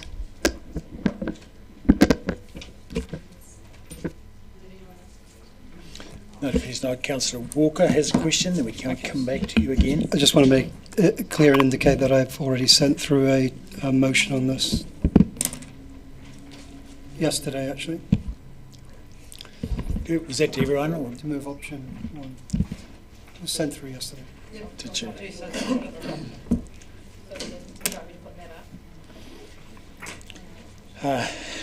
Sure.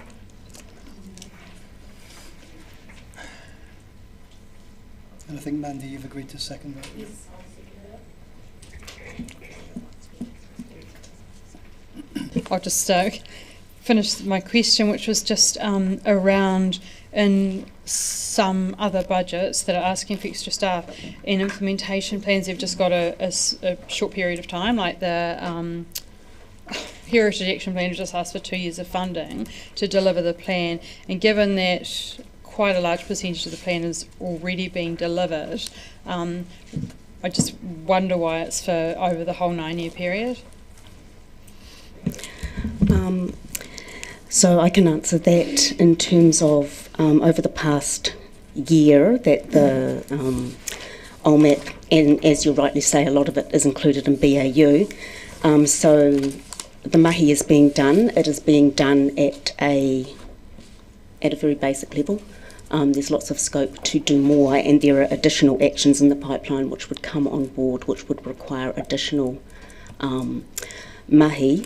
In addition to that, for the work in our area, I'm sure you're all aware that across the all creative sectors nationally, there's a huge dearth of data, and anything that for us to implement our work streams effectively and to take into account what the communities want and need, it's hoped that additional resource can actually take the time to collate, and in an ongoing way provide that data and develop the programs, so that it's a sort of a changing banquet, I suppose I would say. And so it's not as if we do one thing, then we do the same thing for the next 9 years. Councillor Walker. Yeah, thank you. Two questions, and thank you obviously for the report. And it goes back to that previous question from Councillor Barker. Isn't it true to say within the implementation plan, as part of the OLMAP, of the 36 action plans, that some of those, by their very nature, will take multiple years, particularly around planning, for example, to actually fulfil and come to fruition? Yes, that is the case. Okay. And the second question is going back to, can you just give us a little status on the music advisory panel now, and the structure of how that'll move forward into certainly this year and thereafter? The first meeting for the Music Advisory Panel is scheduled for the Wednesday the 19th of February. There have been 4 formal meetings established, and I believe that the panel is also meeting informally on occasion. This is especially useful because we have a number of community members who will not be aware of how these meetings take place. The formal meetings will run with an official agenda, and staff will be reporting on activities that are currently taking place. We also have proposed activities that we are hoping to get advice from the music panel about, whether they think they're a good idea, whether their communities will respond well to them. So we hope that there'll be that sort of reciprocal dialogue. And of course, panel members can add agenda items as they wish. Thank you. Okay. Councillor Barker, did you have another question? No. Councillor Gary? Yes, Ms Wilkie, paragraph 21. I note that the OLMAP was welcomed by creative and other communities, and then there's a sentence that says this was accompanied by a strong desire to see the action plan funded appropriately. Can you just enlarge upon that in terms of the reaction of the community and their desires for the future? I believe that if any of you have listened to Dave Bennett, when he comes and presents at annual plans and in public fora, that as one of the main proponents and someone who was heavily involved in helping with the development of the plan, and also anecdotally we've certainly heard that a plan without funding behind it is a toothless sort of a plan.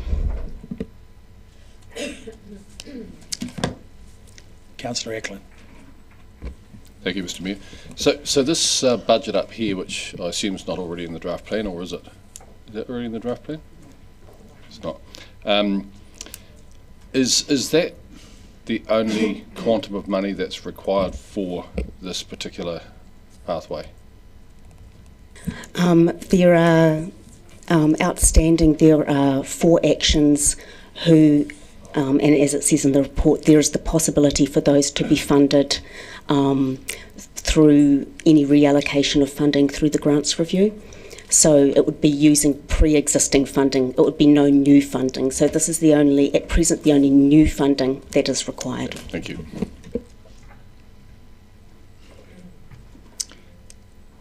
Yeah. So there's a line item in a chart somewhere showing all the costs in a spreadsheet. Is it? So there's item 15 on page 118. Is that the breakdown of what is required? Yes, that is. 165 or new funding request 137. Right. 130,000, 37,000 every year.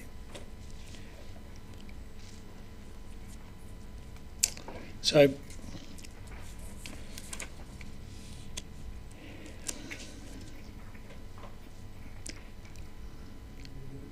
creative advisor. Okay. What do you envisage the creative advisor is going to do?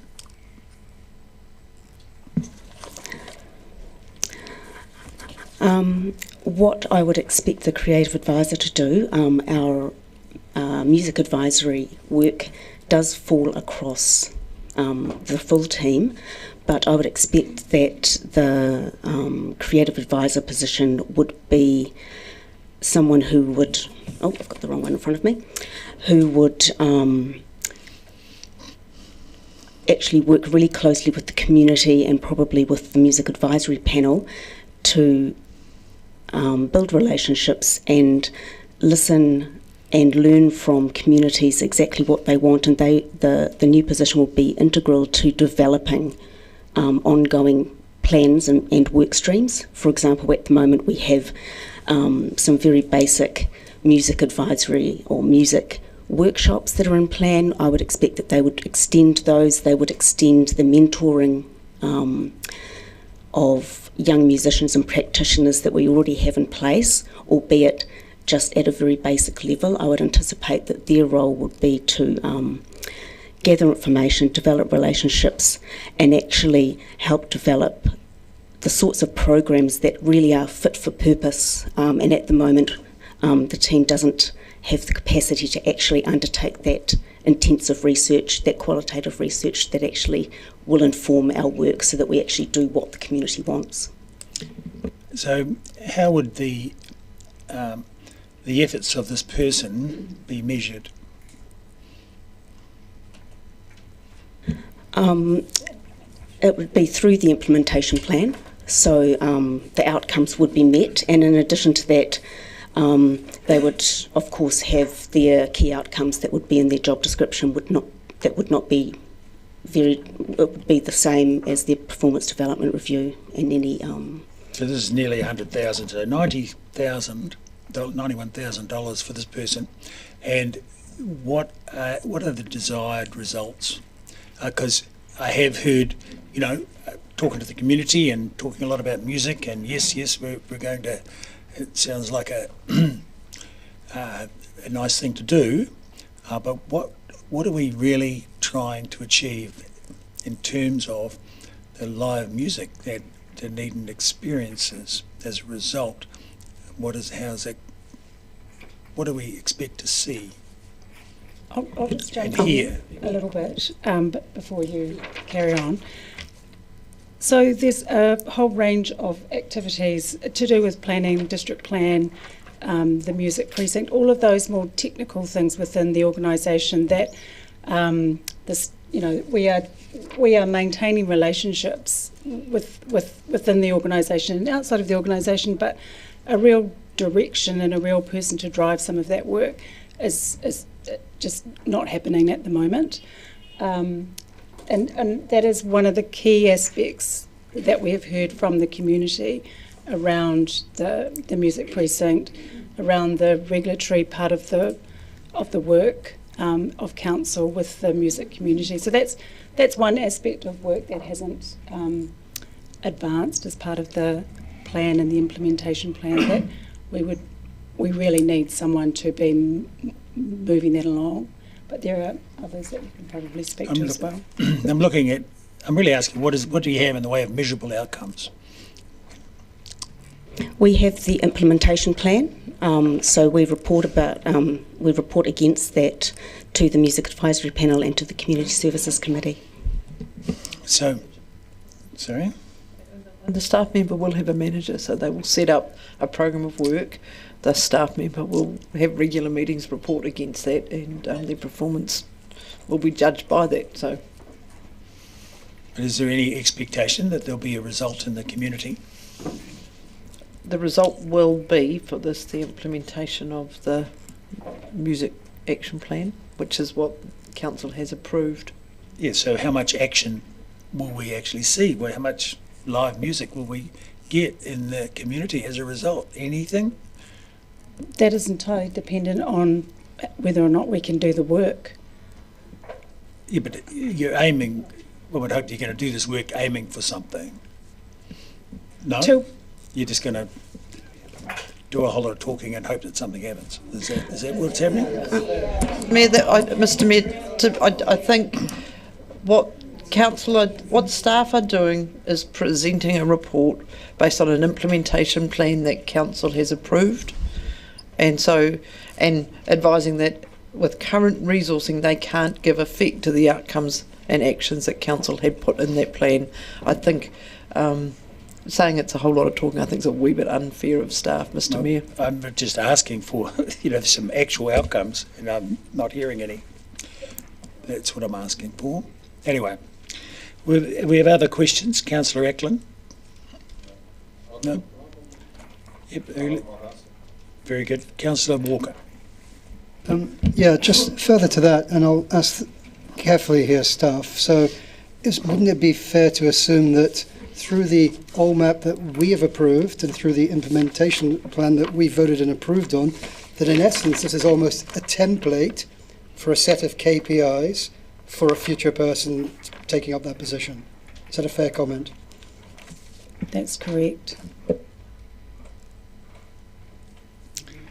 Councillor Mayhem.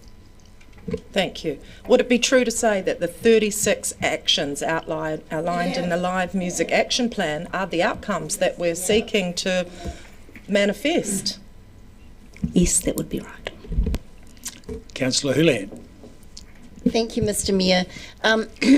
Is it fair to say that creative advisors are usually people who have a lot of knowledge in the area that they're working, they have contacts in that area, they can also help give advice, and they can also create opportunities and liaise with different networking and collaborative situations among many, many other things? Is that fair to say that that's some of the things creative advisors can do? Yes, that's exactly what our creative advisors do. Thank you. Councillor Barker. Just reading in the report, it says on page 115, paragraph 4, that there's 36 specific actions, and it says that 26 of these have been incorporated into business as usual and are covered by current budget provisions. And then it talks about that 10 actions require direct council investment, and of these 8 need specific actions and decisions by council. So I'm just wondering about the need for an FTE when 26 of the actions have already been incorporated into business as usual. That's a comprehension challenge that I'm having. They've been incorporated into business as usual at a very basic level. I suppose it depends on the quality of outcomes that you want. In addition to that, I will say, as a team leader and a manager of staff, my staff have put in a significant amount of overtime and been working above and beyond what is actually in their job description in order to implement this. And the only other thing I will say is that the creative partnership team serves all our creative communities, so we do actually need to have resource to be able to equitably focus on the sculptors, the visual artists, the performing arts communities, the Toi Māori and Toi Pasifika and disability communities, as well as the music community. So can I just add on to Lisa's answer? The work that's already being done is kind of a victim of its own sort of success, really, because there's been a gap between when the report was approved and then there was no 10-year plan, and then we've had a bit of time. We've had a very strong community who have spoken at this table and out in the community about what they expect and what they want from the plan, and so we've had to get things going in order to ensure and keep the relationship with the community going. So we've had to start to try and implement some things across the organisation at a relatively low level, but at least get the plan going.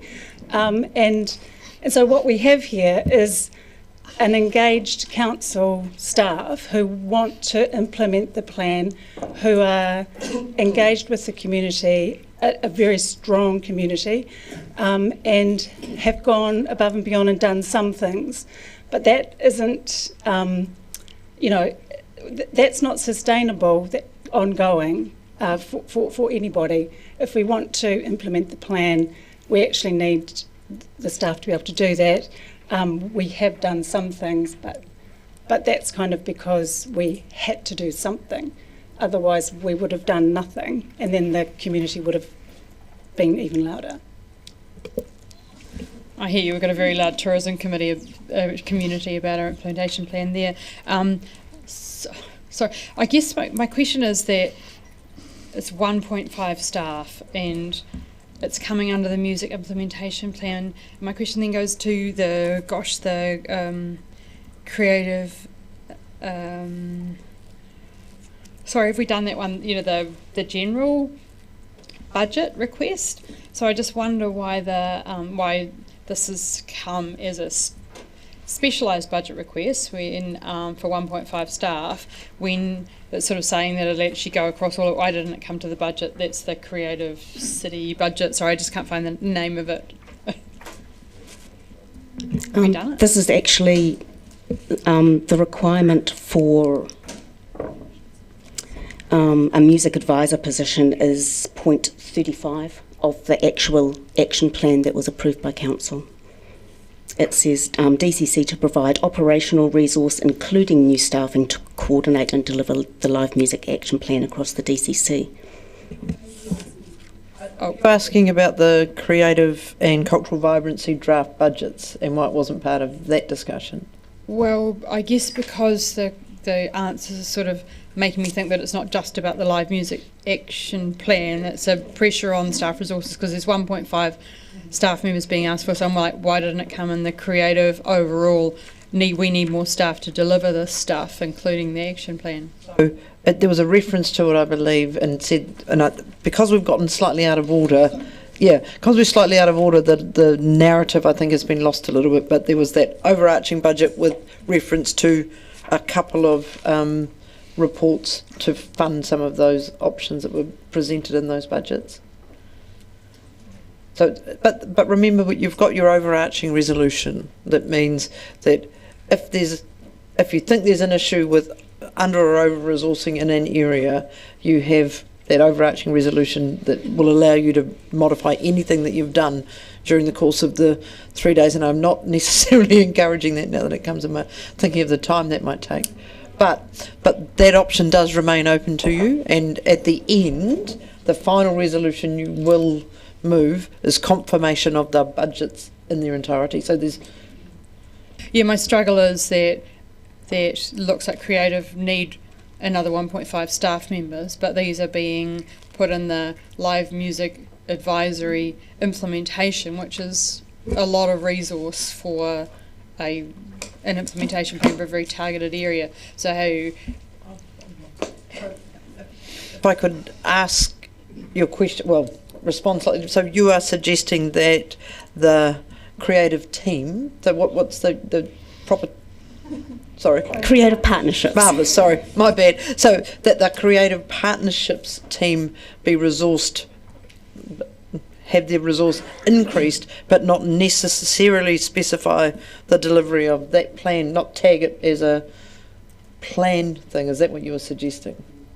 But and then somehow we reflect the delivery of the plan and the outputs that we report on as part of a broader team.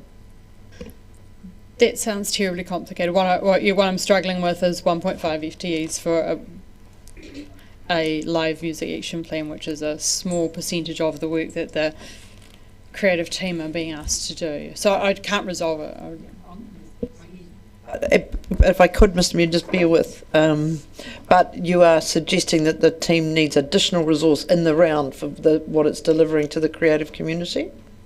I'm asking why it didn't come in that budget. If they had needed extra resource, which what it appears to be what we're hearing, why didn't it? Yeah, I mean, I sort of understand. It's just that it's come through here. I will try and resolve that in my head. Why is this an additional paper as opposed to the budget? It looks like, to me, they've got 3.5 staff members, they've got a lot to deliver, so why did it not come through in the creative partnerships budget that there was a request for extra FTE? And I know that we've got it all, everything's been referring back to the CEO budget, so yeah. Yes. Anyway, maybe other people have got a question. We'll take another question. Councillor Houlihan. Thank you, Mr. Mayor. Can I check the creative advisor role? Once this plan is implemented, they'll obviously still do some work in the music area, but they'll be available for all sort of arts, creative sector, I'd imagine, would they? Or is it are you planning it to be like a sort of a set time frame, or is it a role?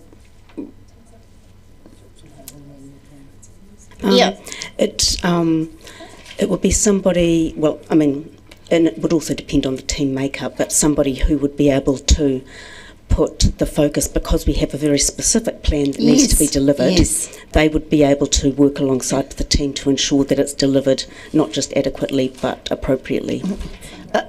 100%, but all I'm asking is once that's implemented and set in place, I'd imagine they'll still do a little bit of maintenance and touch base with those people, but is the plan that they will be able to be then available over the whole creative sector a bit, basically? Yep, part of the team. It's ongoing work, so it doesn't get implemented, then it stops. So Exactly, this is the so- sort of work that keeps happening day after day. Yeah. A bit like Anthony's role and Yep, Bill Fraser's role. I know. I'm just trying to make it more. Yeah, thank you. Very good. I have no further questions. All right, thank you. So,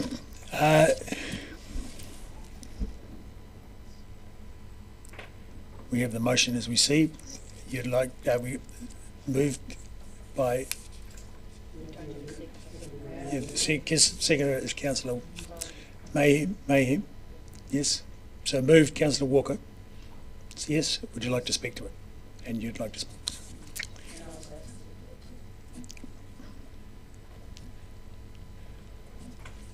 There you go. Okay, thank you, guys. So just to jog some memories, it's September 2023, the Community Services Committee moved to adopt the Otapoti Live Music Plan, otherwise known as the OLMAP, and all but one of you around this table voted to do so. And this is the fantastic plan we produced. It's an excellent plan, and it's testament to the hard work of staff, the Save the Music Live music representatives, and the foresight of councillors to support all forms of live music across the city. There was a crisis in live music in the live music ecosystem, and you all chose to do something about it, and that's something you should all around this table be very proud of. Thankfully, as we've addressed as in the report, some of the actions in here in this implementation plan have been identified as business as usual and are underway or have been completed. That's great news, and a start in correcting a vital part of the music ecosystem that is absolutely the beating heart of our creative sector. However, many of those actions were or are low-hanging fruit, important in themselves, but still low-hanging fruit. Some of the trickier and fundamental problems that led us to this point in the first place still remain, and we need clever thinking, investment and collaboration between the Save Dunedin live music community and, of course, us as council. Things such as establishing a targeted live music venue funding pool that can be accessed by venues to help them create a fit-for-purpose and safe live music space, or the creation of one or more city entertainment precincts, or exploring options for affordable community access to DCC-owned DVMO managed venues, and that's topical, eh? However, on saying all that, local musicians, local venue owners, musical audiences, music educators, promoters, event organisers, and the music community at large cannot drive this alone. They need the most important aspect of the implementation plan to be enacted, and that's, as has been mentioned, Action 35, the music advisor position. We need a dedicated staff member and admin support to provide operational resource to coordinate and ultimately own and deliver the whole live music action plan across the Dunedin City Council. Without us deciding to fund this position, the most important aspects of the OLMAP, the trickier aspects of the OLMAP, the parts of the OLMAP that got the music community and us here into this unpleasant position in the first place will never be resolved. And the goal of this plan, to support and maintain a thriving live music ecosystem in Dunedin, will never be fulfilled. And this plan will likely be placed, as some plans have been done in the past, placed on a shelf to gather dust. All the work we've done up until this point will have been wasted. And to me, the analogy I could think of this morning is a bit like us building and designing a beautiful car and then not financing the petrol to run the thing. Don't let this thing fail. Support this motion, and let this go to consultation, remember, in the 9-year plan, so we can hear whether the wider community wants to support this motion. And I'm pretty certain they will want to do this.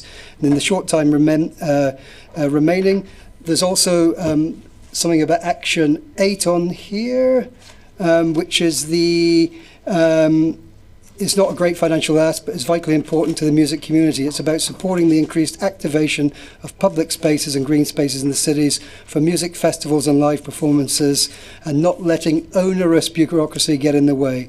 We know many acts, particularly the 18 to 25-year-old range, simply don't bother currently playing these spaces in Dunedin due to the impediments we put in place, and we're a poorer place for it. I've run out of time. That 4 minutes is way too short for something so important, but please support the thing here that you have started. Thank you. Councillor Mayhem. Thank you. I won't repeat anything that Councillor Walker has said, but 4 years ago was the beginning of OLMAP, and a lot of work has already been done. Voluntary hours from the music community over time, and overtime from the community partnership staff.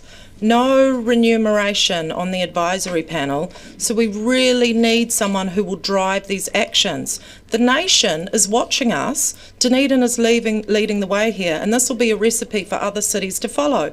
It makes sense that Dunedin would lead this based on our proud history of post-punk, alt-rock, indie pop that makes up the distinct Dunedin sound. We should be very proud of how far we've come with this.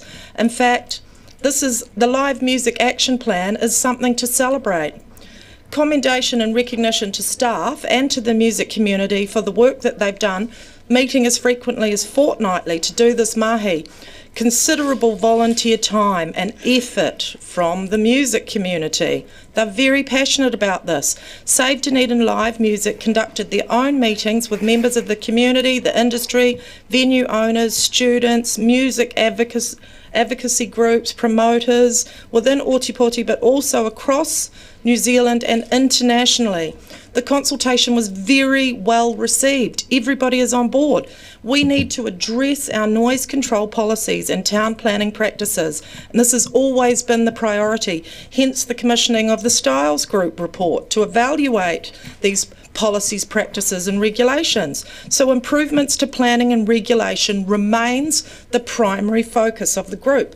The music advisor position is vital to have included in the plan. Let's tick some boxes today and start on the 36 actions. Continual dynamic community engagement is key to having a robust plan that can adapt to meeting the needs of the city and serving our whole community. I'm sure that my musically minded comrades across the table will agree with the need to support a full-time position to ensure the plan gets the implementation required to give it life. Let's safeguard music for the future, for our emerging artists, for our precious venues. Councillor, I urge you to enough. vote for this. I urge you to vote for this. Stick with the clock, please. Councillor Hulan. Thank you, Mr. Mayor. I'm absolutely delighted to read that there's going to be a creative arts advisor appointed to this plan, and it makes sense. And what I will add is that we have needed a creative arts advisor ever since Cara Patterson left, in my opinion. So I'm delighted to hear we're getting one. We could do with more, but anyway, that's another story. But the benefits of a creative advisor, particularly when you've got a plan that's very clear on the action steps, is to help move that plan through. But also it can be extremely good on helping find funding opportunities as well for people in that sector. And if they've got personal goals, business goals, things that they want to achieve, that's where the creative advisor can also really help work with them to achieve those. I think it's fantastic, and the era of the Dunedin sound is coming back to be, a revised, more modern Dunedin sound that hopefully, I hope, my personal hope is that we could have a music precinct in the CBD, and you could see live music playing in bars, cafes, particularly around the Octagon, and all areas like that in the CBD where people could come and enjoy it and will be known for it as a city that encourages art and music and vibrancy. Thank you. There's 3-4. Is there anyone against? Councillor Vandervis. I've been in the music business as a supplier of equipment for decades in Dunedin, and I have seen what DCC staff have been able to do on some occasions, but have found that in practical terms, having another bureaucrat dedicated as a music advisor, I can't see that as having any real value for the music and the musicians that I have had experience with.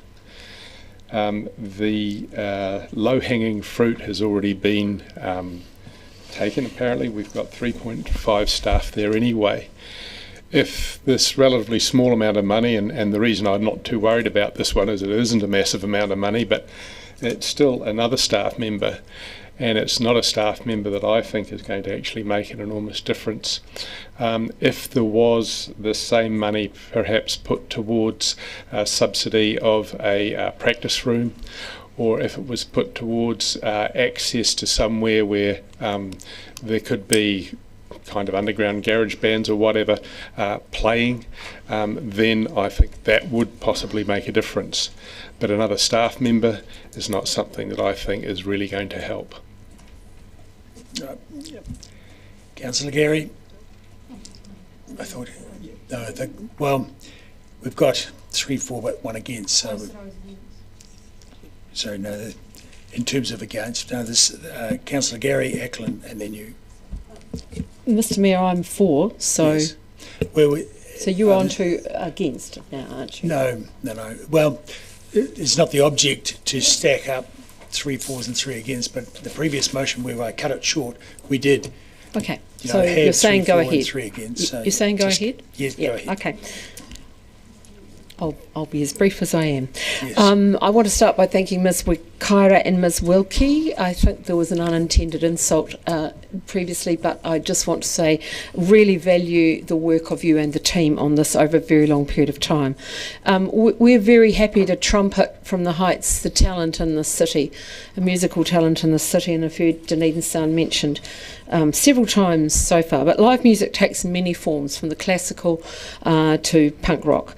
And I think what people are forgetting is they need to connect the dots. We've talked about live music across these meetings in a whole lot of different ways, about the use of venues, about the Elton John type of concerts, and actually some of us were at the launch of the Arts Festival last night. And one of the things Tareira said, which applies to the performing arts generally, but includes live music, is the arts, including live music, celebrate what it is to be human. And I thought that was a very significant quote. So I want to acknowledge Dave Bennett and Dr. Fairley Gilmore for all the work to where we've got to, but I urge you to vote for this, because it is, as Councillor Walker said, a real waste of resource if we get to this point and then we don't finish it.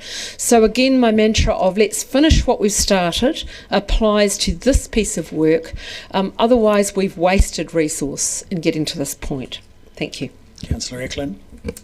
As I've said in the past, I've always been nervous with the expectation of council to be providing practice rooms, venues for live music to perform in and all that sort of thing at a ratepayer's cost. But that's not what's happening here. This is not something that really needs to be a huge talk fest, because it's quite simple. We've agreed with this live music action plan. We've got the panel sorted. And I know from experience that musicians are very disorganised. So the one thing that they need is a captain. And that's all this is asking for, is a captain to drive this ship, which is the panel, to head in the direction of the outcomes that have been already outlined. So it's not rocket science. I'll support this. Councillor Barker. The only way that I could get to speak is by saying that I wouldn't support it, but if I had a feeling around the table that it wasn't necessarily support for 1.5 FTEs, and when I see that the Heritage Action Plan is asking for 1 FTE, that's why I'm questioning about what the advisor would do, and concerned about locking in someone for all that period of time. So I just want to suggest that if this resolution fails, that we look for a $90,000 investment, which is 1 FTE, the same that's being asked for the Heritage Action Plan. All right, so I'm all ready to put the motion. I'll just make the of right of reply. So just before your right of reply, I'll just make note that live music adds a lot of vibrancy to a city, and the city where I've spent most of my life has certainly been very vibrant, and I want to see it continue that way. Your right of reply. Thank you. And I forgot to mention in my ridiculously short 4 minutes, just another fact at the end of my notes I had, that the yearly cost to ratepayers here is tiny in percentage terms, but will actually be returned multiple times over back to the community, not only both socially and culturally, but I think absolutely economically. But replying specifically, thanks, Mandy.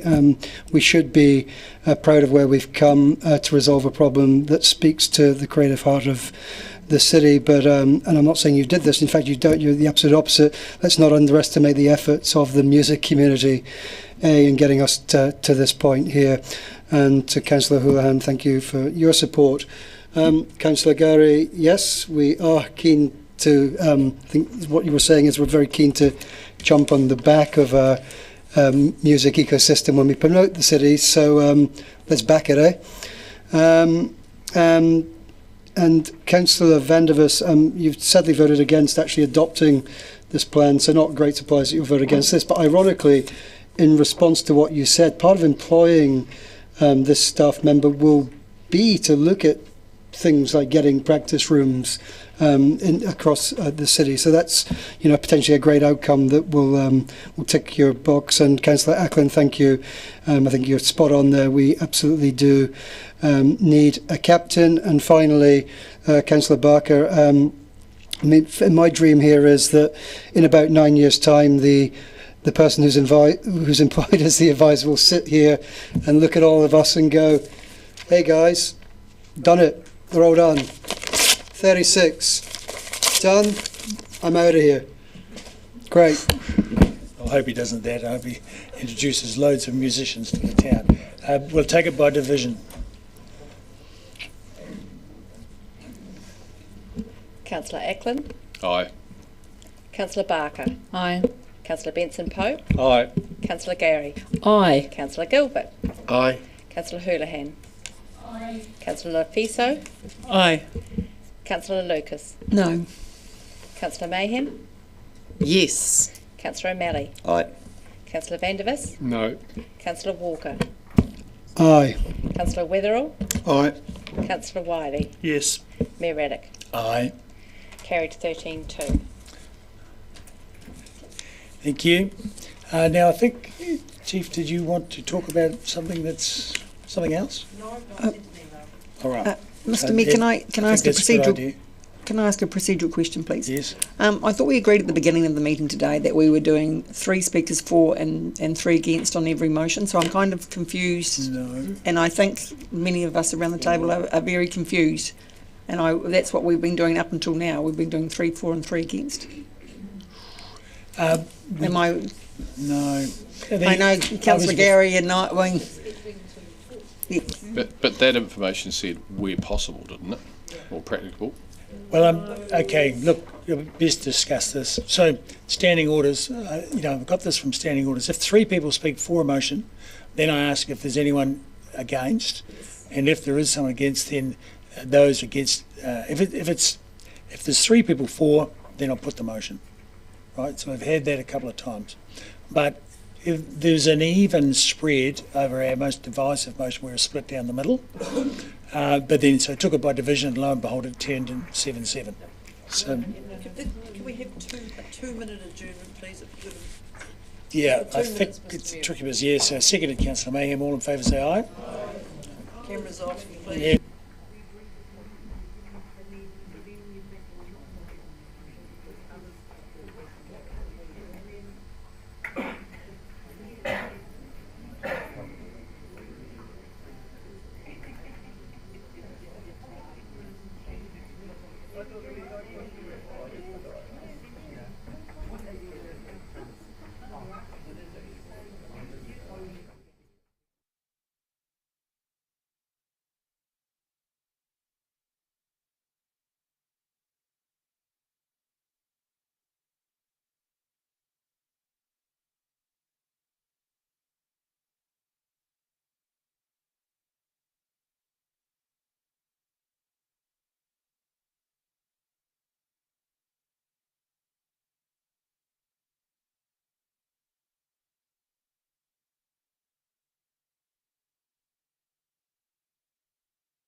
I don't know. We're going to 26. 26, the draft festival and events plan. Yes. So we have Mr.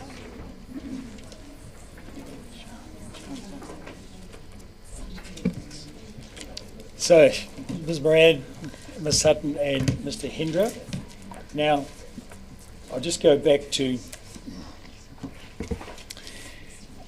what had been discussed earlier, and it's to do with the closure motion, and basically we're going to treat all of the motions as closure motions. Now, and so not quite. Well, we have 3-4, and if there's 3-4 and no one against, then we'll put the motion. If we have 3-4 and I'll call for any against, we'll have 3 against, and then we'll put the motion. So that will limit the number of speakers to the motion, as long as the meeting is agreed, which is, what was discussed last night. And so as long as we're happy with that, and we'll try and have a bit of rotation amongst the speakers. Councillor Vandervis. Is this a temporary, voluntary change from standing orders?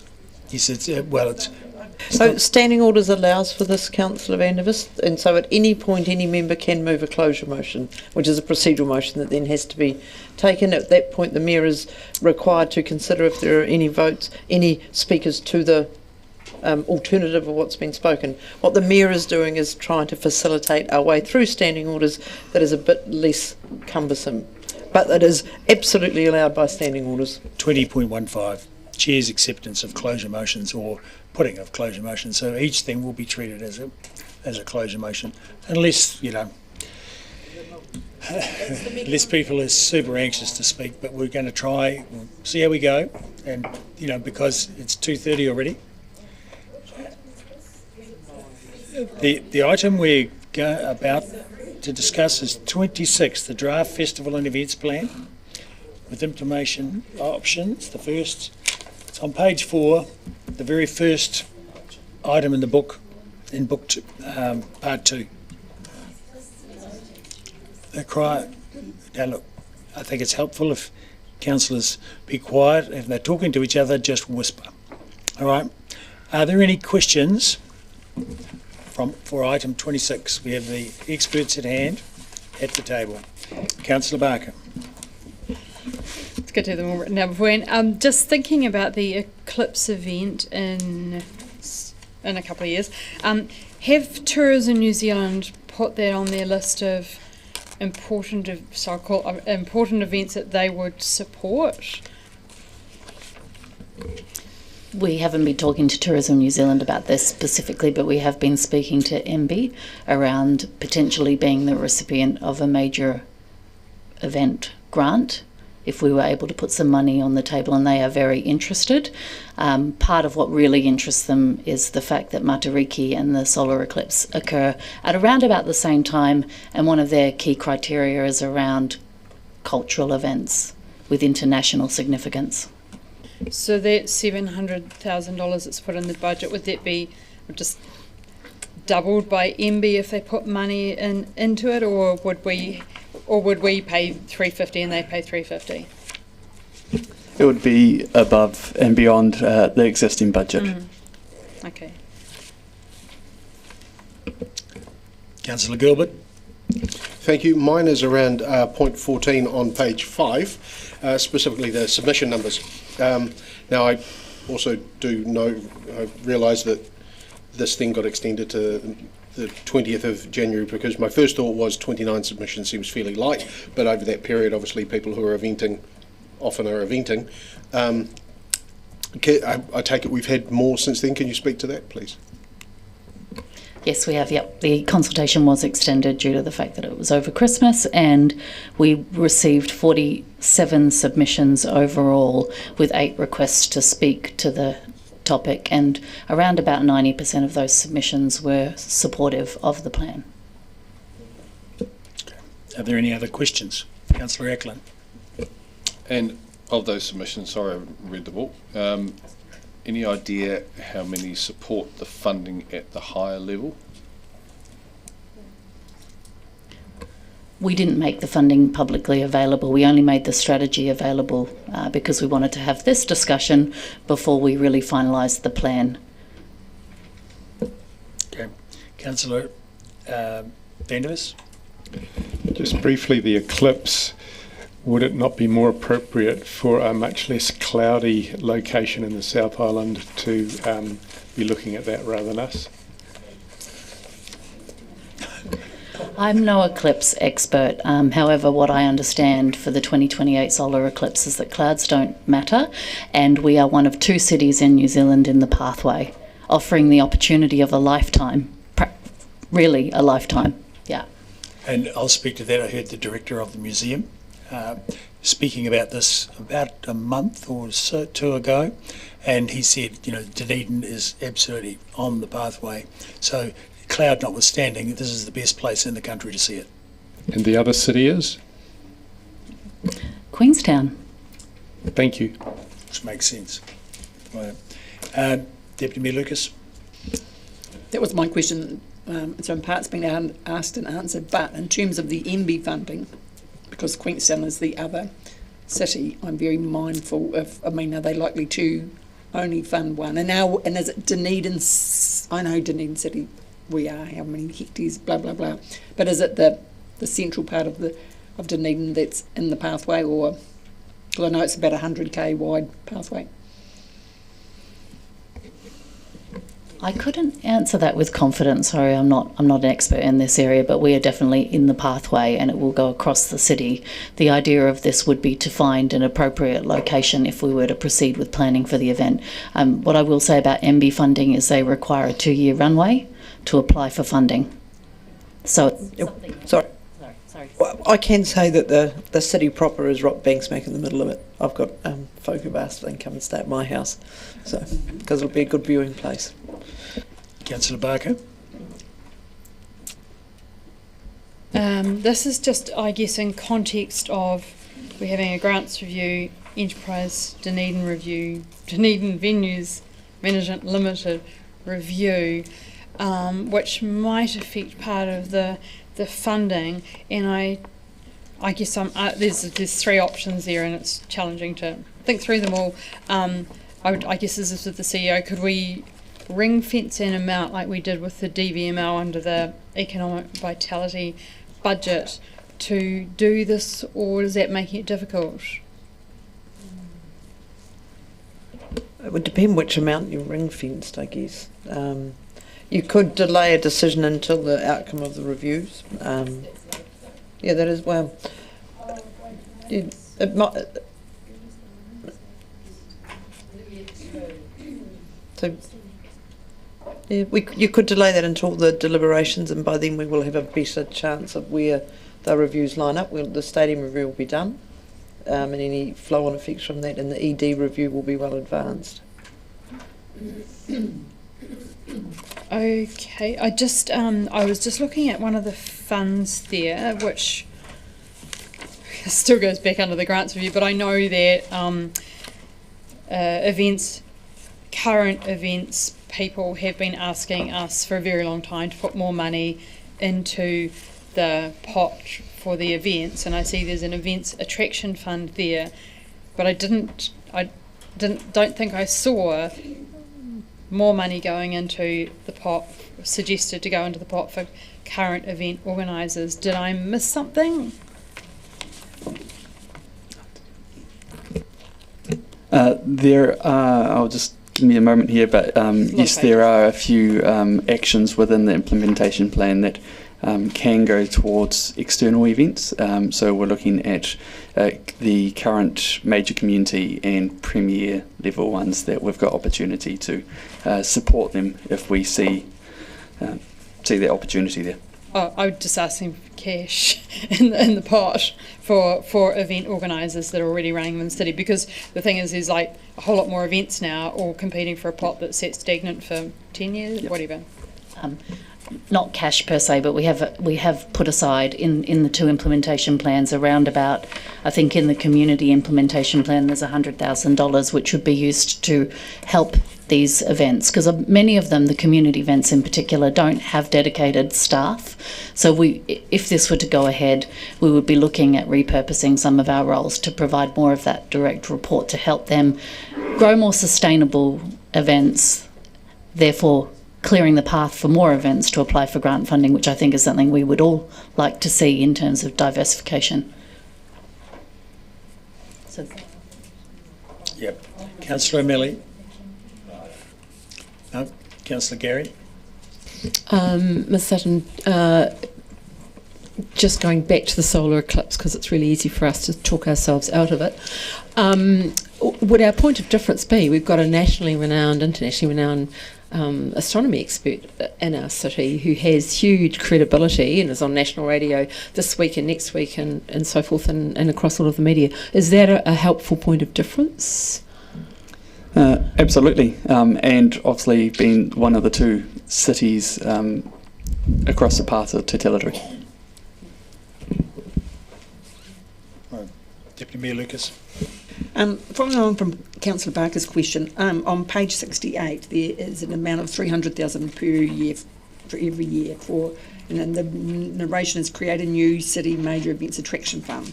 The aim of it. So I'm just not sure whether that answers your question or what that actually is for, or is it grants, or what's that actually for? Because the narration doesn't necessarily. Sure. So this is essentially a fund to attract new potential events to the city. So within the explanation, we speak to an example being a possible surf event that could have that kind of cost to attract them to Dunedin. With that, there's always the opportunity to work with the promoter to then see if there's major event funding through MB as well. So it's not there to essentially fund existing events as it is to procure and incentivise new ones to come to the city. Thank you. I might just add to that for further clarity. So much like DVML having to put money on the table for artists to come into town, when it comes to sporting events or even major event bidding with MB, there needs to be money on the table to ensure we can attract those events. And those costs can range from, we've had requests from women's multi-day sporting events where they want $30,000 through to $200,000 potentially for a larger event. So that's what that would be for. Councillor Walker. Yeah, thank you. Thanks for the report. And going back to the eclipse, which is literal manna from heaven. I mean, it is. Two things for me, or two questions. From what I understand, the main the main centres are here, Queenstown, Sydney. That's the path. So, first question is, it's hugely advantageous to us to be in that conversation when it's reported internationally, to be particularly lumped in with Sydney. Question one. Answer to question one. Yes, it is very advantageous for us from a global eyeballs perspective. I know you've had a lot of papers in your pack, so you may not have read this handy solar eclipse community planning document, but it's fascinating. In 2012, a small town in North Queensland of a population of 150,000, so similar to us, generated 100% bed occupancy and an economic return of $92 million into the economy. That's incredible. So, I mean, we can't forecast what will happen here, but if we're not in the race, we're not in the race. And partial follow-up to the same question. Leave, don't cut me off. In terms of unbuyable international coverage, eclipse with Sydney Harbour Bridge, eclipse with Mitre Peak, here eclipse with Castle, Station, Peninsula. Am I missing anything? Are they the potential opportunities here? Absolutely. Given the size of the city, there's a number of considerations that we will look into. Transport and logistics. If we're looking at 30,000 plus people coming into the city, then there'll be multiple looking points. And I forgot to mention CEO's house. Councillor Fiso. Tēnā koe, Mr Mayor, tēnā koutou. I too followed with interest the links to the people that followed this thing. And I was just intrigued, I mean, this is probably in a way tangential, but I was wondering if there was any data in terms of those people's reports and the links about establishing first and foremost relationships with mana whenua in delivery of this thing. No data in these reports, but I can tell you that personally I've spoken to Paulette about this event and any kind of cultural history that might be associated with total eclipses. She couldn't think of anything in the moment, but definitely, that's where we want to go with it. Councillor Gilbert. Thank you. I want to preface this by saying there is a lot more in this report than the eclipse, and thank you for that. We all seem to be focusing on the eclipse, which is what I'm going to continue to do. Having said that, the rest of the report is really interesting. Is it fair to say, or would it surprise you to know that the eclipse that happened in the States, what was it, April, I think it was, last year, resulted in the largest travel event in America for that year, with an estimated 50-something million seeing it, mostly in places that backed themselves and promoted to the living daylights, the potential, getting universities involved, academics, etc. First question, would that surprise you? And I've heard a rumour that the famous astronomer that the Mayor referred to may possibly have even purchased his house knowing that it's in the line. I don't know how accurate that is. I can't speak to real estate procurement, but I can say that the person you're speaking about has a very high level of interest in this event. I know that Dan and the team started talking about this possibly long before I arrived, and the stats around the United States, there is actually a case study in this report around the USA. Doesn't surprise me at all. Perhaps it would have surprised me 12 months ago because I didn't know much about this stuff, but now that I know, I know. And just to comment on that further, Canada was also in that path, and one of their states declared a state of emergency due to the influx of visitors.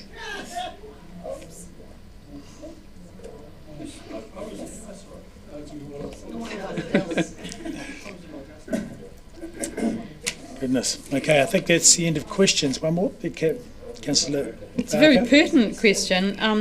In here there's lots of requests for budget from 26-27 onwards, but what we're looking at is a plan for 25-26 as well. So why is there no request for any funding for 25-26 when we want to get on and implement the plan?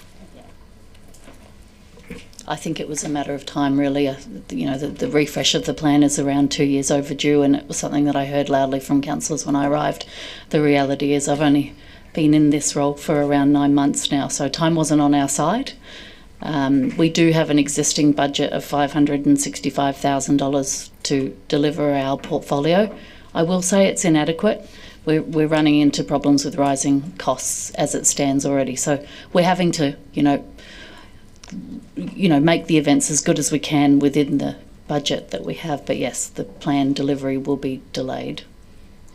I guess I'm asking on behalf of all of the events people that have asked me, and I know there's a grants review going on at the same time, but I also see this pot coming in for $300,000 to basically purchase outside events, and one of the chaps that came and talked to us said we should be growing our own events. So I'm really concerned that we're missing a year here. I guess...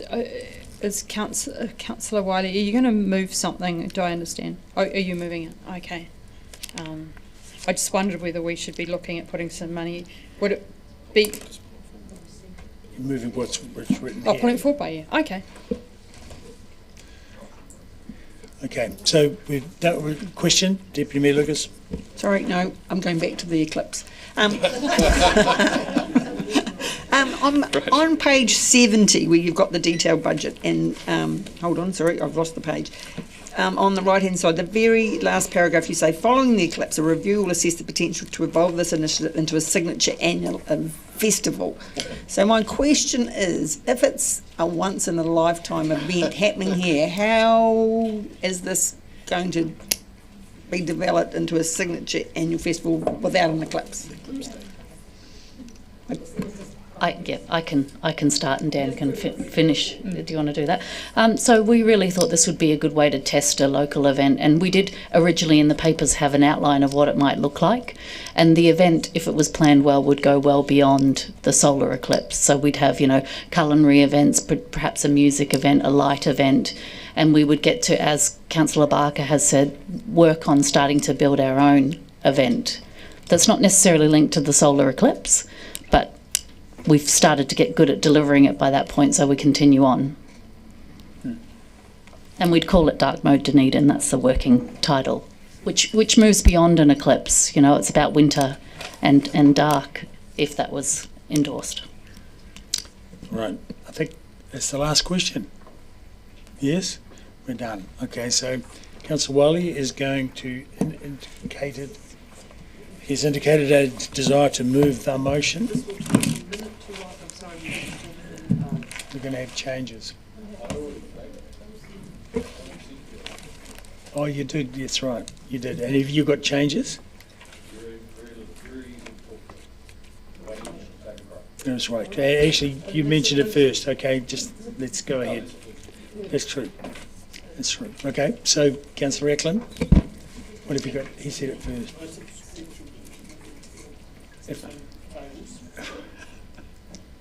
Okay. Councillor Eklund, what have you got? What? No. Councillor Eklund had already registered that. But quite simply, when you look at the report, so it's as per the recommendations A, B, C, with C being option 1 brought forward by 1 year. So in other words, going for the so the option 1 is 3 years worth of funding. It's 1.2, 1.6, 1.5, but it was on this paper it says 26, 27, and so on each year. I'm suggesting that be 25, 26. I'm happy to give reasons for it. that's quite a lot. It is. It's very important. Golly. And sorry, and that's that 1.5 is OPEX, is it not? No, it's all OPEX, and Yeah. the first year, which will be 25, 26, based on what I'm moving, would be 1.2, which is approximately 0.5% on rates. Yeah. I will need 2 minutes to draft this. Okay. Yes, that's pretty huge. Yep. So we're going to have 5 minutes. Could I take 2 5 minutes break. 2 minute break. Sure. And seconded, Councillor Fiso. All in favour, say aye. Aye. Against. Girly.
4.4 million. Okay, we're ready to resume broadcasting and recording. Sounds like. Yes, we're all good. Rightio. So, item 26, we have a motion to increase community and major events funding by 4.4 million, as well as obviously the rest of everything else that's in the plan, implementation plans, and that we've already got in the papers in front of us. There we go. So, Councillor Ackland is moving this, and seconded by Councillor Wiley. Would you like to speak to it, Councillor? I suppose it better. Yes. When we started this whole process, my concern was very much impact on rates and trying to keep that down. However, as other councillors have highlighted, there are certain things within the city that are perhaps more important than keeping rates low. Now, I know that sounds totally contradictory, but the way I've looked at the rate spent is, especially when it comes to adding things, is what are we going to get back for it? And the way that I see festivals, events, and I know there's other things coming up in relation to concerts and all the rest of it, and sporting fixtures under a different environment, but when it comes to festivals and events, the environment has changed worldwide. It's certainly changed within Australasia, and the reality is, if we don't appropriately resource our council departments and events to ensure that we get our share, then we won't. It's as simple as that. And if we don't get our share, I think that we're going to be very, very sorry about the fact that we didn't resource it properly in the first place. I know that the challenges are big at the moment when it comes to how we're going to fund things. By breaking it down this way, thanks to Councillor Wiley making some adjustments to what was on the order paper, is that 800,000 in the first year, and with my math is about 1/3% on rates. And so, yes, it is pushing things up a little. You might look at this and say, well, why are we only doing it for 4 years? Well, the simple answer to that is, I think that we need to be getting this up and running as fast as we possibly can and finding out how well it works. And whatever the council lineup is at the next LTP, they'll have some evidence to say it's worth investing, continuing investing at this level, or saying, no, it was a waste of money, we're going to pull it, or we're going to increase it. But everybody keeps saying that, Dunedin punches above its weight and is a great, one of the best small cities in the world. Well, we need to put our money where our mouth is to prove that. We've done a lot of that in the past. I think Dunedin has done very, very well in proving how well we can run festivals and events, attracting people to the city, and very much entertaining the residents of the city. So I'm not going to take my whole 4 minutes, but I will say just one more thing, and that is that we have really, really good operators in the city when it comes to events. We've got great facilities. Let's make the most of it. Councillor Gilbert. Thank you. I'll be succinct. I agree, return on the investment. We need to put the investment in before we can find out what the return is going to be. We keep hearing that people want to see more and have more things on, etc. Well, to do that, we need to be able to support events in the city. To be able to put them on, we need to back ourselves, we need to promote ourselves, and if we're not going to do that, then who the hell is? So that's why I'm very much in support of this, and I look forward to seeing what the events team managed to do in conjunction with the community. Councillor Wiley, you're part of the motion. So.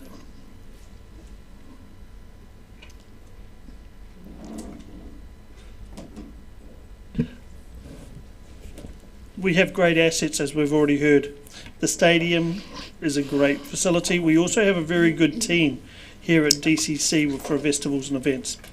The key thing that we also want to note is, yes, there is a stadium being built up the road, and there is a big fighting fund to promote that stadium. When we look at our city, we have a wonderful stadium as well, and we have wonderful events, and there's an ability to do both. So I think when you also look at what it also aligns with across our council, it aligns with things like the Live Music Action Plan, the Destination Marketing Plan, and obviously our events plan. And so when we look at what our residents ask for, they want a vibrant city that has attractions and events. And this goes a long way to it.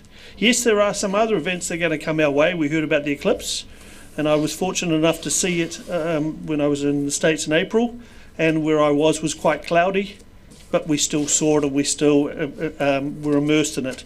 So that's also important. The other thing is, when we look at our at what this fund can do for us, it also can build a year-round events calendar. So we're not just hitting the high points, we're hitting the city across 365 days a year, and that is extremely important. There are a lot of benefits here, so I'd like you all to support it. Thank you. Councillor Vandervis. I don't support this because I don't believe that we should just be buying events. To me, buying events is a lazy way out. What we should be doing is we need to create our own events. And I've been particularly excited by the idea of the eclipse. I've suggested a song sheet of all these different musical things that could be associated with the eclipse. If we could get something happening on the harbour, we could have a run-up with Handel's Water Music and then go straight into some of these fabulous songs that everybody knows, get some fireworks happening. It wouldn't be expensive, it could be fabulous. It's a one-off, it's something that only we in Queenstown can do. We should be looking at the things that we can do. There is a number of events that we already have that could be significantly improved and developed upon. The Brighton Car Rally that we just had would be an example. Marathon running, the running up and down Mount Cargill is an incredible event, something which, if it was properly done, could be videoed worldwide with a lot of interest. Surfing event that we've got coming. Again, these are all local events which we need to create and which we need to put some resource into. But that resource is not 4.4 million. It's our own resources. And if you want a large sound system for doing the eclipse, I'll donate one. I've got a 10,000 watt system in my basement. Thank you. Deputy Mayor Lucas. I don't disagree with those speakers who spoke in support of this motion, and also as the previous manager of economic development, that festivals and events came as part of that department, and previous chair of ID Dunedin Fashion, and I was on the executive International Science Festival. I understand the importance of festivals and events to the city, but what I'm concerned about is making this decision kind of on the fly before we've had the review of ED, before we've had the review of DVML, before we've done the review of grants, and I just feel that this is, as I said, it's a knee-jerk reaction, and I need to see it all in the round to be able to make the best decision for the city and to resource events properly in every year and not just an ad hoc amount. So I won't be supporting this. Mr Mayor, I move that the motion be now put. I don't know. We need one more against. Is there anyone else against? So what you No. do, so you say, are there any speakers? That's right. Are there any other speakers against? No. So we can force the motion. We have to have at least two. So we've had two against. We've had three in support. Procedural motion, you have to put it now. Yes, we're going to put it now. So you'll get a reply to reply. Yes, you do get a right of reply. Yes, you do. Yes. Your right of reply, Councillor Ackland. Have you put the procedural motion? You've got to put the procedural first, and then we come back to the substantive. Is that right? Yeah. So you need to get a majority to actually put the motion. No, it's a closure motion by Yeah. calling for a closure motion. Yeah. Don't you vote on that first? The mover of the motion. You vote on that first, and then you go back The to mover, substantial. the mover of the motion has the right of reply, and after which I will put the motion. So you get a right of reply. We had a closure motion. That's Yeah, essentially. but what you're that still is. got to vote on that first, though. Okay, well. The closure motion, so, is proposed to be closed, or the chairperson considers it reasonable to do so. So we don't need to vote, we can just go to closure. Is my reading of standing orders. It's complicated. It is, it's my reading of 20.15. This one here, because this is a procedural motion, there's a different part. Questions over here. I know, but it's they're linked. It's two and two against. Procedural motion. Yep. But you need a second. Look, I know, it's tricky. I know. it's proposed to be closed, the chairperson considers it reasonable to do so. There, you put the closure motion if they go for this Yep, week. so you've asked, there are no.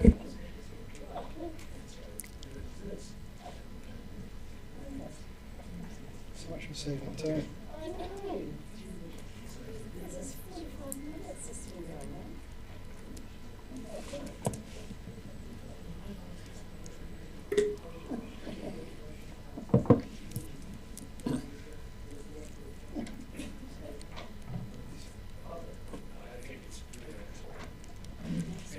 Look, it's a nuance of interpretation of 20.15. So, in the interest of expeditious conduct of the meeting, so the now we have a closure motion. So I'll put that. All those in favour. Second first. Seconded, Councillor Gary. All those in favour of closing the motion say aye. Aye. Against? No. Sorry, one? Oh, guess it was me. Yes, carried. And look, I think the, Oh, okay. Because that was just, Yeah, no. there is the right of reply. Yeah, okay. Look, I just, we're just going to get bogged down here, and it says quite clearly in standing orders, the chairperson considers it reasonable. And you're all talking. Anyway, okay. your right of reply. Right of reply. Well, it's going to be a really quick right of reply because I've only got 4 people to reply to. Quiet. Councillor Gilbert, you're dead right. We've got to back ourselves. Simple as that. Councillor Wiley, we are about being a vibrant city, and this is all about aligning with a whole lot of other things, acknowledging the great people that we've got within the council and within the city.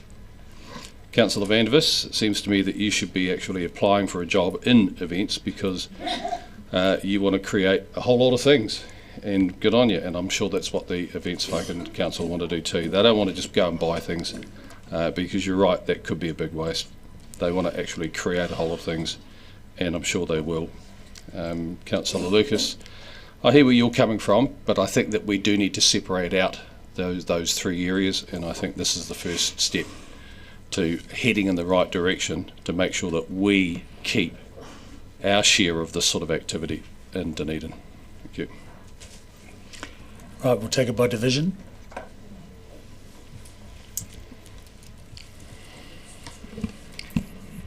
Councillor Ackland. Aye. Councillor Barker. Aye. Councillor Benson Pope. Aye. Councillor Gary. Aye. Councillor Gilbert. Aye. Councillor Houlihan. Aye. Councillor Fiso. Aye. Councillor Lucas. No. Councillor Mayhem. Aye. Councillor O'Malley. Aye. Councillor Vandervis. No. Councillor Walker. Aye. Councillor Wetherell. Aye. Councillor Wiley. Yes. Mayor Varadek. Aye. Carried 13-2. Okay. Item 37. Oh, no, item 28. Performing arts venue. While we're in the performing arts and events, performing arts venue proposal 28 on page 125.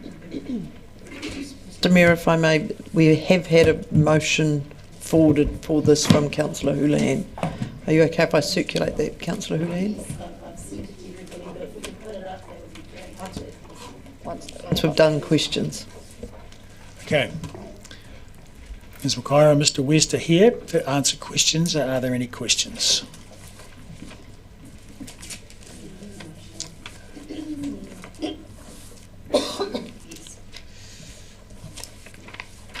I don't appear to have it, I'm sorry.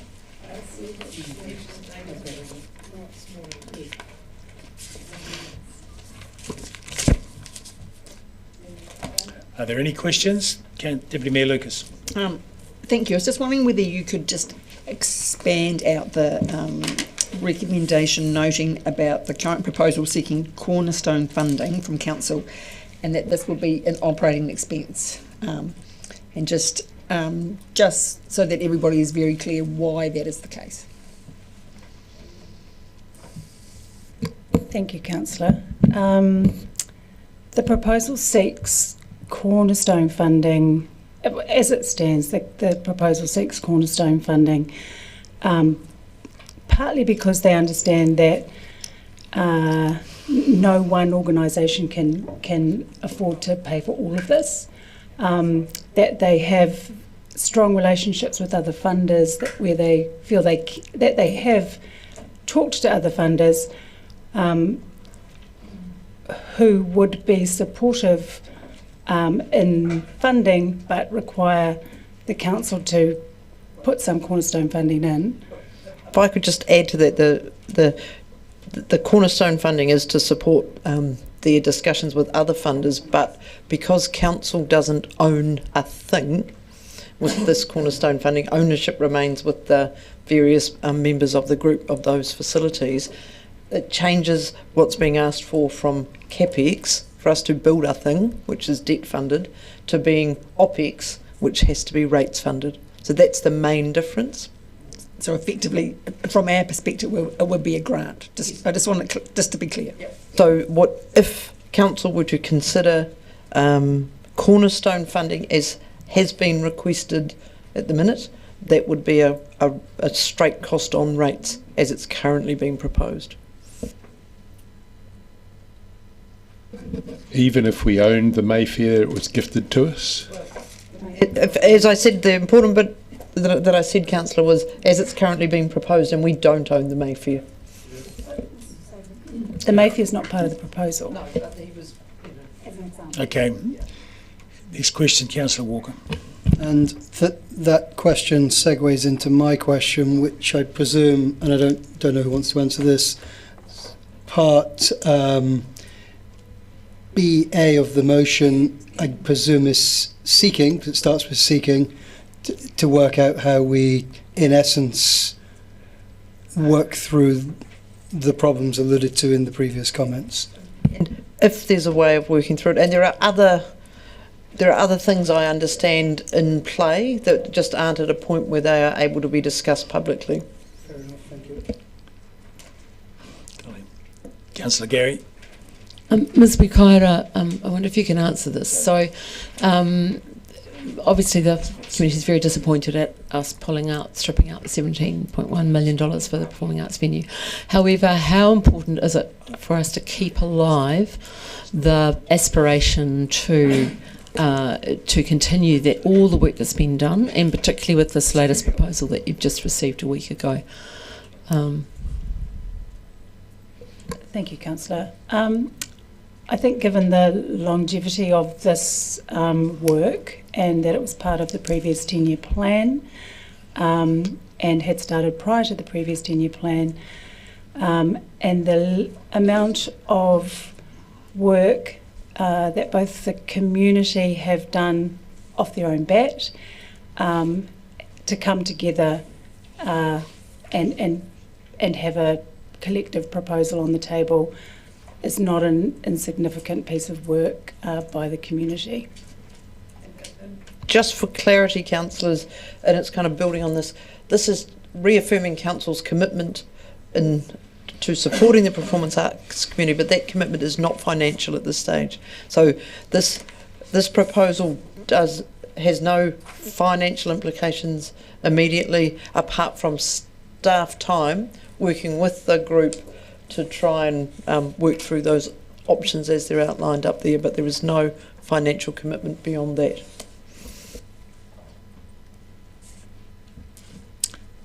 Councillor Gary. You got a question? Oh, you just... Right, is any further questions? Deputy Mayor Lucas. On page 132, with the Stage South's proposal of a performing arts centre, the estimated price tag of 28.02 million does not include land costs. I just want that just clarified. They don't have a site identified, and so that proposal, when I've looked through the detailed pages, it just includes the proposal, the actual construction, but not obtaining a site or anything to do with that. That's correct. Their discussions on that are not final. Councillor Gary. This motion, and this is probably for the chief, presumably, it doesn't preclude council committing to a financial contribution at some point in the future, though, does it? No, it does not. It keeps things rolling, and at the minute, unless you wanted to, their proposals require rates funding. You are free to consider doing that now if you want, but the staff believe that more work is required with the group to just get, and especially given other things that are happening in the background. Okay, Councillor Walker. I think I'll know the answer to this question, but I'll ask it anyway. In terms of, I mean, obviously DTN and prior to that, other advocates for the facility have been to speak to us. I presume there's still a close and functional relationship with the members of DTN and your staff? Yes, we have worked closely together with DTN and the wider community, and depending on what council decides, we would continue to do so. And they've been fairly appraised of where we're sitting sort of currently around the stuff around the OPEX, CAPEX, stuff, blah, blah, blah. Yes, they're aware of that. All right. I think Councillor Vandervis. Why has the Mayfair been excluded from this list? So one of the aspects of the work that the community have consistently heard from council is to come back with a unified proposal. The proposal that is in this report is a proposal that has come from the community. The decision to not have Mayfair in the proposal is a decision that the community have put forward. Right. I think we've covered questions. Any more? Right. Thank you. Done. So we have the motion that's on the screen. Moved by Councillor Houlihan and seconded by Councillor Mayhem. Right, would you like to speak to it, Councillor? I would. Thank you, Mr Mayor. So obviously I'd rather be sitting here saying, yes, we have the 17 million in our budgets, but that's not the case. What was proposed was money that was to be a grant that would have gone directly on rates, and it creates a problem when we are very tight with our budgets at the moment. What this motion does is that, as you've heard before with questions, it will keep this alive, and it means all the groups can keep working with council staff.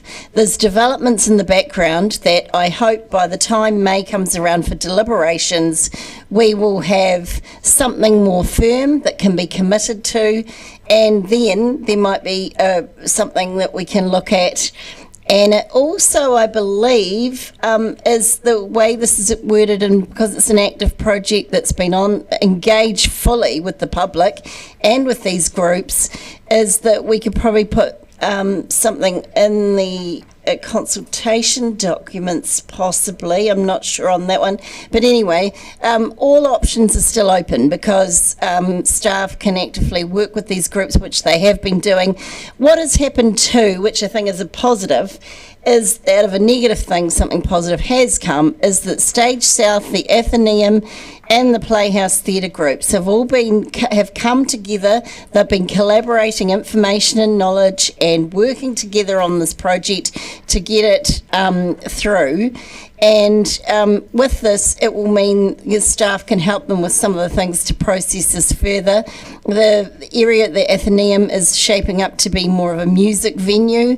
The Playhouse Theatre will support children's theatre and also emerging artists. And of course, the whatever comes of the professional theatre will Stage South are pushing, are the ones behind that, which is the professional theatre group. And there's certainly, as I said, can't say too much more about it, but there are developments afoot, and here's hoping something positive in the very near future can happen. So thank you for your support. Councillor Mayhem. Thank you.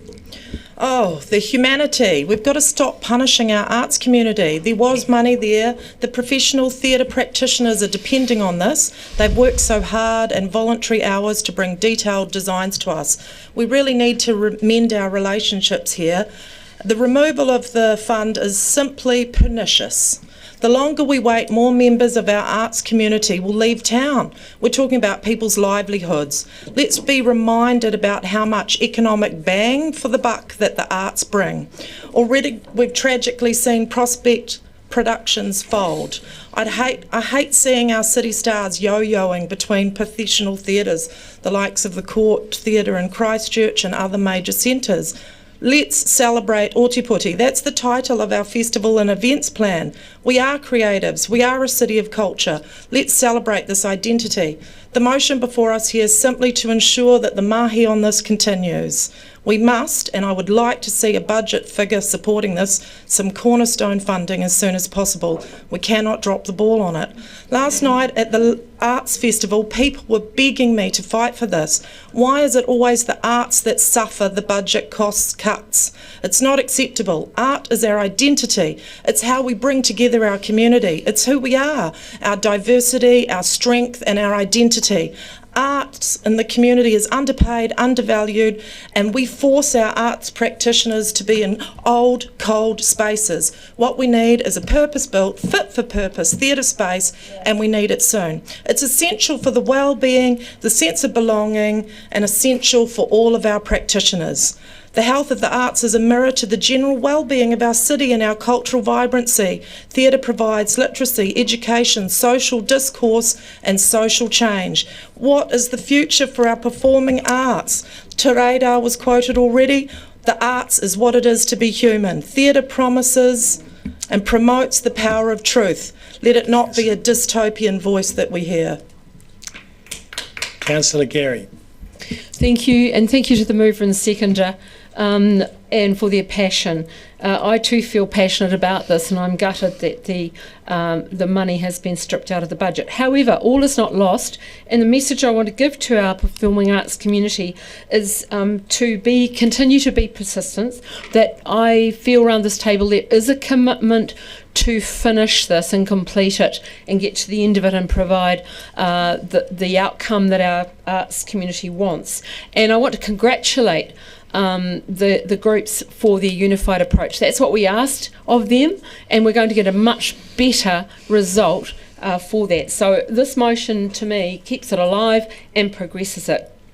I want to remind everybody that live performances add to the economy, contribute to the New Zealand economy $17.3 billion in economic return, and that's fairly new research, and that's social and economic benefits. For every dollar invested, $3.20 comes out of that return.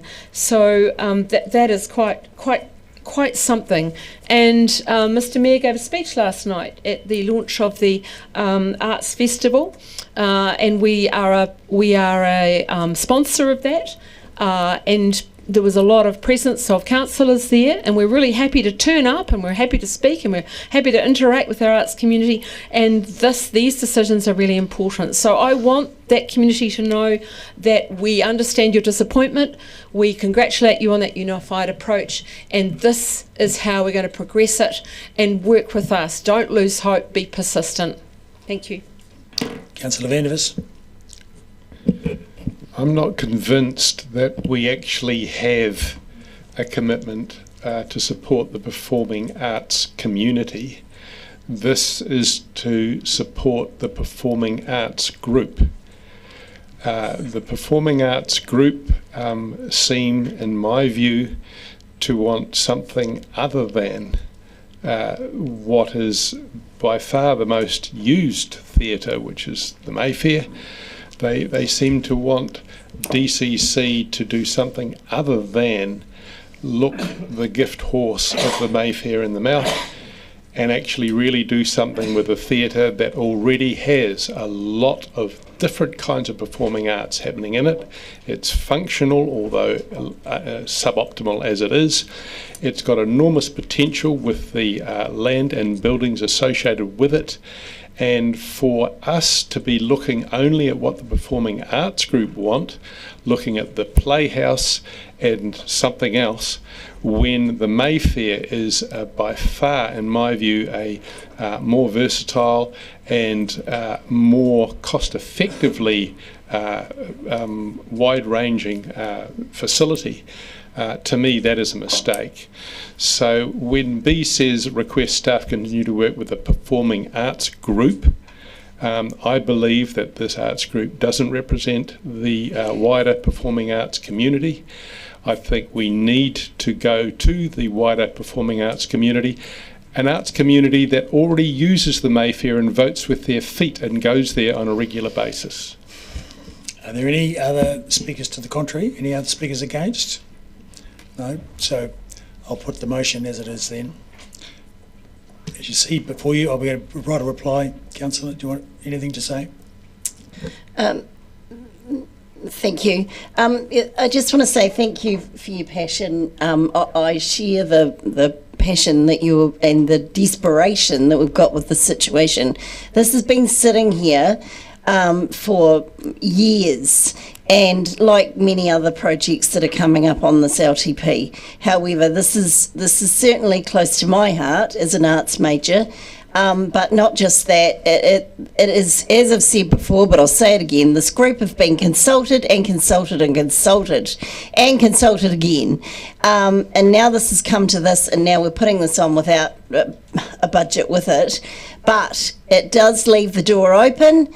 I'm not going to be completely negative about this because I do feel positive. There's things afoot, and I think with this it leaves it open and we can move forward, hopefully with something, a result that's positive. And I'm sorry, Councillor Vandervis, but the Mayfair is not included in this. Yeah, thank you. Okay. So let's put the motion. All those in favour say By aye. division, please. There's only one. So you have to do it, yes, we have to do it. Councillor I know Atkins. that. I didn't need to ask. Councillor Barker. Aye. Councillor Benson Pope. Aye. Councillor Gary. Aye. Councillor Gilbert. Aye. Councillor Houlihan. Aye. Councillor Fiso. Aye. Councillor Lucas. Aye. Was it a no? Aye. Aye. Councillor Mayhem. Aye. Councillor O'Malley. Aye. Councillor Vandervis. No. Councillor Walker. Aye. Councillor Wetherell. Aye. Councillor Wiley. Yes. Mayor Reddick. Aye. Carried 14-1. Righto. Thank you.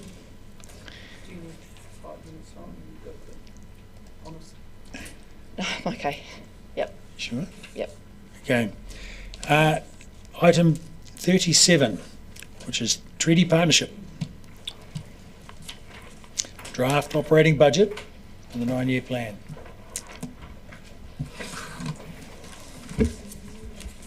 Sorry, which item have we gone to?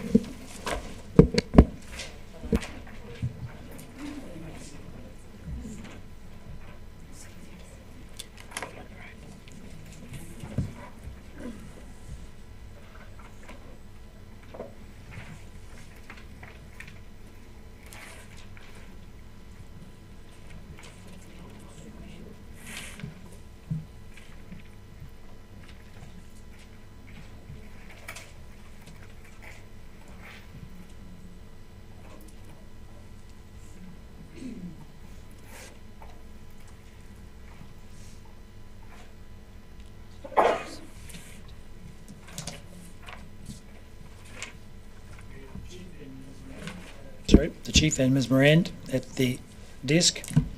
Questions, please. Councillor Vandevers. On the bottom of page 325, it says that there's an increase of 67k for personnel costs, and that an explanation of the changes in the Chief Executive's overview report. I was hoping to get a little bit more detail on why this extra personnel was required. I didn't see an answer to it in the overview. That was just, I think, Carolyn, the rationalising the BOF.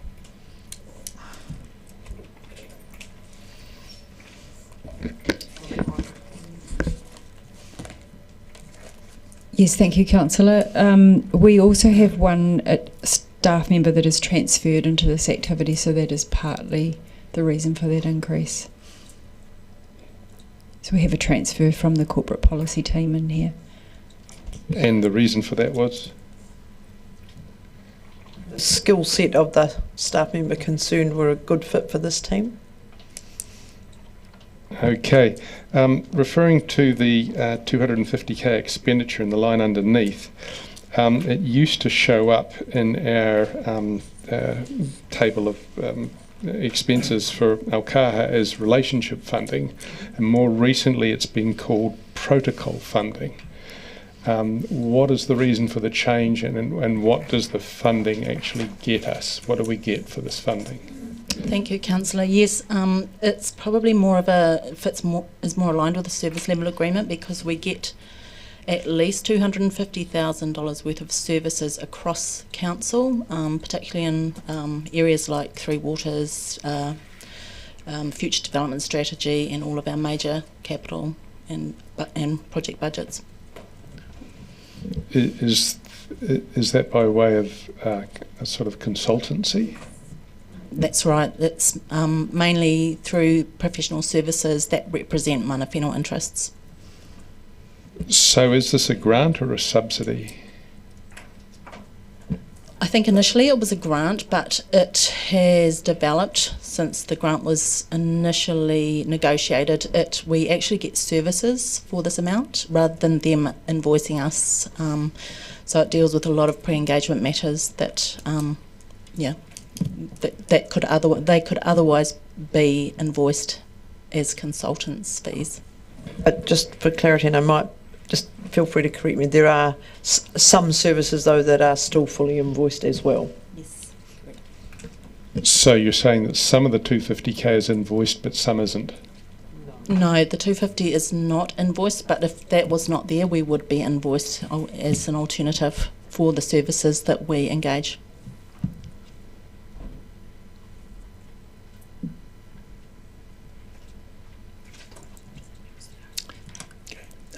Councillor Walker.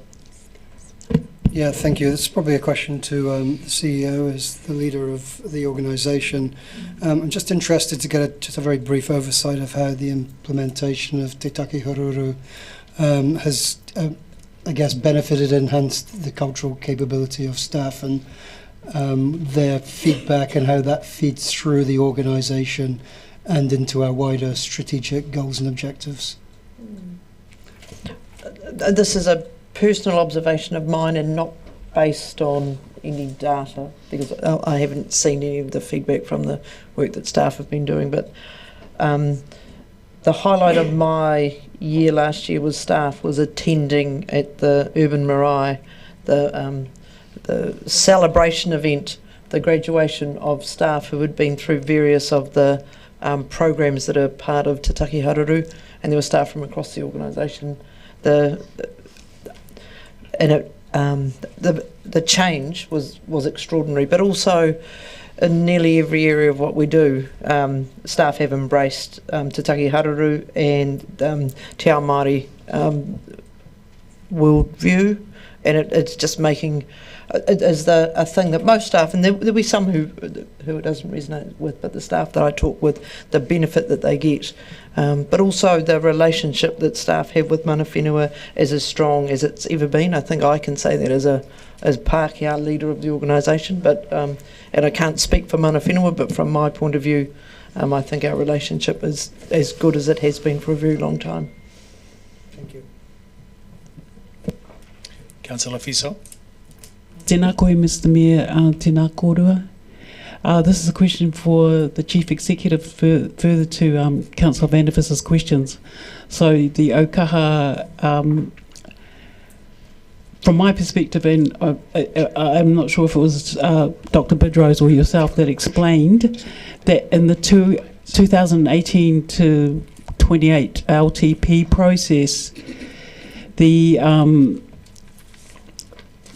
funding relationship with Ōkaha was merely a formalising of the mahi that Ōkaha had been doing for the DCC without charge. And I think I, on behalf of the Office of Machinery back in the day, signed the first agreement under delegation from Council. And this is my memory, was that very first agreement was to acknowledge that the work that we had been getting from mana whenua for free needed to be paid for. And so that was the genesis of the first agreement. That's additional. And further to that, and I'm talking to the Chief and not to Ms Moran, what would your response be if there were to be a consideration of removing that recognition of Ōkaha's mahi in service to the Council? Ultimately, the agreement is for Council to consider how it wishes to acknowledge the relationship with mana whenua. And so it would be, I would think, a discussion at Te Pai, at a mana to mana level, if that agreement were to be renegotiated. Okay. Councillor Benson Pope. Thank you. On that matter in respect to that funding, is it not accurate to say that that also recognises the very extensive, as has been alluded to, the very extensive work and contribution and research that has been required to be provided by mana whenua as part of resource consent applications and other processes like the FDS that was mentioned, that previously had been a considerable burden and had gone unrewarded. Yes, and so there is an element of that. At the same time, Ōkaha are a consultancy service as well, so we do pay specifically for packages of work on top of what has been agreed in that mana to mana way. Question, Deputy Mayor Lucas. I don't know whether we've actually seen the implementation plan for Te Taki Hararu, and I'm just mindful that this particular budget, with the changes to Better Off funding, and how that's obviously impacted the implementation of Te Taki Hararu, whether, I'm just not sure how to word the question. The impact on the budget and the work of the department. So, yes, the implementation plan was adopted by Council toward the end of last year. We haven't, we're not fully resourced. We're holding vacancies in that team, including the manager role, to develop the approach, that implementation plan in detail. So we do need resources to be able to move it to the next phase. However, we are still offering our Tū Kotahi program, our cultural capability, growing our capability within staff. But if we can't implement it, it's really doing nothing much. So I'd just like to foreshadow, Mr Mayor, that I would like to move an additional motion in light of Ms Moran's answer to that, to look at the implementation of Te Taki Hararu, to come back for the 9-year for our deliberations for the 9-year plan. Rightio. I've forwarded that to Lauren. Okay. Are there any further questions? Great. Right. Thank you. So let's compile the motion and have a look. Will you put it up, please?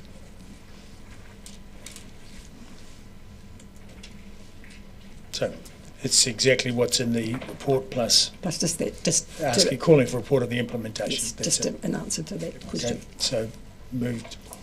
Deputy Mayor Lucas and seconded Councillor Gilbert.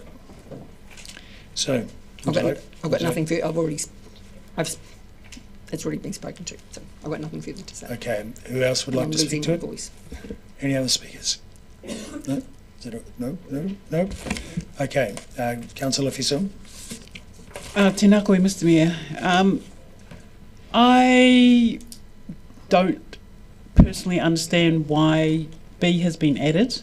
I just, again, as I said in question time, I remember very clearly during the 2018 to 28 long-term plan discussions, and understanding that the Treaty of Waitangi is one of the pillars of our strategic framework, I asked the ope that came, as mana whenua, that came to speak to us, and Tahu Pōtiki very graciously declined to advise us as to how we might become fit treaty partners, and we're still on that journey.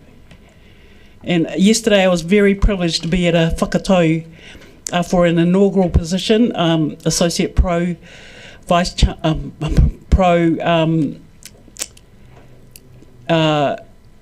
position of Associate Vice Chancellor Māori in Hausai. And Honourable Grant Robertson spoke there as the Otako Whakaihiu Waka's VC. And he yesterday, as part of his kōrero, talked about the elephant in the room being the treaty bill. And so I just want to refer to Ani Makaire's spoken submission at to the Justice Select Committee. The Crown occupies its current position of privilege by virtue of the fact that it has lied, cheated and infected its way to dominance during the decades immediately following funding the Crown, following the TOW. And it's not Māori that have to come to terms with the treaty, it's us as tauiwi. And going down this road and demanding these things in Part B means that we don't want to be on the journey. Mana whenua have walked away from our relationship before, and I wouldn't be surprised if they did again. Okay, Councillor Mayhem. I support the adoption of this. Our treaty partnership team is dedicated to fulfilling the responsibility of building strong partnerships with mana whenua and our Māori community. It's through the implementation of Te Take Hararu that we enhance our cultural capability within the council. And this is the team that drives those outcomes that benefit both Māori and the wider community. Thank you. Councillor Gary. Thank you, Mr. Mayor. I too recall that time with Tahu Pōtiki sitting at the table, and perhaps our colleagues who weren't there perhaps don't have an understanding of the journey we've been on in full. We saw expression of Te Take Hararu yesterday, and that was good to see. I can't support B. I think it's totally unnecessary. I can support A, and I really wonder at the need for B and the message that it sends, and that concerns me considerably. So we'll take it at parts then. Councillor Walker. Yeah, hits a nail on the head. I was going to ask for them to be taken separately because I fully echo the thoughts expressed by the previous speaker and Councillor Laufiso, so I cannot in any good conscience support B. Okay, we've covered the speakers. Do you have anything further to say, Councillor? I'm feeling a little perplexed because I thought that this was. I'm not feeling what some of the speakers have speaking against B. That I thought that this was actually to get some more information about on a good perspective for Te Take Hararu, and I actually, I'm sorry, I'm a bit perplexed about some of the speakers. Very good. Okay. Having said that, we'll put the motion and we'll take it in two parts. So Part A, adopt the draft operating budgets and funding impact statements for the treaty partnership. All those in favour say aye. Aye. Against? No, recorded please. Okay. And B? Yeah. requests a report on the implementation of Te Takaharu in time for deliberations on the 9-year plan. We'll take it by division. Thank you, Lauren. Councillor Ackland. Aye. Councillor Benson Pope. No. Councillor Gary. No. Councillor Gilbert. Yes. Councillor Houlihan. What was that? Can you use the microphone, please, and turn it on? Aye. Councillor Fiso. No. Councillor Lucas. Aye. Councillor Mayhem. No. Councillor O'Malley. Aye. Councillor Vandervis. No. Councillor Walker. No. Councillor Wetherell. Aye. Councillor Wiley. Yes. Mayor Raddick. Aye. Carries 8-6. Rightio. Let's get to let me see something nice and easy. The zero carbon investment packages.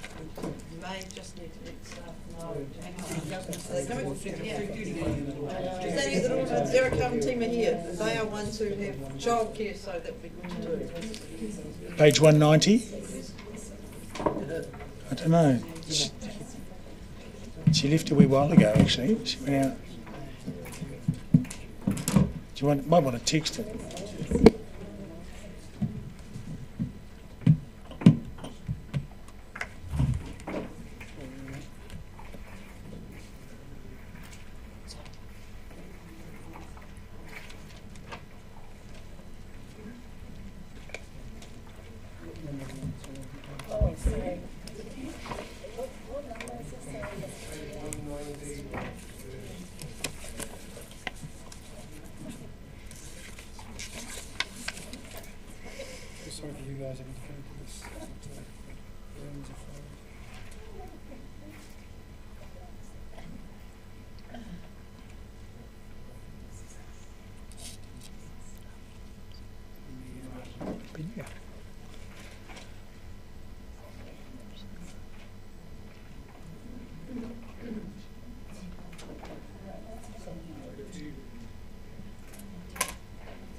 Page 190. Okay. Ms McDavish and Mr McLean and Mr Spears. That's right. Thank you. We'll answer any questions. Any questions? Do we have any questions? Councillor Gilbert. Thank you. I did send this through, but if the answer's there, I haven't looked for it yet. Page 213 in the table, item number 4, funding of native trees to expand volunteer-based tree planting, etc. Has any consideration been given to fruit trees at all as part of the planting, whether it's a percentage of the trees or whatever, particularly given they act as a sort of multi-purpose aiding in food accessibility and resilience of the city? So if somebody could talk to that, that'd be great. Yeah, thank you, Councillor Gilbert. This may be in your inbox, but it did just only recently arrive, and we've worked with PARS on a response to this question this morning. So the reason why native trees are the focus of this proposed investment option is multi-faceted. So this is primarily a sequestration option, so it's putting up an option for you that would enable a measurable increase to the amount of sequestration or carbon removals that are happening on DCC land. Now, obviously, all trees sequester carbon. Fruit trees certainly do, but when it comes to measuring and reporting, if you have one type of tree, like one type of category of tree, like native trees, it makes it much simpler. You don't have to do bespoke reporting. You can use lookup tables and use the definitions and the emissions factors that exist already. So it makes it much easier to report on how much sequestration is happening. There are also significant efficiencies with just focusing on natives in terms of lower maintenance requirements and the fact that native trees can be purchased in bulk. PARS do advise that they have a work program relating to fruit trees, though. Primarily that is responding to requests from members of the public or organisations to put them onto land. So usually it's a request for the land rather than the trees. There is a well-established process to work through those.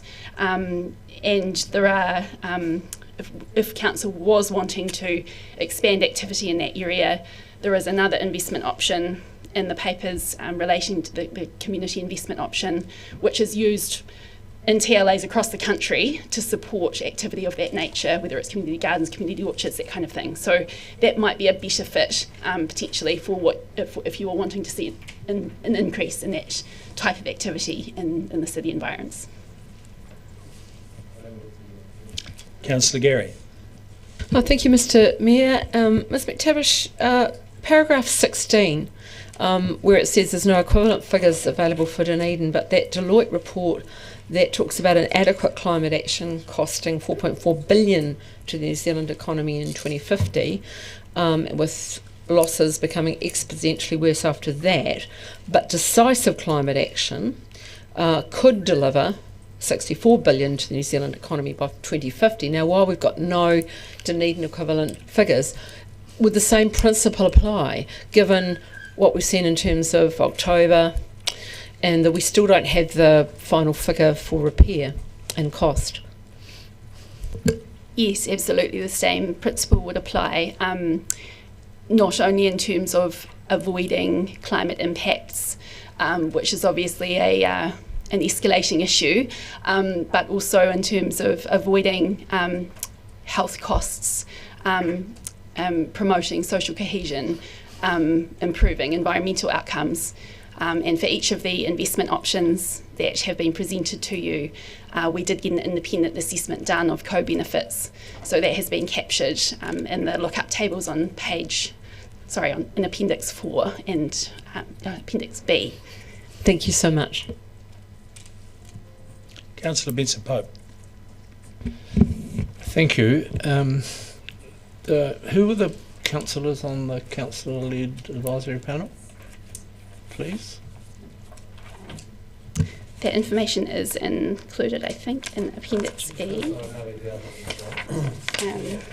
So, chaired by the Chair of Strategy, Planning and Engagement, Chair or Deputy Chair of Community Services, Infrastructure Services, Finance and CCOs, Economic Development, the Deputy Chair of Strategy, Planning and Engagement, and a mana whenua representative. You go on. Thank you for your patience. It's been a long time coming, thanks to our decision-making processes and the clarity of what you've written. I wonder if you could just reinforce or explain if necessary, the relationship between the other reporting internally that's being embedded in the reports, many of the reports we're looking at now, and the wider proposals that we're traversing here. Certainly. So in 2022, Council adopted a zero carbon policy, which said that everything that comes to you will have a zero carbon assessment, so you can take into account what the potential ramifications might be for emissions. What that does is it ensures that, irrespective of whether the zero carbon team have been involved in a project or whether it's a project in the zero carbon plan, irrespective of what that proposal is, you have some transparency or some oversight over potential implications for your targets. The zero carbon plan sets out all of the things that we think are achievable and within the DCC's ability to influence to reduce emissions in line with the targets that you've set. So these are specific projects that are designed to reduce emissions. And today's the documentation that you're considering as part of item 10 are investment options to deliver that plan. So to target specific projects to target emissions reduction. Deputy Mayor Lucas. I've got several questions on behalf of Councillor Barker, who's suddenly unwell. So on page 190, paragraph 7A, so apologies for turning away and reading it, where you state it's unlikely either package will bring about the degree of change or the pace required to achieve the city's 2030 target. Given the OAG advice, is it necessary to change the target year? Thanks, Deputy Mayor. I'll broadly answer this, and Ms McTavish will no doubt give a more eloquent and technical answer, but it comes down to DCC as an organisation, our sphere of influence over the city, and it's very, very complex. We can encourage, we can educate, we can facilitate, and as you'll see in the packages, we can fund, but we can't compel people or organisations to do anything in particular. So, but there are so many factors that influence that. So, yeah, it's our ability to influence is limited in that regard. Now you get a good answer. I guess to drill down to the OAG question, so the Auditor General, their key concern is greenwashing. That's what they're trying to avoid. And so the important thing, and the reason why we have brought you a provisional assessment, noting that still additional work needs to happen on the modelling, the important thing is that you make a clear statement about what you think is possible in relation to targets. Not necessarily that you update targets immediately without full information or any other position, simply that you can make a clear statement to the public about your current state of knowledge about achievability of those targets. So we'll note clearly in the consultation document, I'm looking across at Ms Boudica, that we won't be that it's unlikely that we will meet the 2030 target. That is correct, and we have also inserted some wording to that effect or very similar into the financial strategy, and we would, subject to Council adopting, recommendation C, we would make changes to the significant forecasting assumptions that we brought to you, I think, in November before the modelling had been done at all, to reflect the current state of our knowledge and assessment. Councillor Houlihan. Thank you, Mr Mayor. With regards to external people, that's understandable because we don't have control over them. However, the things we do have control over, are we in control of it? Like, are we achieving those goals with the things we can control, or are some of them still not achieved? Because I think there's quite a few that aren't actually achieved yet. Is that correct? If I may, through the chair, Councillor, we've I guess sought to address that issue in paragraphs 89 through to 96, which discusses progress towards DCC and citywide targets. So the complexity is that as an organisation we have two targets. We have a target as the organisation relating to our organisational emissions, and we have a citywide target. Obviously we have a great deal more direct control over emissions within our organisational boundaries. So, you know, we can change over our boilers, or we can change our cars to electric, or we can we have yet to complete the modelling on this, but we think it is possible that within existing base budgets, or as they were when they came to you a couple of days ago, we think it's possible that the 2030 DCC organisational target may be achieved. However, that is yet to be confirmed, and certainly additional investment would increase the probability of that being the case. In terms of the citywide target, there are significant headwinds for that target.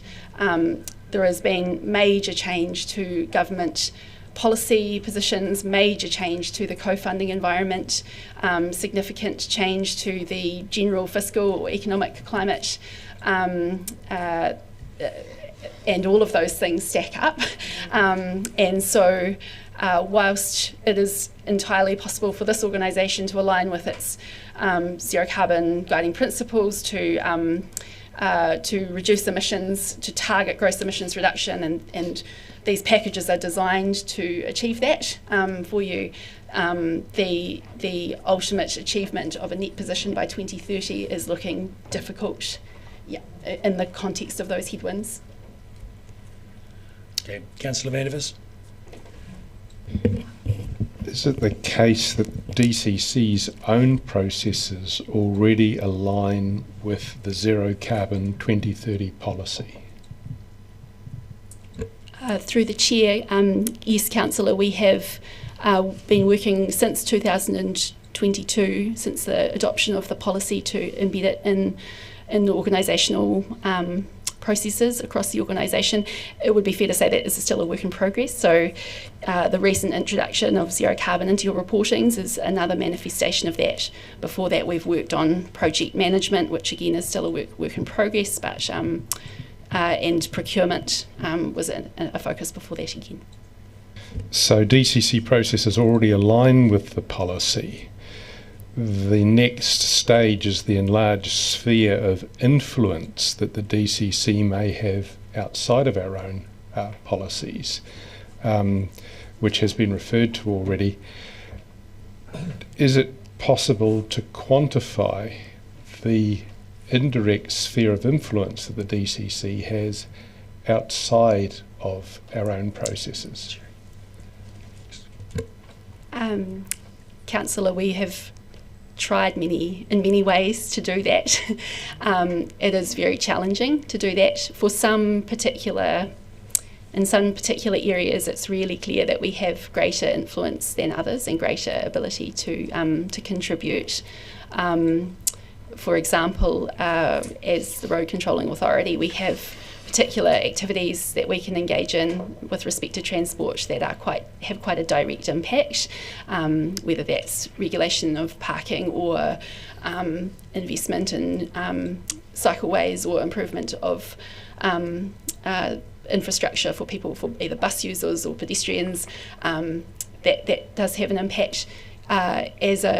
In our resource management, with our resource management roles, there is a long-term kind of outcome that comes from determining how land use happens in the city.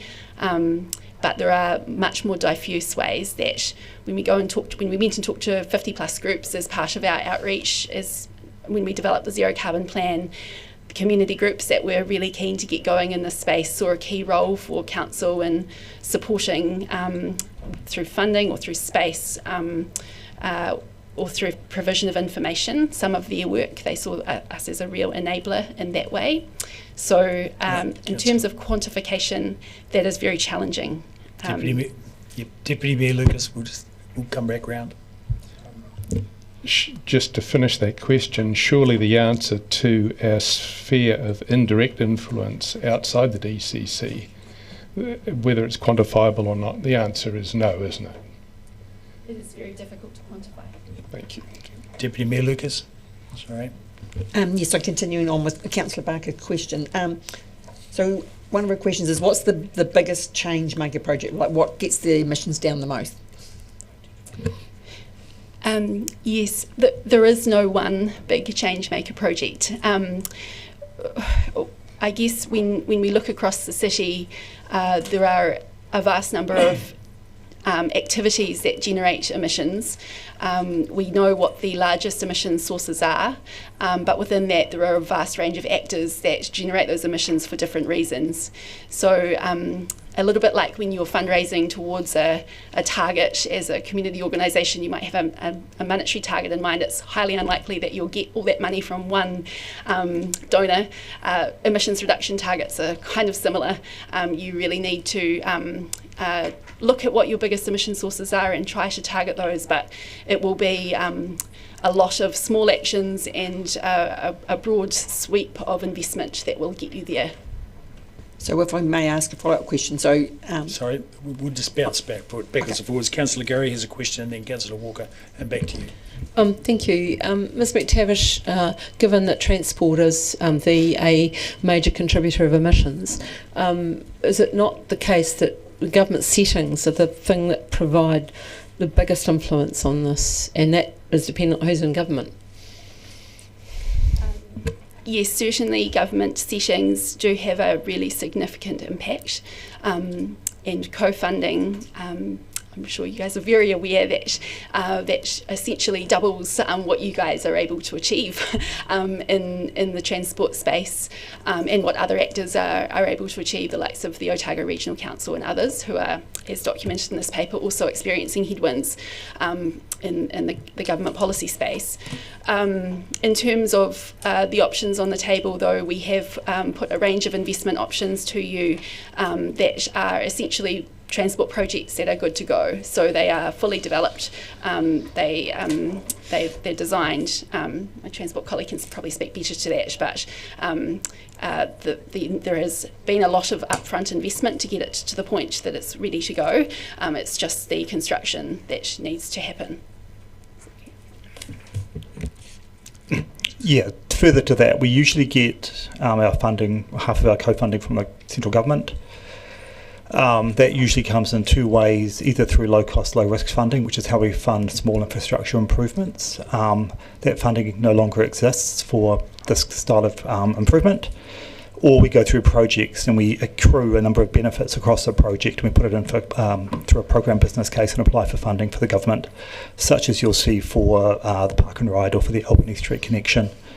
That funding does not now, that style of funding doesn't align with the transport GPS. So the projects that you are seeing here would not be eligible for co-funding with the current government settings. Councillor Walker. Christine asked the question. Deputy Mayor Lucas. To follow up from my question before, so the request was for bang for buck. However, some of the requests, especially for the non-transport investment options, would appear to have very low emission influences and require FTEs plus other OPEX. So, for example, on page 213, is it correct that activities 2, 3, 5 and 6 require 3.1 FTEs or more, plus also an increase in the grants pool? Or is it, for example, number 6, a contractor to do this work as a one-off? Yeah, no, so that's not correct. Where additional FTE is required, it's built into the project cost. So in a number of cases, the investment required is project spend only, i.e. it leverages an existing FTE. The total project cost and the number of years is indicated in attachment B for any given investment option. The assessed emissions reduction potential for the investment required is also set out in attachment B. So for the projects that Councillor Barker has set out there, project 2 has a very high emissions reduction potential.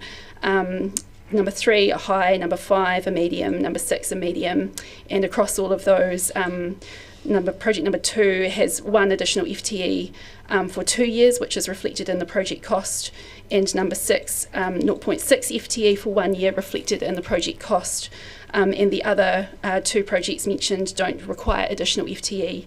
It leverages existing resource, and the project funding is just that, just project funding only. Thank you. Councillor Wiley. Thank you. So when we look at some of these projects, and for example, yesterday we had a motion passed around doing 3 stages out at the peninsula. And I remember when Councillor Hall was here, we started that work on the peninsula, he had sort of itemised it was 25,000 truck movements were going to take place going over the causeway at the Ansons Bay Inlet. And I'm thinking that's a 30k distance out to the port, out to the fisheries, out to the marae, approximately, and all those truck movements. And I'm trying to work out the carbon footprint of that sort of project, and then on the same time the hospital in relation to this paper. Certainly, Councillor. So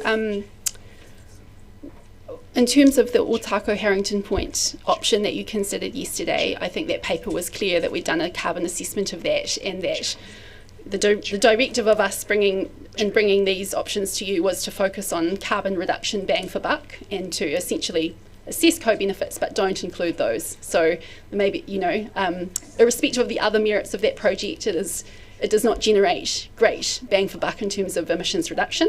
It would have co-benefits for emissions reduction once the thing is built. But certainly, if you wish to get emissions reduction bang for buck, building out your cycle network in the centre of the city is a more delivers you much greater emissions reduction bang for buck, and indeed is one of the key ways that this organisation can contribute to citywide emissions reduction. And the prioritisation of investment options on the paper in front of you reflect that. In terms of the hospital, any major construction will have an impact on the city, but in terms of whole of life impact, last time I checked in with that project, they were designing that hospital to have a low operating footprint. So in terms of the future footprint of that hospital, and once it's up and running, the impact will be lower. Okay, thank you. Deputy Mayor Lucas. Just my own question, going back to earlier comment by Councillor Benson Pope. So did the working group, or whatever it was called, did they have a chance to look at these projects, and did they prioritise the projects here? No, Councillor, the role of the advisory group, I should remember the name of it, the advisory group is set out, I think, in paragraph 38 of this paper. So we had a conversation with the advisory panel about what they would like us to focus on in terms of package development. There was at that time various other roles for the advisory panel mooted, but I think given the busyness of your schedules and the number of workshops that you had to get through, those weren't realised. So that the role of the advisory group is as set out in paragraph 38. I might just dive in there as well. Sorry. The challenge that the team had is they had to wait until the draft budgets had been finalised to come to you folk, and particularly in the transport space, to understand what was in the BAU budget and then what was out. So what was out but still had emissions reduction potential became part of the packages. But until they were finalised, a lot of this work couldn't proceed. So it was, well into December by the time they were able to kind of pull it all together. So time for a workshop. We tried. Ms McTavish tried with the staff member who was almost full-time on scheduling in workshops, and there was just no time. Yep. Councillor Houlihan. Thank you. With the things that we didn't have control over, some of that would be businesses, I'd imagine, like, for example, large supermarkets, that, wrapping and things like that. Have we ever written to the head offices of those supermarkets that are in our city and said, look, we have a goal to be carbon zero by 2030.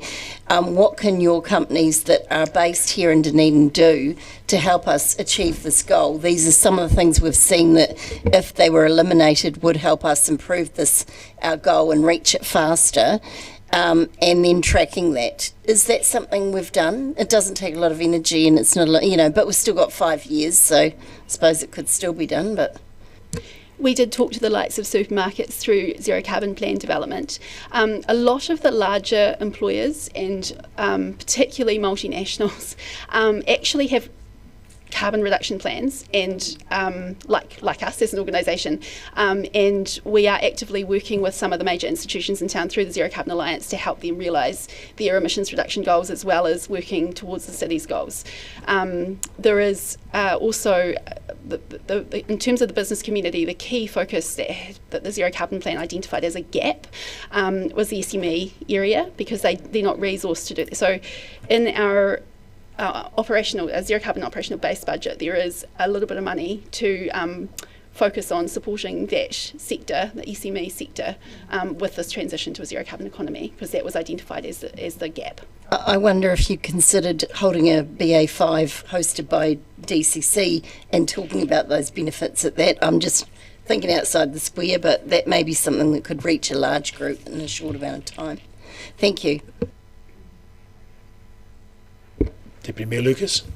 I'll just ask one more question, because there are several more, and it links to one I've got of my own. So there's a number of grant initiatives signalled in the program. So how does that link in with the grants review program? Yeah, thank you, Councillor. I think the key thing about grants is that it was a really clear message from our community when we went out to talk to them that some focused support in this area would really unlock the potential for a number of very enthusiastic but poorly resourced groups to crack on with some work that they really would like to do. So we understand the context of the grants review. We did look at this in a raft of different ways to see if there was a different way to do that, because we didn't particularly want to be bringing you a grants option in the current context. However, this is a widely used tool across the Motu. There are a lot of TLAs that use this approach. We couldn't find a more direct way to support, or a more efficient way to support those groups to achieve what they are wanting to do. So we brought you the option. Councillor O'Malley, did I see waving of a hand there? Oh. Okay. Waving of a hand here. Councillor Wiley. Thank you. Just clarity around paragraph 50 around public transport. Can you just walk me through that sentence? Because I'm trying to do the numbers in my head, and whether it's this late in the day or whatever, but I just can't make it work. When we talk about patronage in Dunedin grew 54%, and then the portion of people travelling to work on public transport increased by 33%, but it seems like the same time frame. Yes, these are two different measures. One is the actual patronage data from the buses, from the ORC, so that's the first one. The second one is the census data. And people travel for multiple different reasons. So people travelling to work is a separate measure in the census from people travelling for education, for example. So a possible answer to these things being very different is either the census data is potentially wrong, or that more people travelled for reasons other than going to work. So there was more patronage, but maybe more people going to education by bus grew by a much bigger amount, or for other reasons other than travel to work. Thank you for that. It makes perfect sense now you've explained it. So maybe in the future, if we can I understand patronage, especially with school children using the bus, made perfect sense when I was trying to work on people travelling to work. So thank you for that. Great. I think we've exhausted questions. That's great. Oh, Councillor Benson Pope. No, it's not a question. I just wanted to discuss a suggestion I have that might save a great deal of time. Yep. Well, firstly, I'll say thank you to the panel, and thanks for answering all of those questions. We do have a resolution that has been forwarded, so I don't. Do you want to see what that is first? So we have a resolution at hand. Has that got anything to do with what you might be wanting to suggest? It's actually Councillor Barker's resolution that's been circulated, and it's in our emails. So you're going to move that, are you?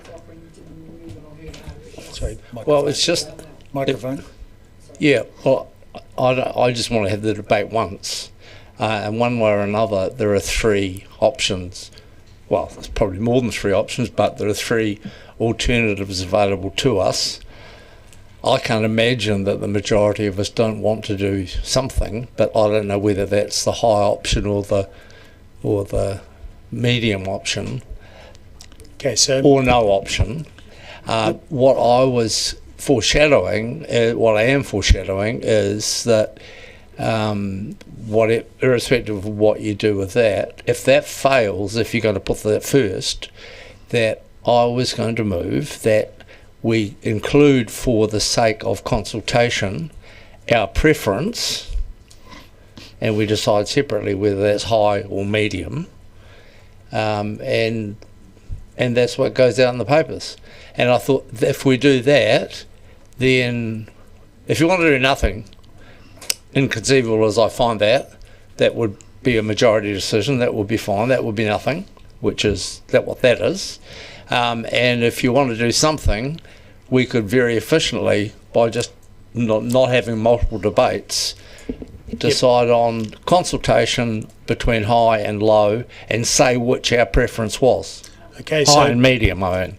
And my preference is clearly for high, and I would move that. Look, Councillor, I think what's happening here, you're speaking to your motion before we've got to it. You've foreshadowed that you have a motion. That's good.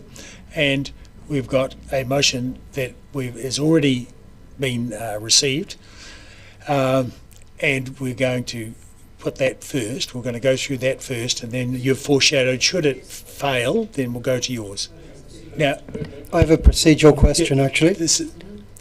So if that is being moved, does it fulfil our obligations under Standing Order 26.3? Which is? In the absence of the mover? No. It's being Councillor moved by Lucas is the mover. Deputy Mayor Lucas, yes. Yep. So, Well, sometimes it was Councillor Barker, but that's fine. Councillor Barker may have drafted it, but given she is not here at the minute, Councillor Lucas is moving it. Yeah, you have a question, Councillor Helene? I have a question on this as well, actually, because I remember the debate where I thought we'd voted, the majority voted for high. Do we need to overturn that, or do we just, are we just forgetting we voted for that, or what? I just am a bit confused. So I asked, bear with, and I asked staff to check this morning the actual nature of that resolution. Mr. McLean? You sent it to me. For consideration. So the resolution, as I recall, was that staff go away and work up high and medium options for consideration by council. The advice I would provide is that this resolution shows consideration of it and is as written is deciding that you don't want to include either. So that, because the wording was consideration. Righto. So we have a mover of the motion. Do we have a seconder for the motion? Councillor Gilbert. Right. So a procedural question? A procedural question. In terms of a motion in the queue, if there's a different mover to the original one, does that still retain its place in the queue? I know that's a very specific question. I think this one still, ultimately there is no queue order, and it is for the chair of the meeting to decide which comes first, and Mr. Mayor has chosen this one. Yeah, but standing orders doesn't talk about it, the queue. No. Anyway, so here we are. Would you like to speak to it? Mayor, you need to get it seconded. Oh, we've done that. Oh, good. Sorry, my bad, I missed it. So I will attempt to speak at it, but I will not be as eloquent as Councillor Barker. I have 3 bullet points from her. But firstly, I would just like to reiterate from the report, at the city scale, the high and medium packages would support emission reduction and provide other benefits for the community. However, preliminary indications from modelling are that in the updated context, it is unlikely either package will bring about the degree of change at the pace required to achieve the city's 2030 target. At the DCC scale, based on modelling completed in 23-24, it is possible the organisation target can be achieved with projects that are in the draft budgets alone. Investment in high and medium packages would increase the probability of this target being achieved. As Councillor Barker has noted here, the problem with the packages is that we can't pull out items that we wish to fund. It is very unclear how each item will actually contribute to the emissions reduction. The DCC, as I've alluded to, is already on target. When we asked for this report via the Zero Carbon Advisory Group, we were not aware of the full scope of the long-term plan items which had a zero carbon impact and were already subject to action. Hence the request to the CEO to sum up the impacts across the 46 reports so that we understand exactly where we are at. We've made decisions already, for example, the Peninsula Connection through this process this week that we understand has an emissions impact. At a high level October update from the Zero Carbon team, 118 actions were in the report. 50% of those are now embedded within the council, 46% are all ongoing, and around 4% are still to be actioned. We'll leave it at that. Thank you. Councillor Houlihan. Thank you, Mr Mayor.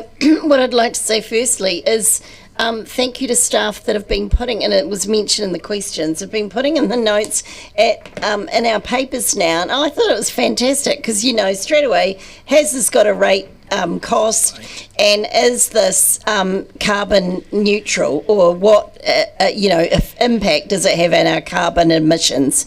And I think that's something that's great to see it happening. I wish it had happened way earlier, but anyway, it's a good start. I feel a little bit like I'm banging my head in a brick wall, and I've said this before, it's like deja vu, but I think some of the things we needed to do for the carbon zero we should have done years ago, but sadly probably resourcing for staff has meant that some of this hasn't been able to be done as quickly as we'd hoped. From a point of view of obviously survival of a planet, but also of marketing our city and promotion for businesses, I felt carbon zero was something that we were really ambitious as a council, and from a point of view of economic unique selling points, to say to the rest of the world, we're a small city that punches above our weight, where carbon zero as a city is an attractive thing to target tourists, to target for exports. If you can export to the rest of the world and say this has come from a carbon zero city, that is huge. In Europe and other places around the world, probably not so much America at the moment, but anyway, it is looked upon as being essential. And a lot of that is obviously for the survival of our planet and to move forward. So hopefully we can take some further action steps, and I had voted previously to look at a high, I thought we'd voted for a high carbon zero, looking at it from a high point of view, but it looks like this motion ignores that. I'm not sure what happened with that. Thank you. So, Councillor Gary. Thank you, Mr Mayor. We declared a climate emergency from Council for the city, and I was one of those who voted for that, and I'm proud of that, and I recall the gallery was full that day. That was a milestone, an intersection. And so now I see this motion, it feels like we're giving up. We've got to do all we can. This is a critical juncture, and I don't understand why people do not understand that and see. We've just had yesterday announced on the radio that the wildfires in California, and I'm sorry to keep going back to that, I've got family there, for God's sake, and that was caused by climate change. It's not going to be the last time. So we need to wake up, and as someone that suffered from the effects of the October weather event, I'm trying really hard to mitigate that personally, and it's damn hard and it's damn expensive. And so we're just kicking the can down the road again. And what I find extraordinary about this, and forgive me for my passion, but I really feel this personally, but I find it really difficult to sit around this table and have people be critical of not taking action and criticise our staff and criticise the council for not taking action fast enough, and then when you have the opportunity to do so, you do not. So I urge you, this is critical. We need to get on with it, and the high investment is the only way to go, and I will be voting against elements of this. Councillor O'Malley. think the main problem we're facing is actually the lists on the high and the medium, and what's in the list and what is actually going to be impactful. What looks like it's come from transport and what looks like it's just been well, I wouldn't say arbitrary numbers, but you don't have 1 million, 1 million, 1 million, 1 million, 1 million, 1 million and say that that's come from a program business case. It's just been put in there as a guess. We are at a frustrating point because if you look at a lot of the stuff that is to be funded, it is the transport activities that were going to be funded that are now being pulled out through lack of co-funding through central government. And I do agree that we should plough on through with some of these, but I don't know if it's been sort of presented as an omnibus list. And that's mainly the issue, and that largely was, I suppose, to be part of the function of the advisory group, but we didn't get to that stage. I am quite literally don't know way to go on this one, because I don't actually see in these numbers the direct because most of this is transport. I don't see the transport reports that would have underpinned these numbers, and that's where I am wondering about the executability of it as much as anything else. I think we should go forward more or less with what Councillor Benson Pope was suggesting, is that we need to go back to the public and say, listen, there's a funding hole here, and if we are to, do you want to fill the funding hole in? And I would recommend that we actually quite literally, like when we do the pedestrian improvements, walking infrastructure, we actually name the projects that have come out, get the actual numbers that have come out, put them in the consultation document and say, do you want to fund this? And we also have to remember that some of this, and this is really where the Transport Department took its position 16 seconds to go, is that we work on what we can get funded now, we keep the design in place for the other stuff, and then when we get a change of government and the funding comes back, we whack back in again. So over the 10-year period, we do execute. So a lot of that needs to go into this decision-making process, because it's efficient use of money as well as trying to get the outcome within the next 10 years. Councillor Benson Pope. Thank you. I said earlier that I would have thought it was inconceivable that we wanted to do nothing, and Councillor Gary's stolen my thunder, because I was going to remind councillors of the fact that it's our policy. We declared there was a climate emergency, and we don't need to remind each other about not just international events. We've been talking about South Dunedin in the last couple of days. We know that what humanity has done to the planet is causing much more extreme weather events that need attention.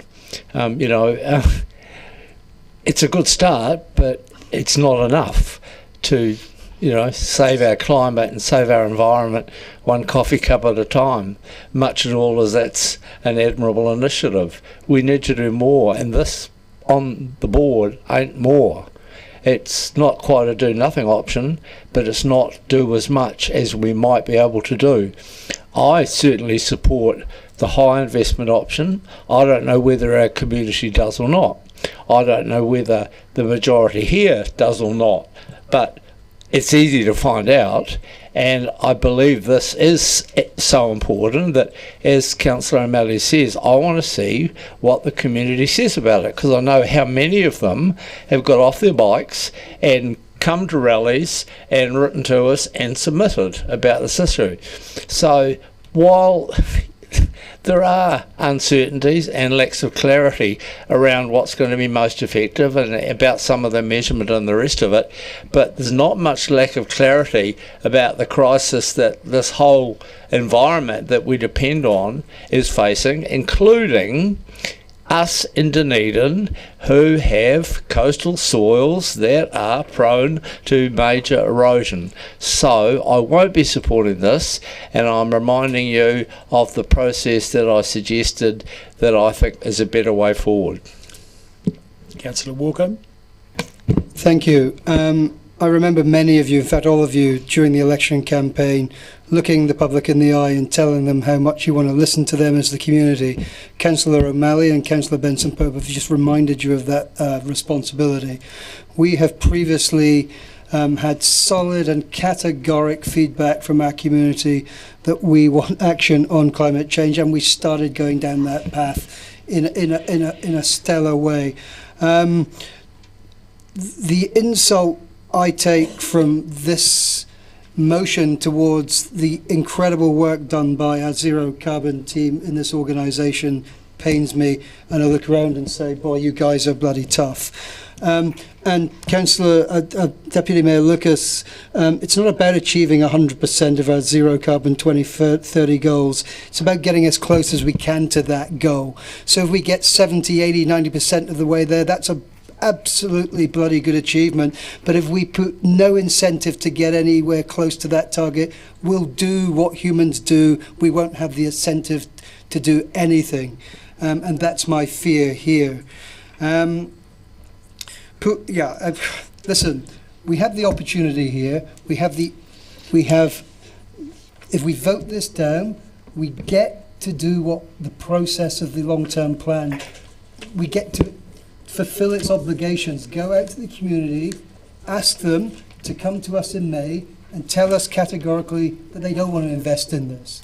But let's hear it from them. 2 minutes.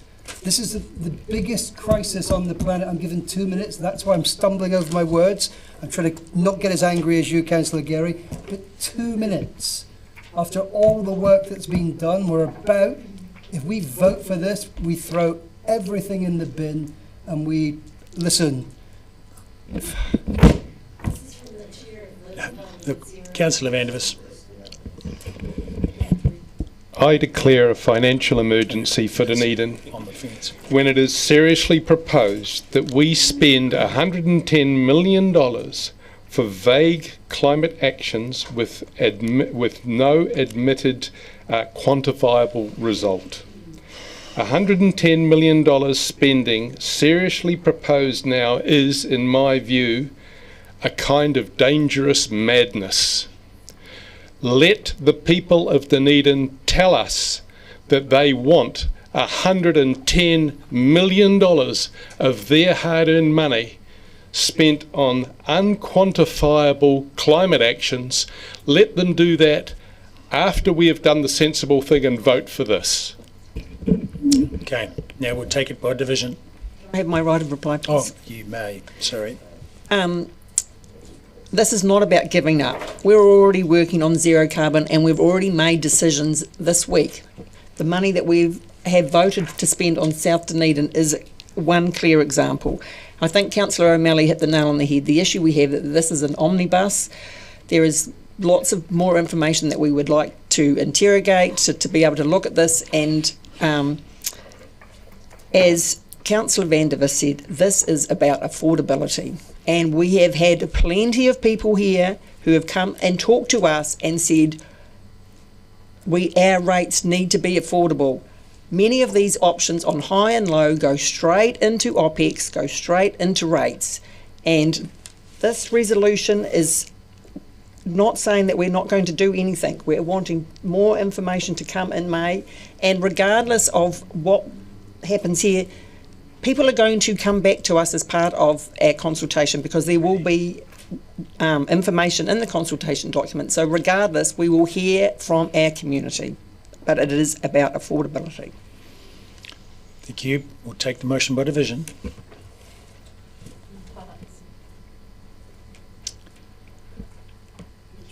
Sorry?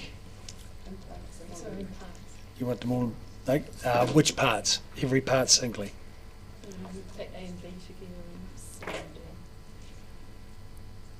Okay, so we'll take part A and B together. So part A and B, that we note the investment package report and acknowledge the work done. Okay.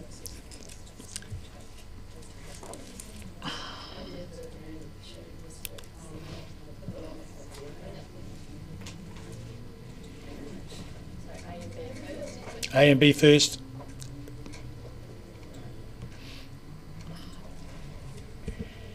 Councillor Ackland? Aye. Councillor Barker? Aye. Councillor Benson-Pope? No. Councillor Gary? Yes. Aye. Councillor Gilbert? Aye. Councillor Hurleyhan?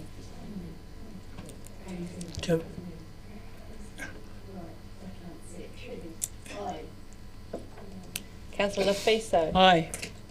Councillor Lucas? Aye. Councillor Mayhem? Aye. Councillor O'Malley? Aye. Councillor Vandevers? Aye. Was that, sorry? Aye. Thank you. Councillor Walker?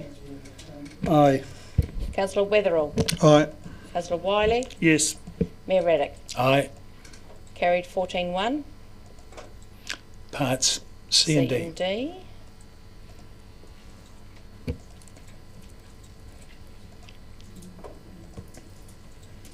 Councillor Ackland? Aye. Councillor Barker? Aye. Councillor Benson Pope? No. Councillor Gary? No. Councillor Gilbert? Aye. Councillor Houlihan? Oh, microphone. Councillor Fiso? Oh, sorry. No. Councillor Fiso? No. Councillor Lucas? Aye. Councillor Mayhem? No. Councillor O'Malley? No. Councillor Vandervis? Aye. Councillor Walker? No. Councillor Weatherall? Aye. Councillor Wiley? Yes. Mayor Raddick? Aye. Carried 8-7. Very good. At this stage, we're going to have a break till 5 o'clock and get ourselves ready, have a cup of tea or coffee or whatever, because we have got 9 more items to go. So, and we need to stay till they're done. And so we'll have a cup of tea or whatever, a cup of whatever you want, and be back at 5 o'clock to press on. I have a second for that. Councillor Gilbert, all in favour say aye. Against? Carried.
We have Ms Nilsson and Mr West ready for questions. Yes, can I just start?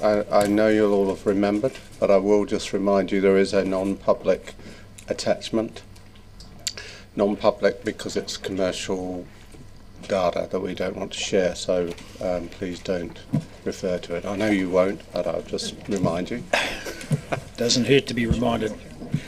And we have updated the in the options where we've got the impact assessment. There's been some changes to the financial information, which I think our CFO is just going to talk through. Yes, thank you, Mr Mayor. If I could just correct some of the impact assessment. I'll start with option 2, if that's okay. Option 2, the only change in that is reclassifying the capital expenditure between new capital and renewals. So there's actually no change overall to the budget. So there's zero impact of option 2. With option 1, that is an increase in the capital budget of 13.9 million. What that does is increase our borrowings by 13.9 million. And so the rate impact of that, so we'll have interest costs, we'll have depreciation on the new units, and we will have additional operating costs. That all adds up to 926,000 when it's all complete. We have additional revenue of 171,000 from, I think it's 14 units. So the net impact on rates is 755,000 once we get through construction, and that's when the interest rate is up to 5%. So, before we start, I'll foreshadow that I'll be moving option 2. Anyway, questions? Councillor O'Malley. So if we go to option 2, where do we go in terms of the amount of houses we were going to build when we first moved this resolution to what we are going to do now? The initial resolution didn't commit to an additional number of houses. So the portfolio, when we started out the work, was at 936. If we do option 2, we will be 940.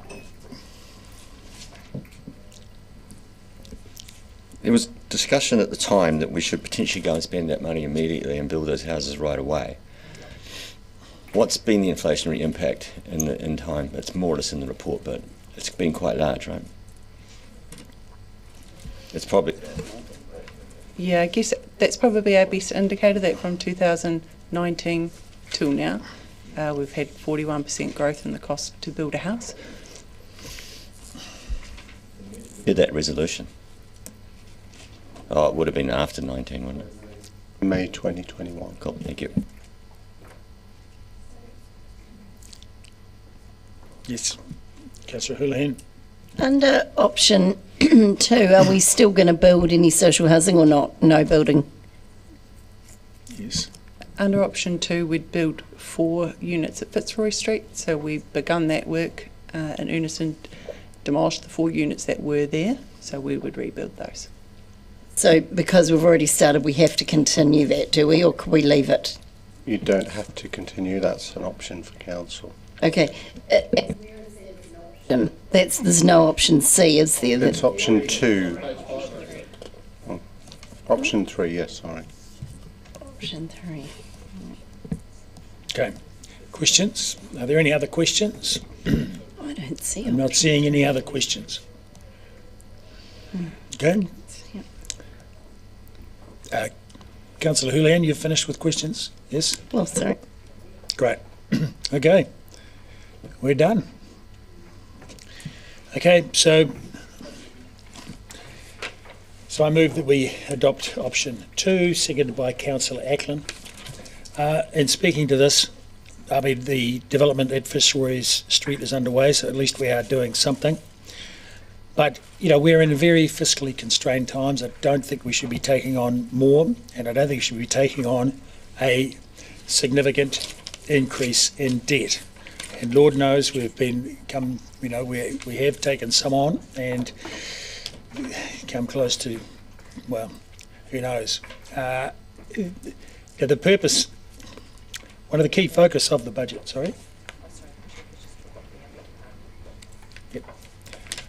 Well, the key focus is to try and have a fiscally responsible budget so that we keep rates rises affordable. And one of the things that is happening in the city and is that the government has, Kaingaora has actually been building quite a number of social houses, which is good. And I think, if we can improve our finances, we'll be in a better position to build more. But, we're pushing up against, limitations that we have to live within. So just as any household has to watch out for their budget, we do too. And so I think it's important to remain fiscally responsible and obviously finish what we've started, but not take on any new projects at this time. Anyone else would like to speak to this? Councillor Melly.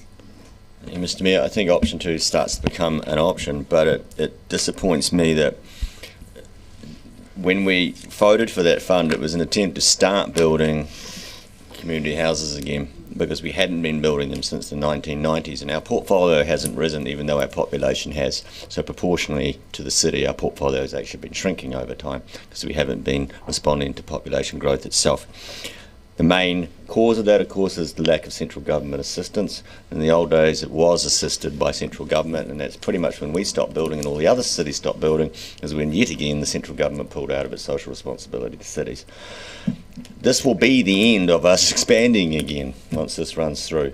So while this goes through, and I acknowledge the fiscal times and other such things, we cannot shake our hands and pat ourselves in the back and say we have done a great job here. We have tried to get going, and then we did a few, and now we're stopping again. So I will vote for option 2 because I think we're in the position that we have to, but we cannot forget that we are actually not increasing the portfolio when the population and the demand is increasing. Councillor Weatherall. Thank you. I concede the need for social housing is greater and will continue to rise. However, we must attempt to stick to budget to protect the cost to the ratepayers that fund social housing. With the approximate 41% increase in building costs since 2021, it simply means we are unfortunately going to get less for our money. Hopefully, we simply have to accept the situation. We just can't increase the agreed spend when our income is not keeping up with the dramatic increase in building costs. I also can't understand why we can't build social housing more economically to building code, but without expensive high-spec extras such as thermal breaking window frames and heat recovery systems, which would enable our building dollars to go further. I definitely am not prepared to support option 1, however I am prepared to meet in the middle to support option 2, simply as a compromise to a difficult problem. Thank you. So we have 3 in favour. Do we have 3 against? Councillor Gary? Are you against? You against? Yeah. Followed by Councillor Walker. I'm still making up my mind actually, because I find this very unpalatable. And the reason I find it unpalatable is that I hear a lot about the money, and yes, of course that's important, but Councillor O'Malley's right around the program, and this is a matter of finishing what we've started. And I'd like some of you to, tell that to the people who are on the wait list. And again, the most vulnerable in our community are targeted. What does that say about us? I find that really difficult. I think it's probably going to pass, and it's better than not doing anything, but we really do need to take a look at ourselves, and we need to articulate who this is for. And just a reminder, this is community housing, not social housing. They're different. Councillor Walker. Yeah, thank you, Mr. Mayor. Theme of the day is starting to set in here, and I think the words unpalatable and disappointing, 2 words that are resonating with me. Pretty sad day for me personally for the direction the council seems to be moving in a number of votes, and we're all very vocal around this table and keen to grab the headlines in the ODT when we complain about tents appearing at this city's oval. Yeah, we're loud and crying for something to be done about it. Well, here's the chance. And as Councillor O'Malley says, we're not going to be increasing the portfolio now. So I'll just say to those voices that want something done about increasing homelessness in the tent cities that appear in this city, now's your chance to walk the talk, and you've decided not to. Anyone else wants to speak against? Councillor Fiso. Kia ora to the staff. Thank you, Mr. Mayor. Kia ora to the staff who do as the majority requests. I, again, as Councillor Gary said at the beginning of this this meeting, it's about our values, and as Councillor Walker talked about the A word, austerity, and I can't support this option. There, as Councillor O'Malley said, we're sort of not doing enough, maybe, and I just wish that we could actually vote with our values and our hearts and just understand how incredibly privileged we all are around this table. We have homes. We can manage our mortgages or whatever we pay. And we need to think about those people who do not have and have never had that access. So that's 3 and 3. So in replying to this, firstly to Councillor O'Malley, this is not the end. It is a small increase in the portfolio, and we will, in the fullness of time, revisit it. However, certainly for the moment, we'll have 4 more units, which is a drop, just a small dent in the need that's out there. There's no question of the need that's out there. But we also have, we have a responsibility and duty to, to manage the ratepayers' money carefully. So, we are in tight times. So, there we go. We'll take the motion by division.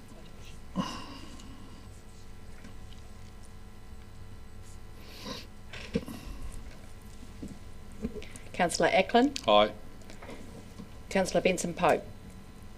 No. Councillor Gary. No. Councillor Gilbert. Aye. Councillor Houlihan. Aye. Councillor Lafiso. No. Councillor Lucas. Aye. Councillor Mayhem. No. Councillor O'Malley. No. Councillor Vandervis. Aye. Councillor Walker. No. Councillor Weatherall. Aye. Councillor Wiley. Yes. Mayor Raddick. Aye. Carried 8-6. Moving on. Thank you. 31. We might have some relatively straightforward ones. 31, Governance and Support Services Draft Operating Budget.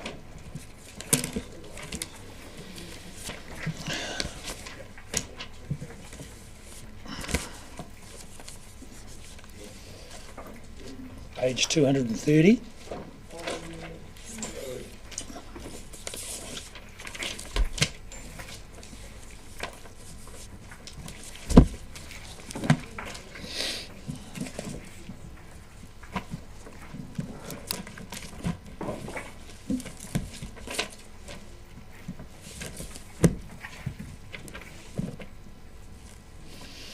So, welcome Mr. West and Ms. Allen. Questions, please. Deputy Mayor Lucas. Page 232, you talk about the investment account having increased by $1 million. Previously, a negative maintenance savings allowance of $1 million was provided for. Now, I just want that clarification that previously we had a line item of $1 million to find savings across the organisation, and now those savings have been embedded in various departments, and that's why that line comes out. Just for clarification purposes. Yes, that's correct. Very good. Councillor Gilbert. Thank you. Point 14 on the same page. Now, we get a glimpse of the scale of the Lagoima requests, and personally I applaud the patience of the team who deal with them. I would have pulled my last few hairs out by now. And we have discussed this before. However, given the volume, complexity and the serial nature of the Lagoima requests, have we started applying the allowed charges? And if not, do we have a date decided from which we will be? Secondarily, what sort of offsets will this have on the extra staffing costs specifically related to Lagoimas, both in terms of direct financial offset as well as reducing workload? So we haven't started applying the charging policy yet. We will, but even setting up a system to make sure we do it takes a little bit of time, so it'll be likely a function for the new Lagoima staff member to set up the process for that. I don't think you should have any expectation that it will offset the cost of the process, because even the imposition of a charge is subject to review by the Office of the Ombudsman, and from that point on you can't charge. I mean, for the time it takes when the Ombudsman gets involved. And so there is a whole range of challenges with charging. Hopefully what charging will do will encourage the conversation between the Lagoima officer and the requester to refine their request down to something that is more manageable, because at the minute we get omnibus requests, a lot of them from the media, that with a conversation you can then refine down to something that is far more manageable. Councillor O'Malley. Does that help? Councillor O'Malley. Is there a place for AI here? And I'm not being silly here. I mean, you've got a basic search here, and I guess I remember once getting a Lagoima request, and I said, listen, I give you permission to search my emails. So do that as well. So some of that we do, but the search part's fine. So we get your emails, but then if you've got, for example, a ratepayer's cell phone number in your email, that's private information, and so there then has to be a search that goes through and applies the various rules that go with that data before it can be released. That's where I'm going to. Is there any software solution to some of that searching? So we already talked to Bez, and Graham Riley's team are already looking at those kind of options, Councillor, and I think probably in the next year or two you'll probably see that will make some advances in that. I also think it's a better outcome for Lagoima rather than asking me if I've got the emails, because if I say, oh no, I don't. I mean, it's not AI, but I'll give you an example. At the moment, we've historically had staff having to look through their emails and try and find references. Now we get IT to do the whole sweep for all emails, so even that speeded it up. Okay, I see no further speakers, therefore I'll move that we adopt these draft operating budgets, fund impact statement and fees and charges for the draft long-term 9-year plan. Seconded Deputy Mayor Lucas. And in speaking to this, I think the paucity of questions suggests that people are happy enough with the budgets, and so am I. Anyone else got anything else to say? Thank you. I'll put the motion. All those in favour say aye. Against? Carried. Item 32, Resilient City, a draft operating budget for the 9-year plan. Mr. McLean and Mr. Ward. 32, it's on page 243. Any questions? Mr. Ward has a question. No, apologies, Mr. Mayor. If I may, Councillors, just some opening comments with respect to the city development budget. As you may be aware from previous experience, it's one of those budgets that's easily perturbed. It's a fancy way of saying that external influences or factors can play a significant part. They may be, for example, 2GP appeals, they may be private plan changes, they may be government reform programmes. So the resource management reform programme that the government has now embarked upon in itself could be as significant as the water reform. So these are the things that really have a bearing on the city development team. And so what you see here is a very plain budget in terms of what we know today, but I'm just signalling that, you know, as these things can come and knock on the door, they may be significant, and we'll deal with them as they occur, but just wanted to make that point. Thank you. Has that generated any questions? Yes, Mr. Gilbert. Just the one, well, two, but both based around 14 on 245 around the increased personnel costs. First of all, can you clarify them? Are they simply the living wage increase, as mentioned in the CEO's covering report, or are there other costs there? And also the roles that they are set to cover that were previously funded by Better Off funding. It was my impression, at least, that there were a couple of roles which were to be discontinued. Is this for those, and they have been continued, or what? Yes. Sorry, this is item 14 we're referring to, just reorientate myself, Councillor, thank you. I think that is also the reconciliation of one of the roles that was previously Better Off funding that has still prevailed in the city growth team.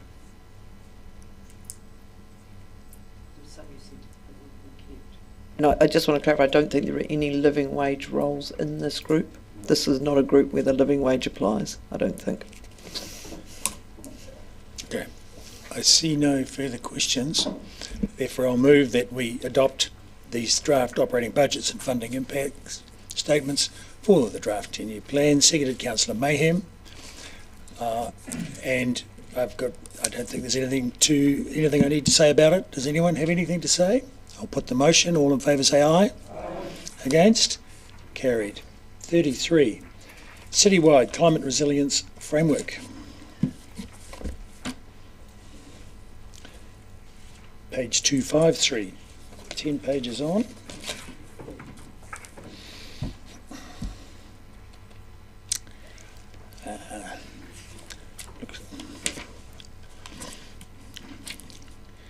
Okay, some questions here, because we do have to decide a preferred option.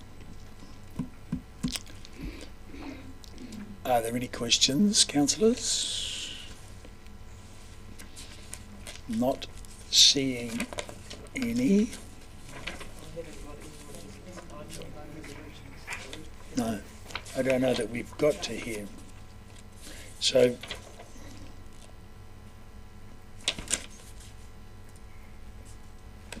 happy to move option 1.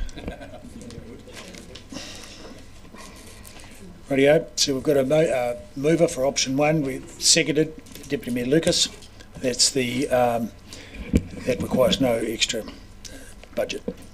Speak to that, please, councillor. We really are at the top end of what we can, I think, spend. In fact, we're over it in some respects. Deferring the implementation here to just a desktop exercise, I think, is the reasonable thing to do in the current financial situation. The disadvantage is that there are possible benefits from adaptation planning that we might not yield, but these are something that can be looked at next year, if next year is any more affordable. I think this is just the financially sensible way to go. Any other comments? Councillor Gary? I hear a lot about we can't afford to, and I understand where that comes from, but the one thing I want to say is we can't afford not to.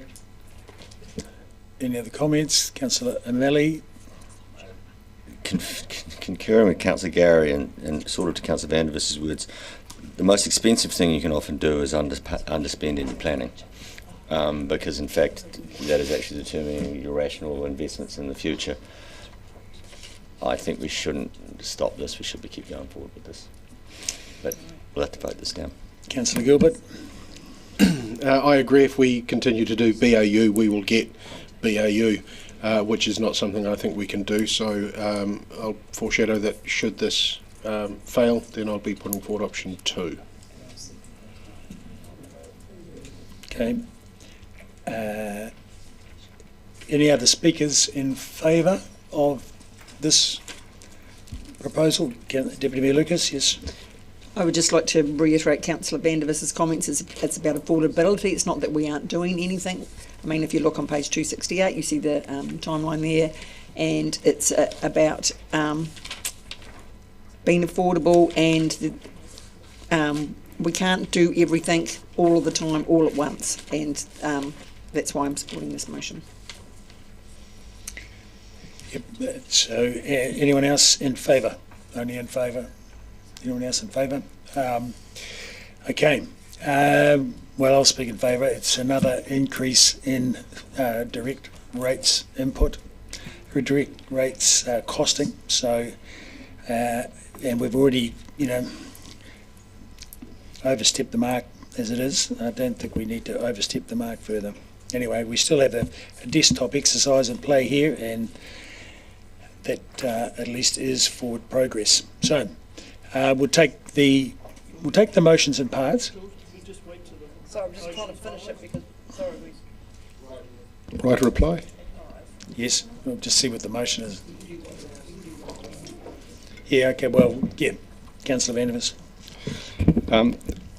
We have been for some time already undertaking a great deal of adaptation work, and we have in the last couple of days spent literally tens of millions of dollars, much of it unbudgeted, for the extra drainage in South Dunedin, for the extra running of the peninsula connection right out to the underpopulated end. We are already, if you look at council processes, doing an extraordinary amount for adaptation. The work that we've done since the 2015 flood has had very positive results, which we saw with another major downpour that was largely averted most damage to houses, certainly nothing like the 1,000 houses that were damaged the first time. We have to bear in mind that there are people now that we need to take care of who, especially older people, who don't get out of bed in the winter because after they've paid their rates they can't afford to heat their flat. We need to make sure that our rates don't keep on climbing at many times the rate of inflation, because all these people on fixed incomes simply can't bridge the gap. It's for this reason that a nice to have like more climate adaptation planning is just simply not on the cards at the moment. Thank you. Thank you. We'll take the motion by division. The motion is now simplified, as you see on the screen. So it's a straightforward yes or no. So we'll take it by division. All right. Councillor Ackland? Aye. Councillor Benson Pope? No. Councillor Gary? No. Councillor Gilbert? No. Councillor Houlihan?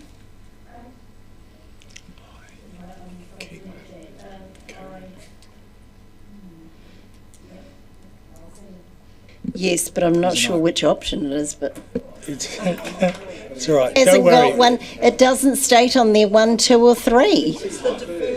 So it's one. Which is option one. It is option one, yes. Here we go. We've got an aye. Carry on. Councillor Fiso? No. Councillor Lucas? Aye. Councillor Mayhem? No. Councillor O'Malley? No. Councillor Vandervis? Yes. Councillor Walker? No. Councillor Wetherall? Aye. Councillor Wiley? No. Mayor Raddick? Aye. The motion is lost. 6. We will need to craft a motion, so I do need 5 minutes because I can't do this one on the fly because it's more complicated with rates and So debt. move we adjourn for 5 minutes. It was lost. The motion was lost. Yeah. The seconded Councillor Mayhem for 5 minutes. All in favour say aye. Sorry. Yeah, that's Sorry. the right, an alternative motion. Excuse me. Yes. Can we... Quiet, everyone.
understands what it is. So this is option 2 from the report turned into a motion that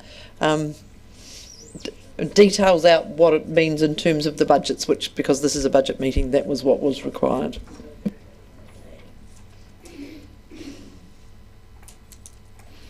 Rightio. Okay, so who was this? Who foreshadowed this? Councillor Gilbert, and this is seconded by Councillor Mayhem. Please feel free to speak to it.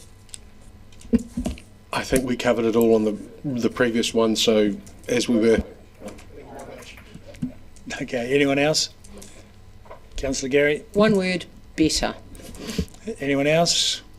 Councillor Vandervis?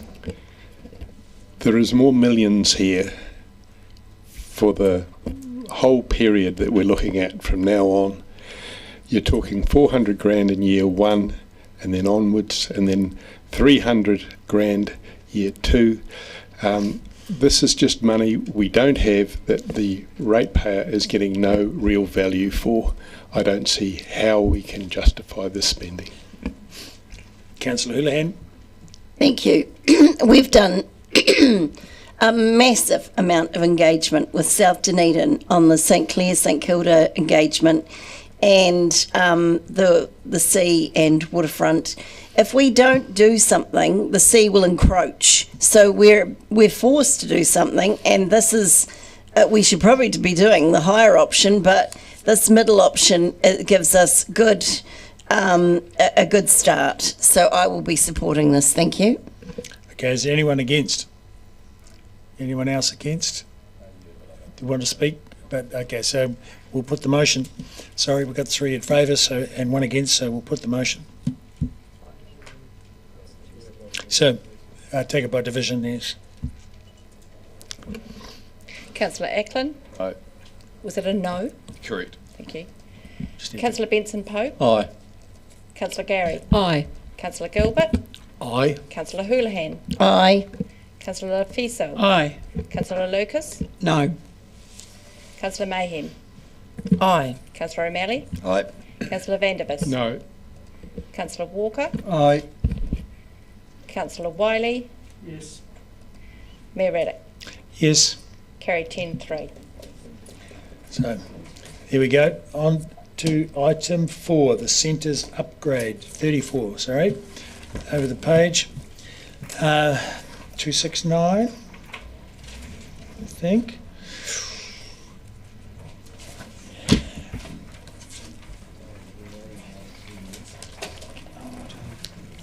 All right. Questions? Ms Johnson, you've been waiting a very long while to get there, Mr Waterley, so anyway, do councillors have any questions? Let's see, Councillor Gary is working one up. Anyone else got any questions?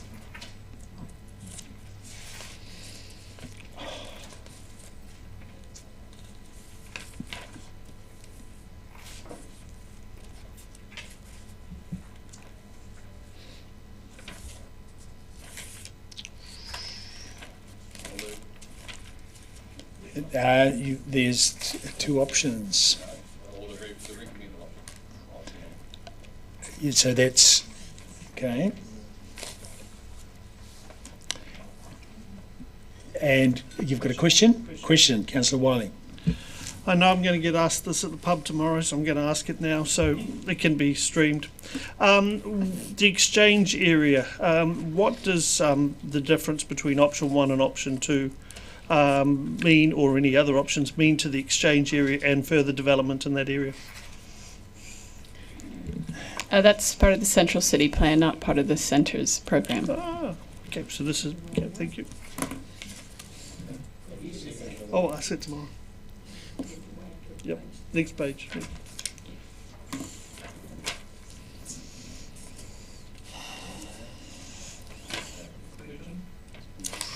Golly. Question, Councillor Benson Pope. So, will I be correct in assuming, Dr Johnson, that the sort of things that are proposed for the minor centres are the things that we traversed when we did the site visits with yourself and Mr. Wardley. That's correct. Thank you. Councillor O'Malley. Am I right in saying that this was the centres upgrades that were funded in 3 LTPs ago? And that having been on council for almost 9 years, and that first one would have been a 10-year LTP, and they were supposed to be funded in that LTP, that they actually should have already been done by now? This is the same program, yes. And so, am I right then in saying that we have probably pushed these upgrades along the road at least 5 or 6 years already? Thank you. They have been included in the draft budgets, though, haven't they? I believe so. Correct. I think that's what it's saying. Mind you, if we took them out, that'd be 5 million debt reduction. However, question. Sorry, did I get your question, Councillor Binspoke? Yes. And O'Malley, yes. Councillor Mayhem, your turn. Your question, Councillor Mayhem. Yep. Attachment A. So these are the centres that are going to get the upgrade. Will we know an order that this will happen? Thanks, Councillor. That's something we'll come back to you with and debate with you. So seek your guidance on. Can I request a prioritisation for Port Chalmers Main Street? No. So there's a lot of shaking your heads. Question, Councillor Gary? Answer. Okay. Any other questions? Councillor Vandevers. Was option 1 a staff recommended option? This was taken direction previously from council. To Councillor O'Malley's point, this is something that has been on the books and kicked down the road for a considerable period of time.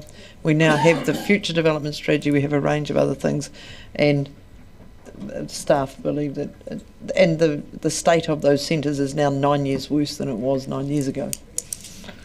But to answer the question.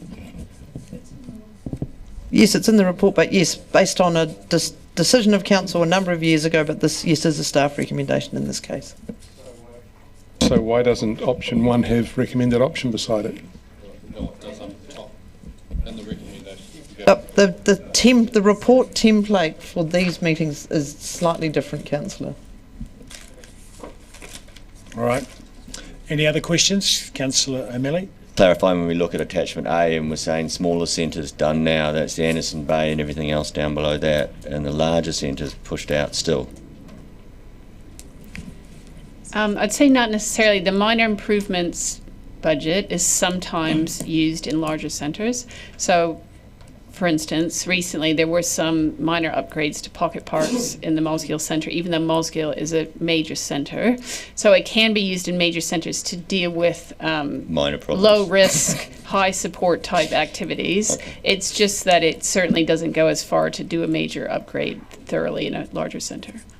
It's fair to say that we're flagging that there's not going to be a major upgrade in any of these major centres for at least another 9 years.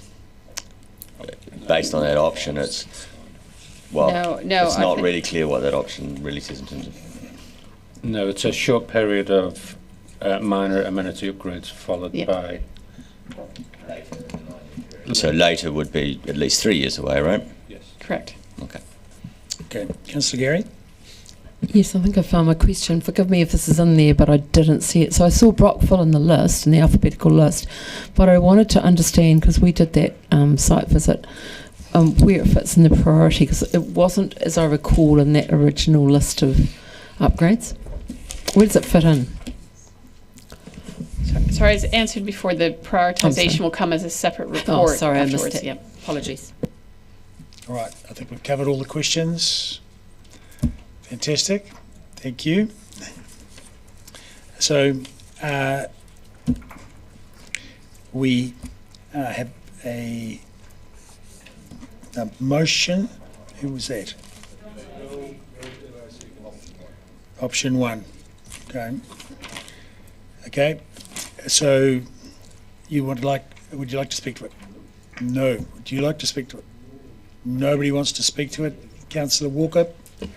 Yeah, thank you. I will speak to this because this has, as Councillor O'Malley says, been on the books for quite a while, and I remember as my time as chair of the Chalmers Community Board, this was a fund we often looked at, and I think Port Chalmers was one of the early instigators and promoters of having a fund like this.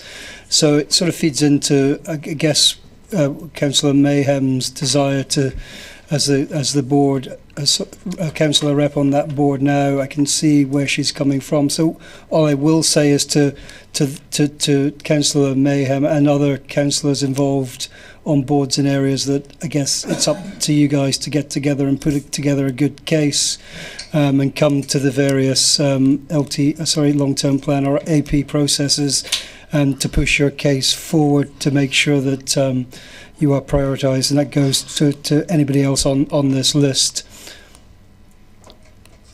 Councillor Vandervis.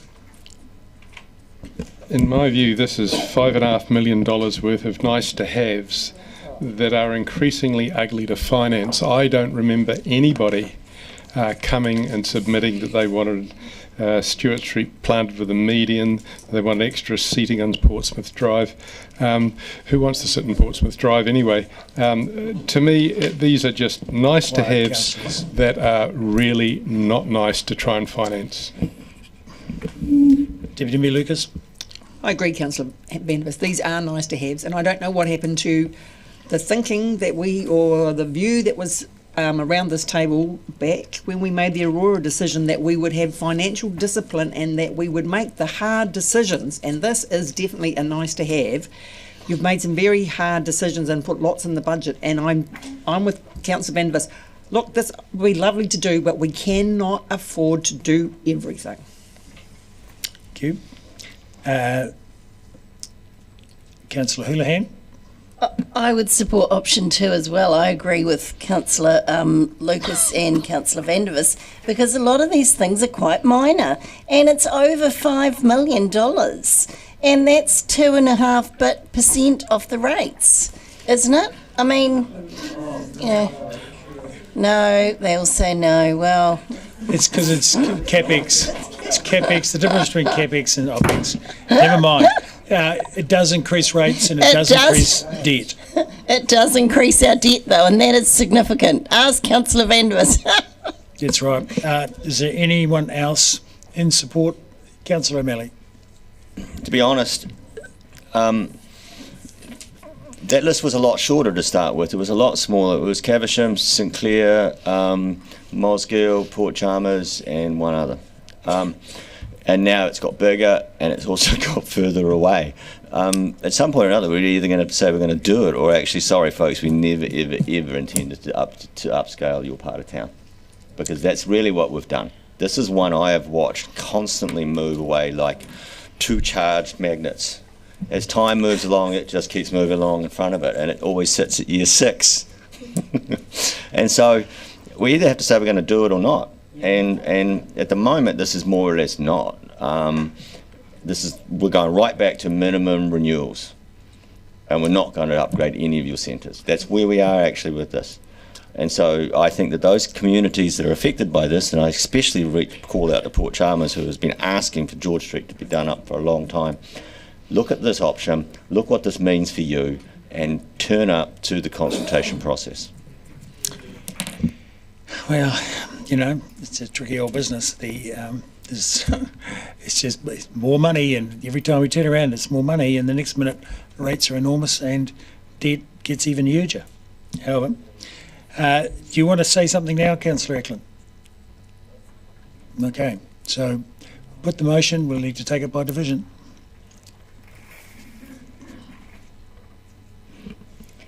Councillor Eklund. Aye. Councillor Benson Pope. Aye. Councillor Gary. Aye. Councillor Gilbert. Aye. Councillor Houlihan. Councillor Lefiso. Aye. Councillor Lucas. No. Councillor Mayhem. Aye. Councillor O'Malley. Aye. Councillor Vandervis. No. Councillor Walker. Aye. Councillor Wiley. Yes. Mayor Reddick. Yes. Carried 10-3. Reluctantly. Anyway, there we go. God, but it's, you know, it is. Anyway, Oripuri Heritage Action Plan, item 35. Same team, surprisingly enough, back to the table. Welcome again. And maybe we have questions. And we also have a draft resolution, Mr. Mayor, that has been sent in. Yes, great. So maybe we get. I'm moving on. Okay. Yep. So there's a resolution that will be moved. And questions. Are there any questions? I'm not seeing any questions. All right. People are happy just to go straight to speaking to the resolution, are they? No last minute questions? It's for option 3, which is for one staff member for $85,000 per year and $150,000 project fund. I'll just come. Yeah, here we go. Sorry, I'm just reading. I'll just put it on here. Option 3. 286. That's increased for 2 years. Councillor Gould, you've seen it? Yes. Yep. And I apologise from reading from Councillor Barker's notes, her bullet points. So the Heritage Action Plan was passed in 2023, and this is Council's commitment to the plan. There's been a lag in implementation and increasing workload due to consents, including those consents to knock down heritage buildings. This is a specialised position that's hard to recruit for, and its position is for 2 years to deliver the plan and embed it in BAU. Vital importance to get this work done. The heritage stats, 144 category 1 buildings, only 8% surveyed think DCC get the balance of protecting buildings and new development. Protect what we have, don't lose any more due to lack of protection. Over 50% of people come to Dunedin because of heritage, which generates $350 million worth of GDP. It has an impact on carbon zero outcomes, and there is frustration from people that the plan is slow to implement and slow to get the advisory group up and running. This hits all the buttons of cultural, economic, social and environmental. And the Heritage Fund has a big impact in the difference that it makes within the city. Thank you. Very good. I've got no questions. So speakers, Councillor Gilbert. Thank you. If we're actually going to protect our built heritage, we need to act. Simple as that. You've heard me bleating on before about having, let's call them discussions, with the ministers or with various ministers about showing that they give more than a rat's dropping about history, heritage, and giving the regions the power to protect it. So I won't bore you with that again. All I'll say is that we either want to be a city of heritage or we don't. And if we do, the government has made it clear that we need to be the ones that act, because they won't. That's what this does. Anyone else got anything to say? Okay, we'll put Councillor Fiso. Kia ora to the staff for this report, and I just find it ironic in lots of ways for me in terms of what we're going for and previous debate in terms of our Tiriti relationship, and I just find it to me, from my worldview and experience, I just find it quite ironic that this is being prioritised, and yet our Tiriti relationship with Mana Whenua had a different, from me, outcome. Yeah, look, anyway, Councillor Vanders. I've spent a lot of my years on this council involved with the Heritage Fund, and was very supportive of it when it was actually very small numbers and we were actually able to do quite a lot with it. My concern is that we've now got to a situation with the Heritage Fund where it's not so much some of the heritage buildings we need to protect, but some of their owners that are being forced into a situation where their buildings that they have loved and put time and effort into are now being categorised in a way that makes them unaffordable for them. I'm seriously concerned that we've gone too far in terms of imposing on heritage owners requirements that are onerous, that are often doubling the cost of actually doing some of these places up. I think we've gone a step too far, and for that reason I'm not going to support this.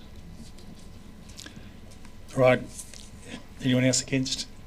No. Can I just quickly clarify something, please? That 470,000 rating, is that already in the total draft or is that extra? Thank you. Oh, so yeah, I'll be voting against.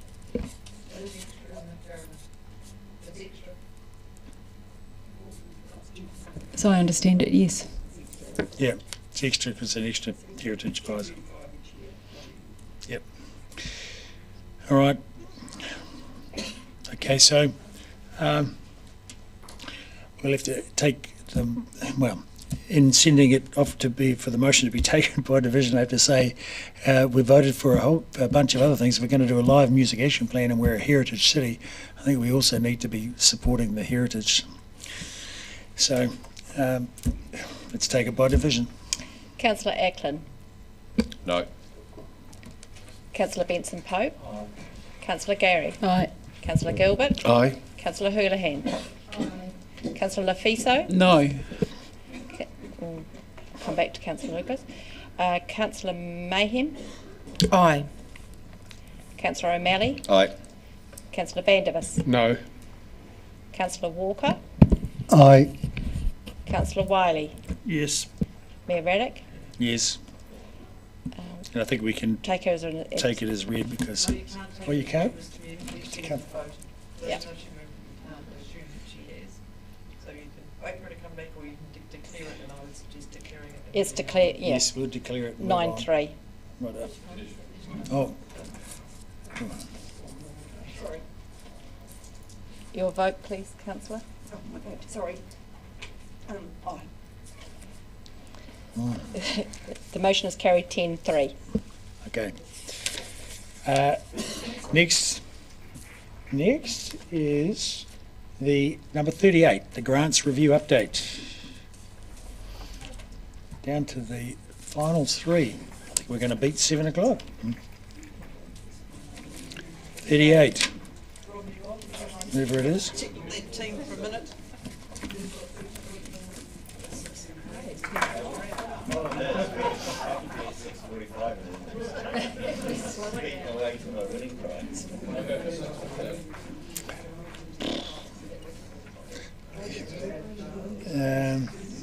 Well, pretty quick.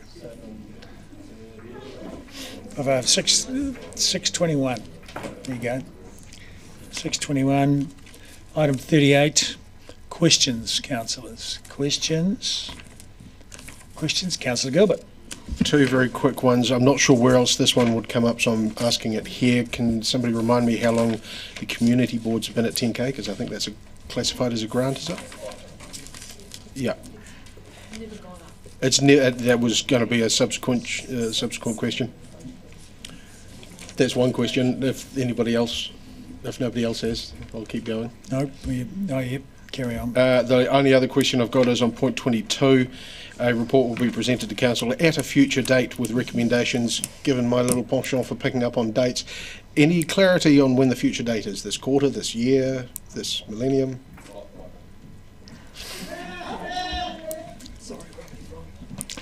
I've got a question. Can we use that money to offset some of the increases in rates that we've taken on?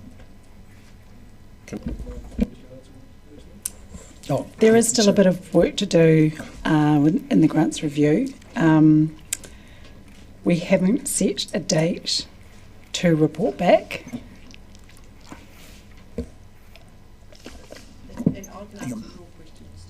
Yeah. If you like. Council are free to do anything they like with the unallocated money, but at this point in the process, ring fencing and talking to your community is probably prudent. And then once you've heard from your community, you can decide what you do.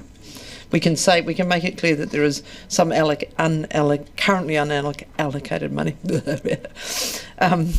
But if you want to remove it now, I suspect, given where we are with rates, probably it's up to you, but I would suggest sticking with the ring fencing at this stage for the purposes of consultation, and then come May, decide whether or not, having heard from your community, you do want to allocate the unallocated. Okay, we have questions. Councillor Ackland. followed by Councillor O'Malley and Councillor Vandervis. Yeah, my question is on that unallocated funding as well, and that is more around, we have a grants subcommittee. Why do we have funding requests come to annual plan or long-term plan as well as the grants subcommittee? Because that's how it's always been done, and that's part of what this work is looking to do, is setting our budget and then setting up process independent of that for certainty for everyone. But it's a quantum shift in how we've done things. We've worked hard over the 10-year plan, annual plan process in the last few years to try and not allow random grants at annual plan, and Councillor O'Malley and Councillor Barker in particular have been very strident on that. But it takes a different shift and a different approach from council as a whole to enable that to happen. Okay, Councillor O'Malley. Following on Councillor Gilbert's comment about the community boards, would it be that the community board should submit during the submission period to say that they would like the community board allocation to go up? Because that would be, when would we have decided if we changed that allocation? Having probably sat around here as long as some of you in different hats, that if you are looking to increase the community board allocation, you might like to think about the boards all have quite different ways that they use it. And so I think as part of the broader review of grants, I think there needs to be some framing around that before you think about that. That's just an observation from having administered it over time and having seen the variations in practice and application in different communities, and remembering, depending what you do, there are a whole series of communities who do not have access to a community board for funding as well. So that's another question of whether we should have more community boards as well. But the point is, the community boards have been asking, and I guess I'm saying, is this the mechanism? And I completely hear what you've said, because I would agree too. I think the way it's done in Waikawaiti is completely different from the way it's done in Saddle Hill. Yeah, so there's probably is a requirement for setting some standardised metric as well. I think the grants review gives an opportunity for a proper framework, and that could look to how it applied to the community boards as well, potentially, although I will have to check their delegations and whether they actually currently have independence around their frameworks.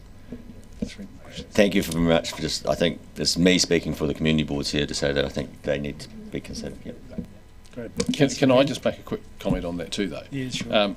From what I've seen with the community board plans, they do submit to council about things they want in their areas, done in their areas, and I'll use Strathtyre as an example. You know, in their plan, they're wanting to, redo the local town hall sort of thing, and that comes at a huge cost, but it doesn't come out of their $10,000 allotment. It comes from council as a whole, should council agree to do it. So what I'm saying is that there are financial or funded things that council does for each of the community board areas outside of that $10,000 contestable fund, if that's what you want to call it, that they get. Councillor Vandervis. Should the recommendation agrees that draft budgets blah blah blah blah blah blah are ring fenced? It says is ring fenced. Are we talking about ring fencing all of the draft budgets, or are we just talking about ring fencing Otago Museum?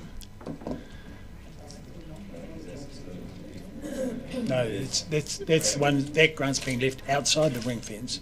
So all other grants are being ring fenced. So they are ring fenced, right? So given that they are ring fenced, is there any time period? Is that like in perpetuity? Shouldn't you have you can't ring fence something and then not say for how long it's going to be unless you're going to do it forever.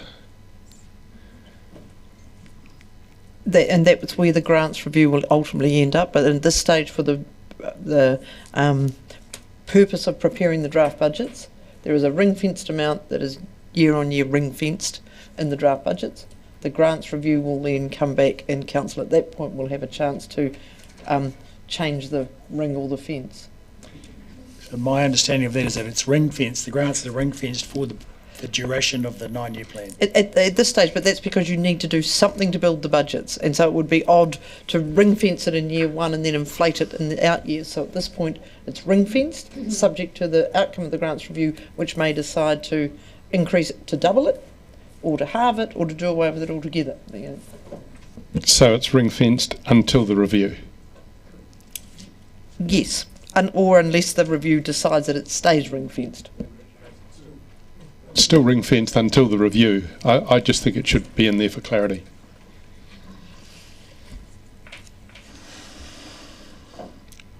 Well, we're only considering things for the 9-year plan, so you might as well say it's ring fenced for the 9-year plan. That's fine as well. Yep. So let's just don't do want that. the open end. Yep, we'll do that. Ring fenced for the 9-year plan, is that right, Karen? But some of them is inflated slightly, aren't they? Yes, we do have inflation on some grants, like we've actually inflated all grants as our assumption from year 2, but everything is subject to council's annual decisions. Yeah. So it would be hard to go through and pick out which ones to inflate and not. So the Otago Museum would have it. Yes. Well, that's what it says. The Otago Museum has it. But that's the only one. Yeah. So we could apply a zero inflated to everything else. Yeah. Well, that's what it says. Is that not what it is? Apologies, I thought that's what had been done, but no, But I think for the purposes of the draft budgeting, I think what might aid it, rather than staff having to go through and do that, because that won't be straightforward, we could add something that notes that about the grants review timing, and I think that does give effect to what Councillor Vandis was saying. Does that work? So that the allocation will be. Carolyn, can you think of what we might need to say about the grants review in here? It's the easiest thing to work out. Yeah.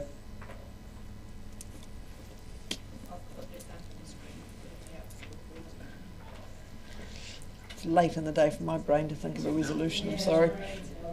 What about ring fenced until the conclusion of the review? No, well, they have to be maybe ring fenced in year 1. Is that what they are, Carolyn? Yeah, so ring fenced in year 1 of the 9-year plan, which is true, and then is that enough? And then I'm happy to come back to it in May. Yeah, it just get us through this. Right. Does that work for everyone else? Yeah. In year 1 of the 9-year plan. Yes. And then put notes. There will be an update from staff. New one, Carolyn. Notes. There'll be an update in May. Yep, at the deliberations. Update report from staff as part of the deliberations. And hopefully we can get the review in that. Yeah. Yeah, the 9-year plan deliberations. Apologies, that was on the fly, councillors. We have some further questions, earlier ones. Councillor Gary first. Yeah, 2 things. First one, a comment. I think Steve and I are the longest experience of community boards directly, and my comment would be that my experience is there is criteria. You can always tighten it or make it different. The microphone closer. There is criteria for the $10,000, and the different way it's used is a reflection of the different communities, would be my observation. But my question is, and I couldn't find where I saw this detail, at 21, paragraph 21, so I've had no interaction around the grants review at all. I was chair of grants in the last triennium, and so I'm puzzled because I saw it somewhere that there was some thought about taking the community reps out of that structure, and I can't remember, where I saw that. So I just wanted to ask, what was the thinking there? I can. Do you want to, or shall I? It was just a thought as part of the review about how to give council better oversight. That would be fair. Very alarming. It was a discussion as part of the wider group that was part of the review group. I've had no interaction with that, so that's the first I've known of. All right. Deputy Mayor Lucas. I'm sorry for this question because it's down in the weeds. On page 3344, Dunedin Dream Brokerage, 50,000. Now, I thought that had come to an end and that 50,000 should reside in the unallocated funding as well. Have I missed something? I'm just not sure. I only just picked it up, so. Okay, if we just take that under advisement and adjust as required? Okay, fine. We'll follow that up in the background and make an adjustment if we need to. No, thank you. Did someone capture that? Yes, and we can do that adjustment in May if that's okay in the interest of getting this budget to. Yep.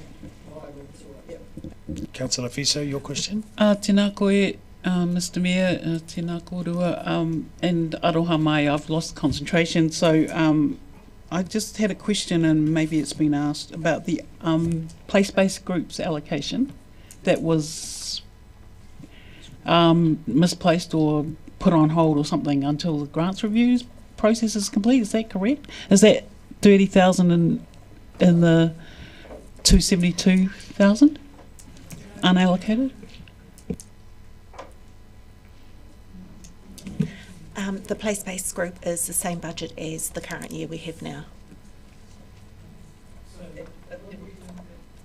So there's a small amount that is unallocated based on the direction of council at this point, and so it will remain unallocated until that direction changes. So the full... No, small amount. Councillor Viso is asking about place-based groups, but they've all got their the funding, same funding as they previously had. Yeah, but the place-based groups, the previous position of council had been that they increased, and I'm sorry, I don't remember the amount, a little year on year, and then at the annual plan maybe, there was an agreement that was too hard at the meeting because it came up, I think, at confirmation. I can't remember where. Can you, Councillor Lucas? It was right in the end of the process. So rather than have to redo the budgets, the money was left in, but there was a commitment that the increase would not be applied, and it hasn't been applied, but the budget still has it in it, Carolyn, I think. Budget, we've got 490,000 for place-based, yeah, and the last 10-year plan had it increasing up to 550. So it could, yes, as we've indicated, we've got an unallocated amount there that could be applied to this once you get to May. That's the unallocated amount, yes. Yep. There is money there that's unallocated. But there's no, we could apply that to rates or to anything. That's right, Mr Mayor, but as I said, I think where we are now in the process, you're better to hear from your community and you'll be able to make those decisions in the round once you've weighed up all of the various things that have been decided. Better to leave it till later. Councillor Hurland, you have a question? I didn't have a question. I was putting my hand up to indicate I'm happy to speak. I had a couple of things I wanted to say. Yeah, well, when it comes time to speak, you'll be able to. Are there any more questions? Questions? We're done with questions. Thank you, ladies. Okay, now, did someone want to move this? Unless you want to, Councillor. You sure? I'll move it. Okay, moved Councillor Ackland and seconded by Deputy Mayor Lucas. So, would you like to speak to it, Councillor? Very briefly, it's quite simple that there's still work going on in relation to this grants review, and I don't think that we can really second guess anything too much further until that's done. But this gets us through here. Anyone got anything else to say? Councillor Fiso? Tēnā koe, Mr Mayor. Thank you, Councillor Ackland. And just as Chair of the Grants Committee and Subcommittee and the review panel as well, I'd just like to acknowledge firstly the staff for their immense patience waiting for us to come to consensus about various things, and just acknowledge my colleagues, and from having conversations about the word grants, and just in general, just to say that if we don't invest, we need to change our languaging into community investments, not community grants, and we need to be really conscious of our power. If we decide not to invest in community and whānau, then that emboldens other funders or people with money, organisations with money, to also not invest in communities. Kia ora. Thank you. Councillor Houlihan?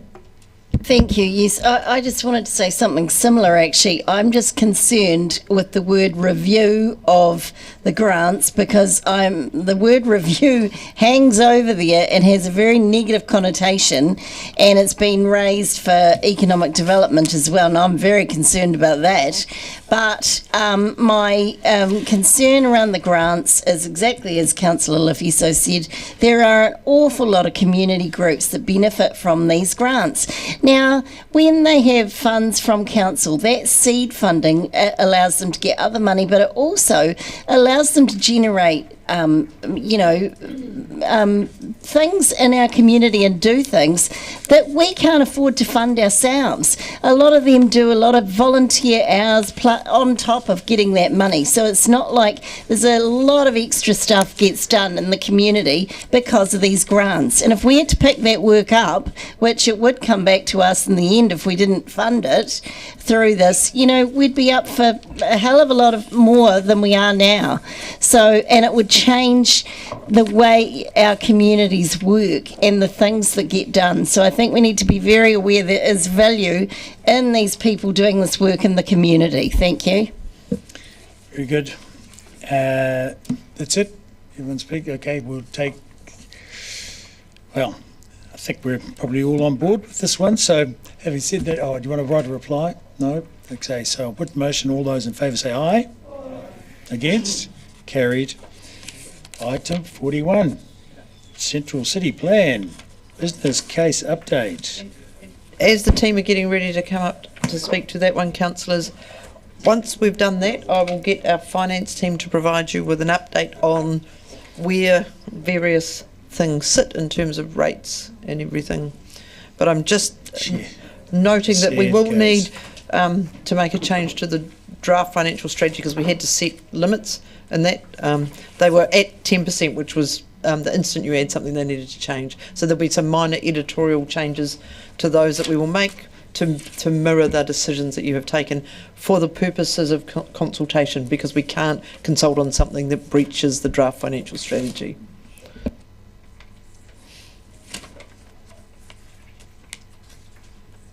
I think you should. So, later than 6:45. If we could wrap up as soon as possible, would be really good. Well, the target, the ceiling was set at 7 o'clock, and we'll see. Anyway, questions? Questions for Mr. McLean? Questions? No? No questions?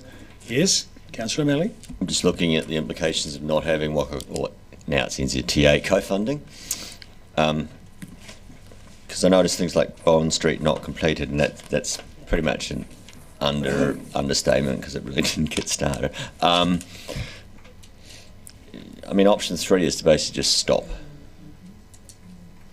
And so, what projects are we at the point where we've done any business case work on? Like, what are the projects that are nearest to delivery? Unfortunately, Dr. Hazelton has got other commitments right now, so he could probably give you the detail. I'll have to come back to you on the detail. I don't know if there's any advanced business case planning. No. So it seems to me like this option 3 would be a sensible thing to do at this time. It should save some money too, will it? Happy to second. Yeah, but I'm just asking the question. Can you confirm that it will save money?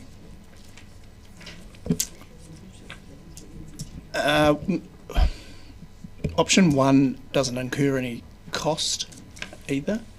So that's just pausing any more business case and continuing just with existing staff resource to explore options, continue when we can doing some planning. Right, so that option 1 is what is written in the it's just paraphrasing, it's just slightly different wording. Page, Option 3 stops altogether until a co-funding environment exists, and then we pick up planning option. So sorry, that's option 3. Option 1 is continue doing some planning in the background with existing resource, so no additional budget, until a co-funding thing exists. So what's written is the approved motion, if you like, on page 386 is the same as option 1 on page 389. Well, you may not have those, but yeah. It's just slightly different language, you see. Slightly different language, but as you can see, the staff recommendation is that we continue some work quietly in the background, to the point that one of the councillors made earlier about the minor amenity stuff. If you stop, you lose the time forever. And so there is some work that can be done. There will be changes in funding approaches from government, and we'll be well placed at that point to then have something to progress with. Otherwise, you lose all of the time until that happens. Absolutely. I personally think we need to be ready. Anyway, these are questions. Councillor Gilbert. Just, I guess, foreshadowing, I'm happy to move option 1. Yep. Any other questions? Oh, you want movement second, but no questions? Okay, we've done questions. Councillor Wiley. Yeah, my question for the pub tomorrow. The Exchange Square upgrade, I guess that gets pushed back even further. This option doesn't progress any upgrades as such. Look, it doesn't spend any money on the upgrades, but it keeps up the planning work so that we're ready. And, you know, it's important that we're ready when funding comes available. Okay? So, we know it's...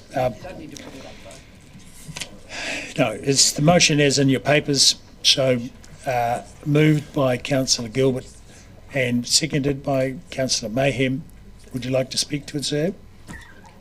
Only briefly to say that we need to keep things moving, but so we can't stop completely, but equally we need to, this is a great middle ground option, so to me it's a win-win-win. Yeah, good work, keep going. Councillor Gary. Oh, I just wanted to comment, that's why I moved and we passed the resolution around the Peninsula Connection last annual plan, was to keep things moving within the operational budgets so that we were ready to go, and look how that's worked out. And anybody else? Councillor? Just in a planning perspective, you can see how quickly government funding switches around based on elections and outstate, and we've been in situations where with the previous government there was money available and we weren't eligible for it because we hadn't taken our planning far enough forward. So I think it is prudent to keep your planning at a point, but you can't do a program business case. It then ages and becomes useless within about 3 years. So if you do too much work and there's no change, it is actually all wasted work. Well, you just strike that balance. Councillor Benspoke. I think this is the only sensible option given the issue with funding, especially for large-scale projects. But I just want to also reinforce the common sense of actually moving on stuff when it's designed. And the perfect example of what you shouldn't do is the saga of several goes at Bond Street, finished designs, everything laid out, and mystery non-start, no delivery. And we know how successful these projects are.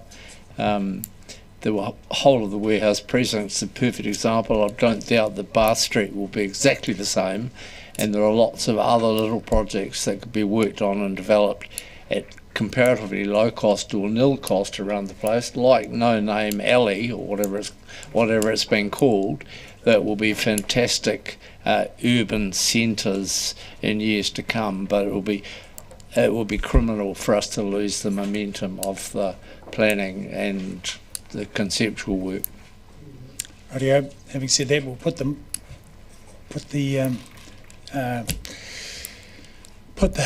motion. So what were you waving your hand for? Oh, did you want to speak against it? Okay. Yes.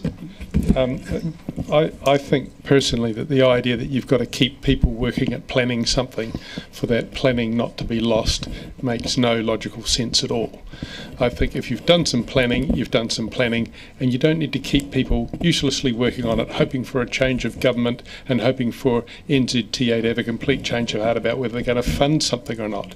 For me, to keep staff working on something that has no funding and is unlikely to get any chance of funding in the foreseeable future is a waste of staff resource, and I think option 3, which frees up staff resource to work on other projects, would be the best option to go for. Anyone else against? Okay, therefore I'll put the motion. All those in favour say aye. Against? No. Recorded, please.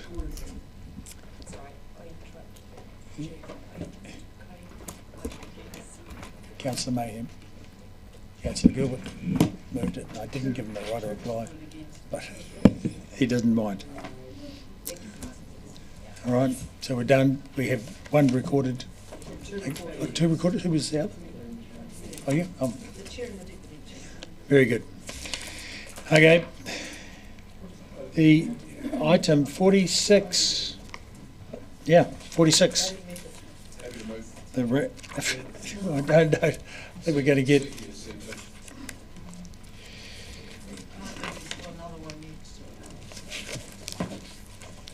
So.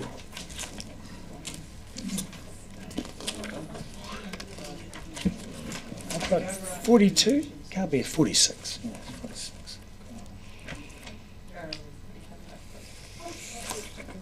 No, it might be corrected, I think. 46? Yeah. Page 500 of 499. Yeah, just trying to get to it. The rating method. Rating methods. Any questions on the rating method for Ms. Allen? Any questions? Yes, Deputy Mayor Lucas. Yep. I'll speak slowly. Yep. Just to clarify, on the top of page 502, from our earlier decision, the curbside rate will be 343.40, not 380.40. I just want confirmation of that.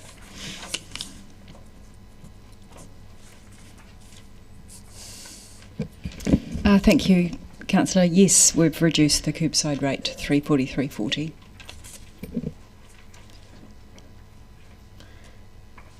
Right, so we've got a decision, couple of decisions here, to retain the tourism and economic development targeted rate or combine. So where are we at? Right, to combine into a commercial. If that had been the previous decision in the recommended option when we were doing a 10-year plan, Right. that we never did. Right, I just wanted to clarify that. So you're proposing that. Now, are there any further questions about that? Any further questions, Councillor Van Urs? Can we take these separately? I don't approve of using the rating method as a way of subsidising something. Yep. So we could take A, C and D and A, C, D, B. So A, C and D together. Are there any further questions? No, we don't have a seconder, so Councillor Walker, that's fine. So Councillor, no questions. Councillor Ackland, you want to speak to it? No. Anybody else? Anybody want to speak to it? Councillor Gilbert? I do, simply because Mr. McLean is staring, twitching in his head. He's got 3 minutes and I've got 2 minutes to... No.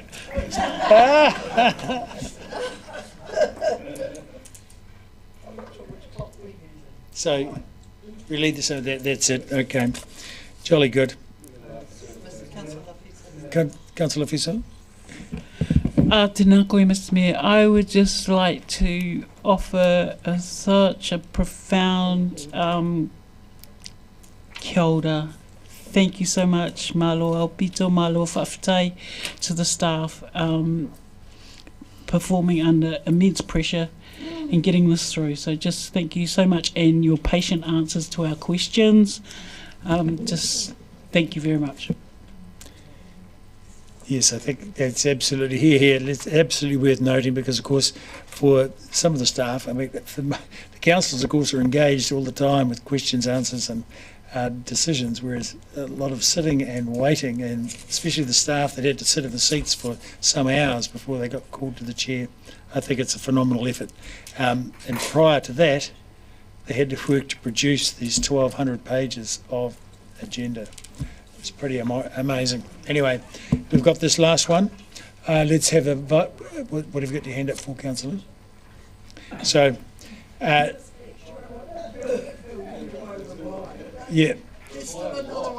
No. No. Okay. All right. We'll put the motion. it's on the wall behind me. So we're going to take A, C, and D. Yeah, because there's A, C, and D meets the approval of everyone, I believe. So all those in favour say aye. Aye. Against? Seriously? No, we're not going to take division. God. And Part B. All those in favour say, for Part B, say aye. Aye. Against? No, recorded, please. Thank you. Thank you. So, yep, so what have we got? The total. have to just agree the rate now for constables. We just need to do the overarching resolution and get an update on, because if you recall at the very start, you revisit, so you still now have to do the revisiting. This might and you take need some to time. understand what the impact of all of your decisions is on the rates. Because we're blessed with... Yes. We are blessed with the ability... We are blessed with a program and staff that are able to calculate that for us. Yes. It's a wonderful thing. Have you got the overarching resolution, Lauren? Has Lauren got it? Yep. So, yeah, sorry, the internet is not nearly as fast as our typing. Thank you, Mr. Mayor. While that resolution's coming up, I'll update you where we're at. Yes. Yes. So we can have quiet, please, councillors. All right, so the year one rate increase is now 10.46, so we'll 10.5. Year two is 10.17. Year three is 10.13. What we said at the when we were considering the financial strategy is that we'd need to come back and just revisit those limits that we set. So we just need to increase the limits in years 2 and 3 to 12%, and in years 6 to 7%. Then the draft budget is within those limits that we will put in the financial strategy. Can you just go to the debt? So, and then debt. Our debt was increasing to $1.083 billion. That's been increased by 33 million during the course of the budgets. So, can you repeat, please, the rates figures for those first few years? 10.46, 10.5, Yep. 10.2, and 10.1. And thereafter? 7.3, 5.8, 6.1, 5.8. These are the budgets, not the limits. Yep. Yeah. 5.9 and then 6. I think that year one, while you added some things in, there was also some additional revenue added in. So we have done, I think, Carolyn, a calculation for what Sunday parking revenue might be, for example. So there have been some offsets to the things that were added in. So that's why that limit, the 10.5, might be slightly lower than some of you were expecting. So if we found $1.5 million in OPEX for year one, for instance, we get it under 10. Well, not. Could I just add to that? So we'll put a conservative budget in there for the revenue for the Toitu and Art Gallery international visitors. They're not likely to bring in $1.5 million, though. Can we have the debt figures for the first 3 years? Well, we've added 33 million to debt over the long. In year one. Councillors, quiet, please. Councillors, the debt in year one increases to 819 million. In year two, it's 892 million. Then 940 million. $1.004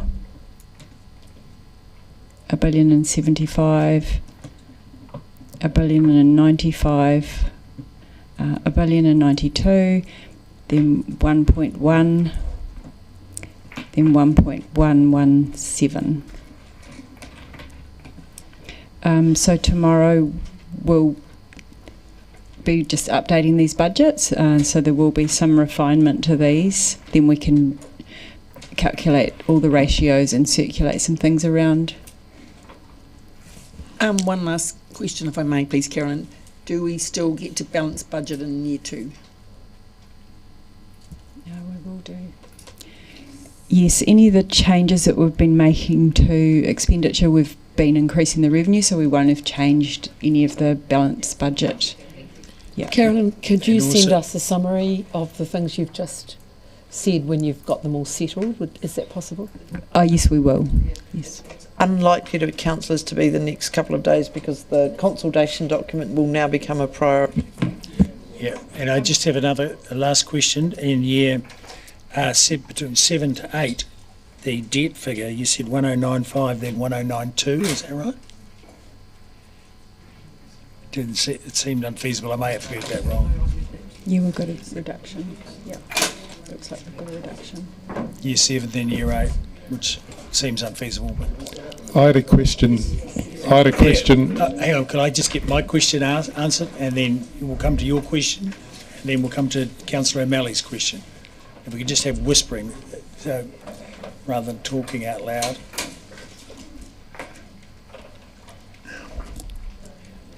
Sorry, Mr. McAuliffe. Yes, that's correct. And the driver for that is just the timing change of the playgrounds. All right. Okay. Thank you. How about that? Your question, Councillor Vandervis? Yeah, I've asked the question again. What would the rates rise have to be this year if we were to have a balanced budget and not borrow any additional money? Balanced budget this year and no borrowing. No additional borrowing. This year in particular? Yes. We're just trying to work that out now. Okay, so we may get an answer that might take a little minute. Can we wait till tomorrow for that answer or not? Staff will provide that answer, but it's not a simple calculation. So they will provide it, but they're focusing on a range of other things at the minute. Yeah, Councillor Vandervis, you happy to wait till tomorrow for that? I can. I'm a bit disappointed because I have been asking it all afternoon. I can give you a number now. It's 58.7%. For the no debt. 58.7%. If we were to cover all of our spending just on rates and not borrow any more. Yeah. That's only in year 1. Right. But that's the question asked and answered. Councillor O'Malley, did you have a question? Oh, are we going to have a mover? Sorry? Yeah, look, much and all as it pains me. Yes, I'll move it. Seconded. I'll go with Deputy Mayor Lucas because, but these are the rates limits. Why have we got so high in year 1? 15? What was it? Just as a matter of interest. Well, it could be 12. Yes. So really can we up to amend that to council. 12? We're at 10 and a half, right, for both? Yes, you're at 10 and a half. Oh yeah, but by putting 12, 8, I mean, these are the round figures.